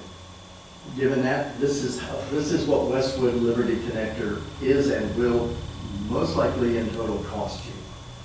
The total original contract sum was $624,000. That's the Conda documents that you have. There was a first draw in 2024 of $177,000. The balance due to finish at that point was $447,000. We have just made a second draw, like I said a couple days ago, for $327,789.56, bringing the remaining project balance down to $119,000. And that change order's added cost of $58,000 means that we, when it's all said and done, will be paying $177,000 more in 2025 when this project wraps up. So when you look at the total, oops, let me go to the bottom, the total construction cost of the project was $682,743, and the total budgeted cost was $737,000, and that's a favorable variance of $54,000, even with that change order. That does not take into consideration any of the engineering. That's just the construction portion. So if somebody said, what did it cost you to build that road? You say $682,000, you're missing the amount for the engineering. So I'm going to show you that. The Westwood Liberty Connector engineering cost over the last 3 years, starting in 2023, we paid out $103,000 for engineering. That's before any construction started. 2024 project engineering is $140,000. Now there's an estimated additional engineering expense that is included in your documents, $54,270. And that brings your total engineering expense for the project to $298,000. It's a lot more than 12 to 13%. I want to show you that. It's up there. You're going right where I was going. The total project construction cost $682,000. The engineering added together, that road's costing you $980,000. That's what it cost you. The engineering expense as a percentage of the total construction cost was 43.7%. The engineering cost as a percentage of the total for the project, 30.4%. Usually we go about 12 to 15%. It's up from 10% in engineering costs. That's extremely high. Has Olson been the engineer all along? Yes. From the beginning? So I'm gonna go on a little bit farther, and I'm gonna show you, if you looked at, what did this 3-year project, or 2.5-year project, what is it costing, and how did you compare it to budget? So Jeff, I'm assuming that your $737,717 number includes engineering. The carryover? Now, the amount you budget, were you budgeting just the cost of construction, or did that include engineering? That's just, I don't know for sure right now. Okay, and the reason I bring that out is because there was no budget for engineering. If I go back to 2025's budget, you'll notice there's 2024, there was $321,000 spent on a budget of $1,671 for professional fees, which is your engineering cost. And in 2025, there's nothing budgeted for engineering. So that's why I assumed that the engineering was built into the $717,000. So that's what I wanted to point out. Let's go back to this total project expense of 2025. Let's just look at this year's budget and what is it going to cost this year, and how does that fare against your this year's budget, all right? So the construction cost second draw this year, 327, the balance remaining 119.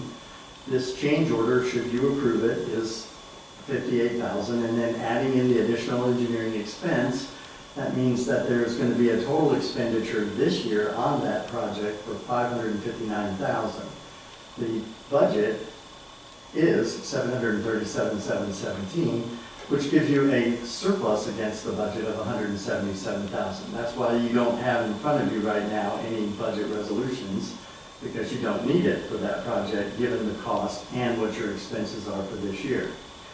But if we go back and we look at this project as a whole, 2023's project engineering I just told you about, and 24's, and the construction draw that was paid in 24 is an additional 420 to the project. That comes up to your 980,000. That means that this project, since the beginning, without any validated or verifiable engineering budget for this, you were over budget by 243,000 on this project. That is substantial. Yeah, it's more than that. And I'm going to show you one thing too. This is how you can get that. Jeff does a good job of project assigning these to the projects, and then we watch that whenever Olson sends in the invoice. Olson breaks it down by whatever project he's working on, so we know the dollar amounts per project. So we tag it to the project. That's why you see a 3-year from 2023 all the way to current, all the expenses that went in there for, including the Crawford construction payments for this project. So when I saw this as of February 4th, it was $748,000 already. So that's how we knew, that's how we can determine exactly what's been spent. And I went back and verified each one of those as being coded to and tagged to this project, the Westwood Liberty Connector. So if we use that 30% of the total project, or 40, what did I say, 43.7%, Olson's working on the Fox Run Street project. So let's just do some quick analytical math. $183,000 has already been spent, and you haven't done any billing for any of that project to Fox Run, just going up to the splash pad. And if you just look at this and divide it by 43.7%, it's over $650,000 project. Now, I don't know if that is just taking it to the splash pad, but then you can see if it is, and that's a third, you're looking at somewhere in the neighborhood of almost $1.8 million, given the fact that it's adding in the engineering portion of that. And I don't know where he is on the engineering. I don't know if we're expecting several more invoices in 2025. I did check to look and see if there was any purchase orders that are outstanding that haven't been called in for us to pay on the next check run. There's no Olson invoices that are in the system, in our system at the current time. Normally when we do a bid, I mean, doesn't that include the engineering, charges? We usually pay the engineer, he Nope. puts everything out for bid, and that's just for the contractor, just for construction. So when they do engineering, departments do it differently. Some take it, if it's a project and it's engineering for a specific project, going out for bid. Some departments add the engineering cost to it, and then they budget that project with the engineering cost. And some departments do it differently. They actually budget engineering costs separate. That's why tagging it to the project, whether it's engineering or construction, we can pull it all together and we can know exactly how much money you spend on these projects.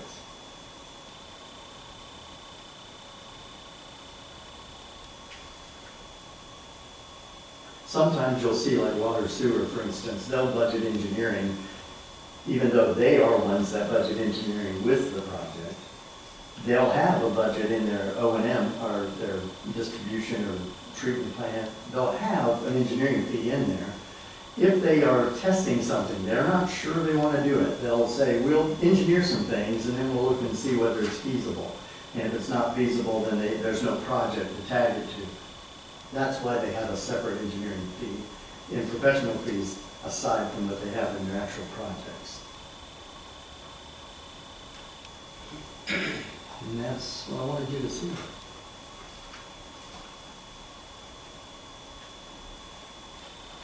Tom, I think I added the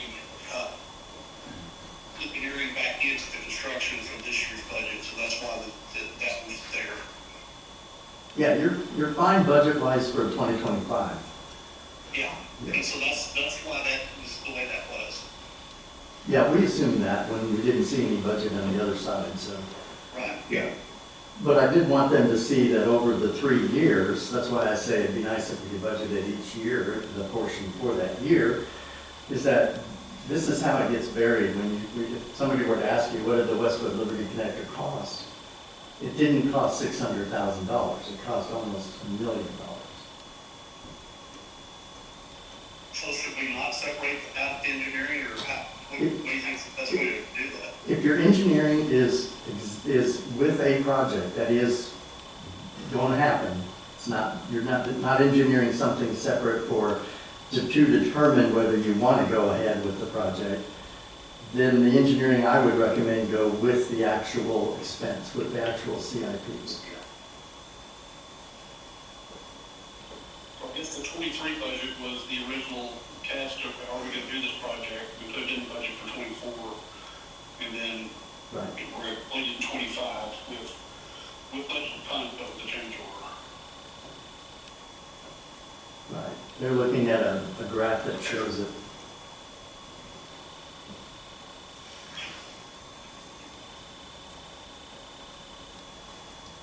Well, I guess I was wondering, is there any way that you can get the engineering costs in a more, lower percentage of the overall cost of the project? Because I'm thinking that's what the engineer is laying it all out there, saying, you know, this is what we're projecting the cost would be. And I thought they kind of take their fee quarterly, but it just seems like they're just submitting, you know, design projects along the way. It seems like it's already engineered out. And I'm just thinking of ones I see where they have all the drawings and stuff they already done. You know, they have it all in the original engineering project document. Sometimes, right, from what I remember, especially parks back in the day with parks, like NAHGs, for instance, would give you to not to exceed amount. Isn't that right, Casey? What you see on their, well, whatever percentage it is. I told Craft and Toll I wanted a mile of trail design, and I don't want it to exceed $30,000. That's my budget. Well, yeah, I would not to exceed a certain percentage of yeah, but same thing. Either way, it's right. Either way. Jeff, I don't guess did not have, or don't have anything like that from Olson on an original. Well, because I guess that's one of the differences between architectural and engineering. Right, and I know the that architecture. other side of that is also, instead RFP for engineers, you would almost have to bid out the engineering projects to know what's out there, but there's not gonna be a lot of design work beforehand, because they're not gonna spend a lot of time on that. So there's a double-edged sword there, and I don't know which way is the best way to try to attack it.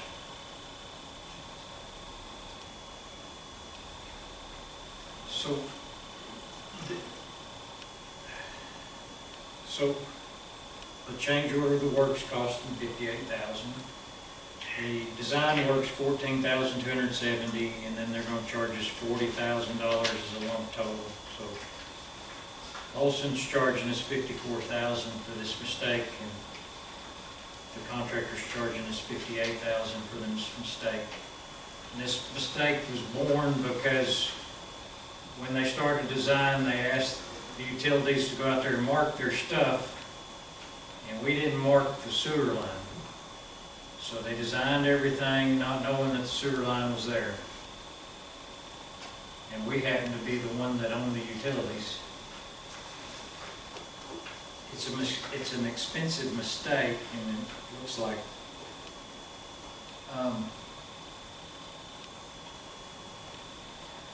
while we're in it, we can't quit. So we've got to do this.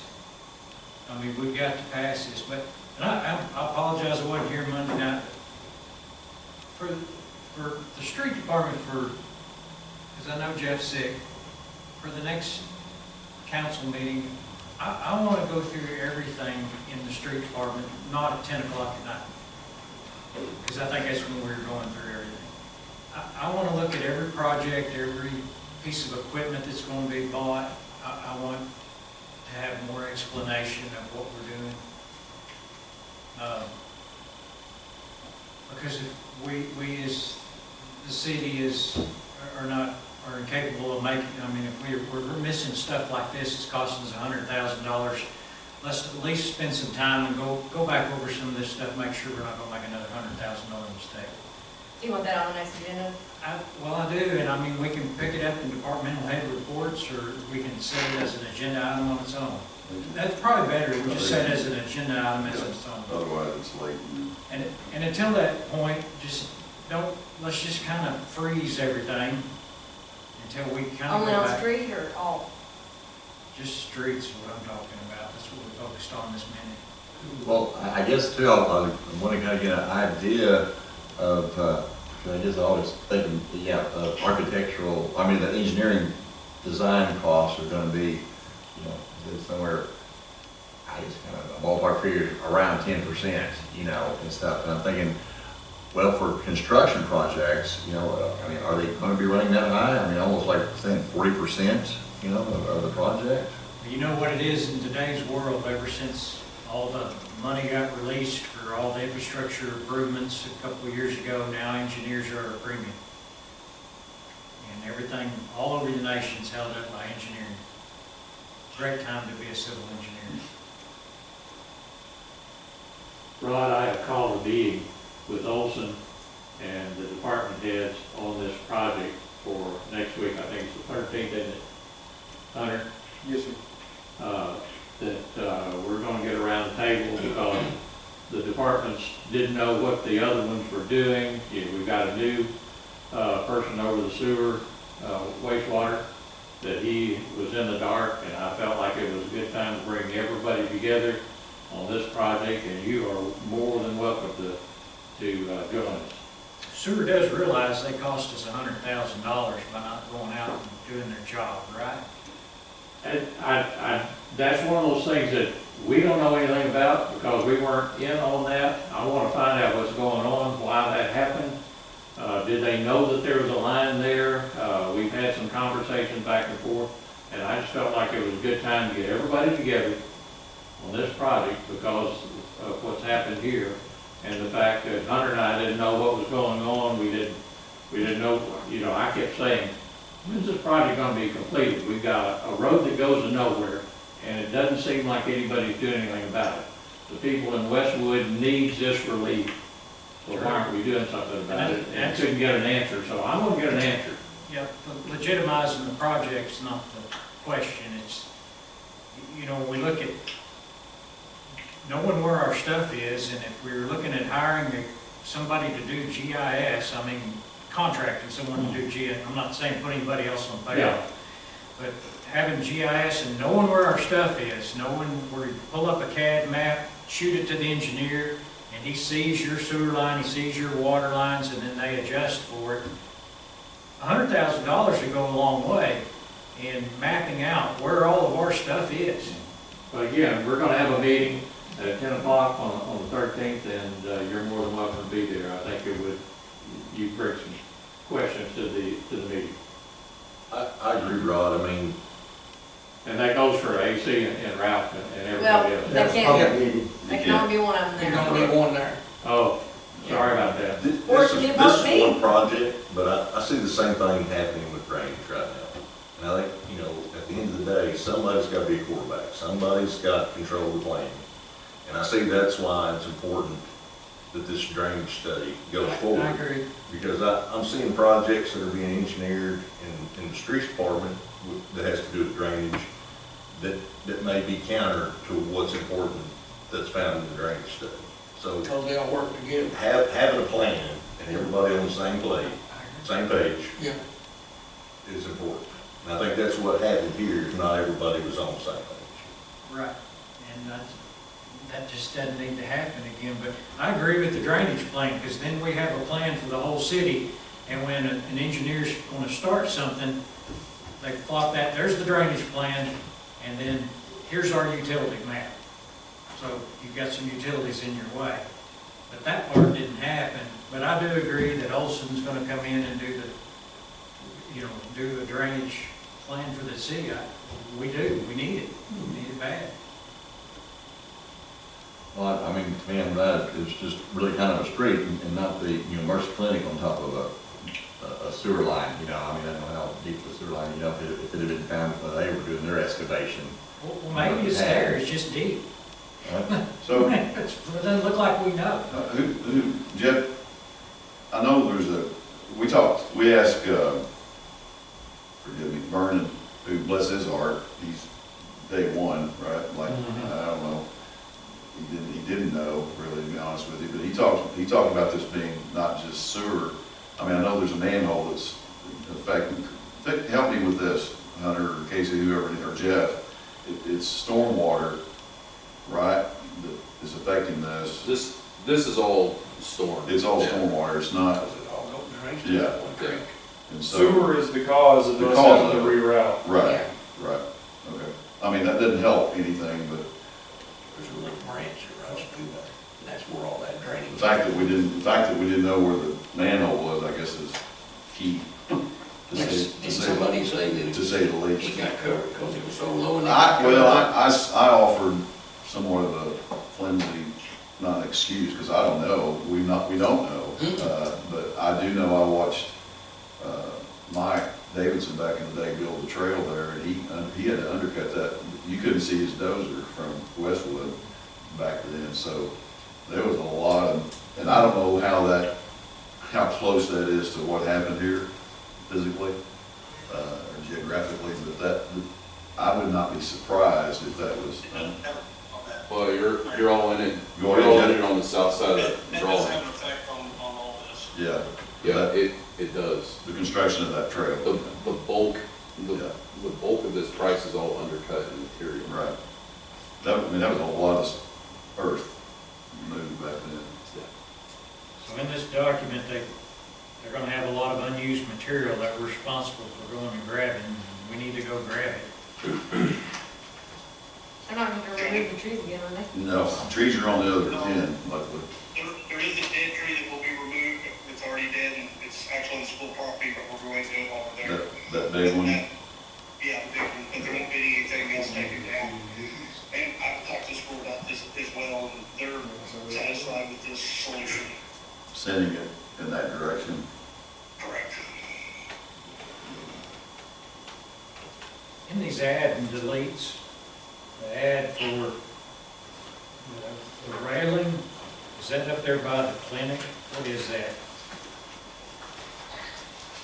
You heard the question, Jeff? Let me get back, I'm gonna have to move my phone around here just a minute. You You got add and removal of previously installed, okay, that's the pipe, and removal of delete RCA PDN section, I guess that's already drainage, it's already complete. Raise invert, what's delete the remaining 4-inch concrete trail, what is that? You know, This back, go ahead. I was gonna say it's number 6 on that list.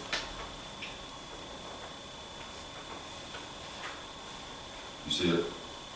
Yeah, that was back when that was gonna go north. They were having to make that connection there. But now we won't have to do that because it's going in the direction. Oh, so they're taking it out. Yeah. To go to that creek, right beside that creek. I see it all the time, I'm out there at And I guess the add for the topsoil and mulch, and I guess that, it's already been done, they just have to dig it all up and it's just gotta be redone. Is that Well, it? they're gonna have to third part of it to get there, but then they'll have to replace it, yes. What is add the handicap ramps, was that not in the original bid? No, because of once again, the change. Okay. And then they're gonna have to slurry all the trenches because there'll be no more compressed Correct. soil. Okay. Well, we gotta do it, so. So, just looking at this, that's the trail right there on this side of Westwood Avenue there, is that right, or, I think is that's right up Westwood Avenue, because that's the new street right there, right? And The that, new street runs east and west. The darker green yeah, street. okay, Veterans Way. The darker one's existing, right? No, the darker one is the new one. That's the new one. And so, right there to your right of that, is that the trail there? Is that the concrete trail? Yes. Further, a little bit further, a little bit further. Further. To your right. To your right, yeah. Of that part. Oh, it's gonna be further to the right. Right there. Right there, Well, right there. hair over to your left. There's the trail. there. Right? Look at it. Isn't that the trail? Yeah. Yeah. That's probably your trees pointing up in there right beside the To tree. the right of that cursor. Yeah, it's listed as Westwood Avenue, it's obviously not. You can see right there is where they took that. All over here, it's very mild. Well, I guess, when Rod's pointing out that, they're removing some of the trail, I was assuming that the trail is gonna go all the way to Westwood. Right in. I mean, 'cause I wonder what trail part of we're removing. That's where they had to cut off. They're not now. Oh, they're not, okay. They were. They're not now. They should be deleted. That's that part's deleted. Yeah. Where is that? It's like about the 5th, 1, 2, 3, 4, 5. Number 6. Yeah, number 6 Delete, down. delete, yeah. $1 million. Yeah, the trails still go to Westwood. But I got to see day after day, how they were working right there doing all that. No, 'cause I go in there, pick up the boy every day, every evening, so I see them where all that's at, 'cause that's where that box is, where all the water goes in.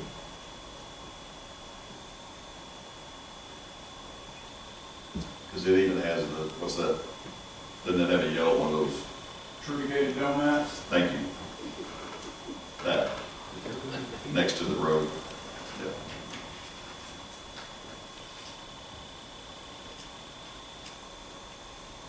There's a lot of water comes from it. It goes right there. There's drainage right there, right there's a creek right there. Oh, it's a small. Yep. For the school to have to go mow that, they would have to wait till way in the summer because it was so wet. So, do we need a motion to approve the $58,059.60 and the contractor's change order and the $54,270 for the engineering? Charlotte, you want that in 2 motions? No, it can be together.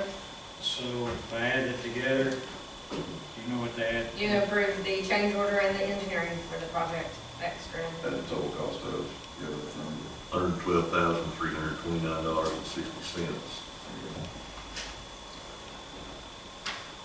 My motion is to approve that figure. Second. Have a motion and second to approve. Mr. Brown? Yes. Mr. Maker? Yes. Mr. Rainwater? Yes. Mr. Powell? Yes. Unanimous. Do we have an estimated time of completion? Well, that is something else. If you look at it, originally it was 120 days. Now it's like, Another 120 days? it's forever. You talked to them on the phone, didn't you, Casey? What did? It's, there's substantial completion, just the date that you can actually use that road will be May 3rd. May 3rd. May 3rd. He said that he was expecting it to be a little bit earlier, but with them having to remobilize and potentially pull off another job to get here, they wanted some pad and they also wanted some weather days too. I'm sorry, that's complete, that's asphalt, I mean, I'm assuming. That means you can drive on Drive it, on it. but it won't be dressed up. Yeah. They have another 30 days after that. To dress to the sides. He also said that if you sign this contract, you're not going to be able to have any recourse on whatever the estimated times were previous, Right. Oh, yeah. due to going back and forth on Right. engineering and changing Can't hold minds. them to the first. Originally, it was 120 calendar days they were supposed to have this. Now it's 259 calendar days. And substantial completion is 379 days. Final payments for 109. Well, I think I just wanted to make the point, the reason why we needed the special call meeting was, it was a difference of almost 30 days so we could drive on it versus having it at a regular meeting next time waiting. So we were trying to do our diligence by, getting it done as fast as possible for the public. Well, they got some cushion in days because they got almost 380 days less what they've already done. So it's, in the original contract, it is the 120 days times 3, so now it's 379 days. 409 for, are we ready for planning? That's substantial completion, isn't completion. 409 days is what they're saying now, so they could disappear for 6 months and still, which when you get into contractors, they're busy and they've got other jobs that they don't have. When there's a mistake like that, they've got to figure in. Get back here. So That's why I heard they pulled off the job, so now it's got to take Yeah. the time to get mobilized and get back on the it job. wasn't their fault that we didn't know where our sewer line was. I'm sure there's a mobilization fee in this $58,000 too. If not a couple of them. Their other job may be right up here, Mm-hmm. which they're under contract up there. So we're gonna get stuck down there, so. Well, and that, you're talking about Maine. I said it may be, I mean, I think they got I stuck. think you're lucky that you just have a little bit of asphalt that you basically gotta patch in to get the road drivable. People of Westwood can't wait till that gets open. Yeah. They've already said that. I know a few people that live there. I'm surprised a couple of them just. Hadn't already been here to ask me why. They got some cushion now, Yeah. Yeah. but we're kinda stuck. Yeah, we're stuck. All right, any other thoughts, gentlemen? Appreciate it. Make a motion to adjourn. Well, Yes, sir. Wait a minute. I thought, Yes, sir. could you coach Jeff and have him ready for the next council meeting? On all projects. All projects, all assets, all, Just capital expenditure. You hearing this, Jeff? Yes, sir. Okay, all right. And also, I want to reiterate, you said free spending for, until the next council meeting? or what? I think it should be frozen. I mean, that's me. Just regular operations continue. Yeah, regular operations, but just. We all know this already stuff. said capital I expenditures. said, some of this stuff was so late, I was loopy. I was deprived of sleep. We were cranky. And I'd like to just go through it where we can be a little more thorough about what's going on. I know that it's approved in the budget's been passed, but I'm asking that maybe back off and wait till the next meeting, let's go back through everything again. You have that motion to adjourn? Motion second to adjourn. Don't have a second. Second. Thank you all. That was your amount. Thanks, Jeff. Were you asking about the vote for adjournment? No. Sonny? For the, The other? yeah. No, they voted on it. Okay.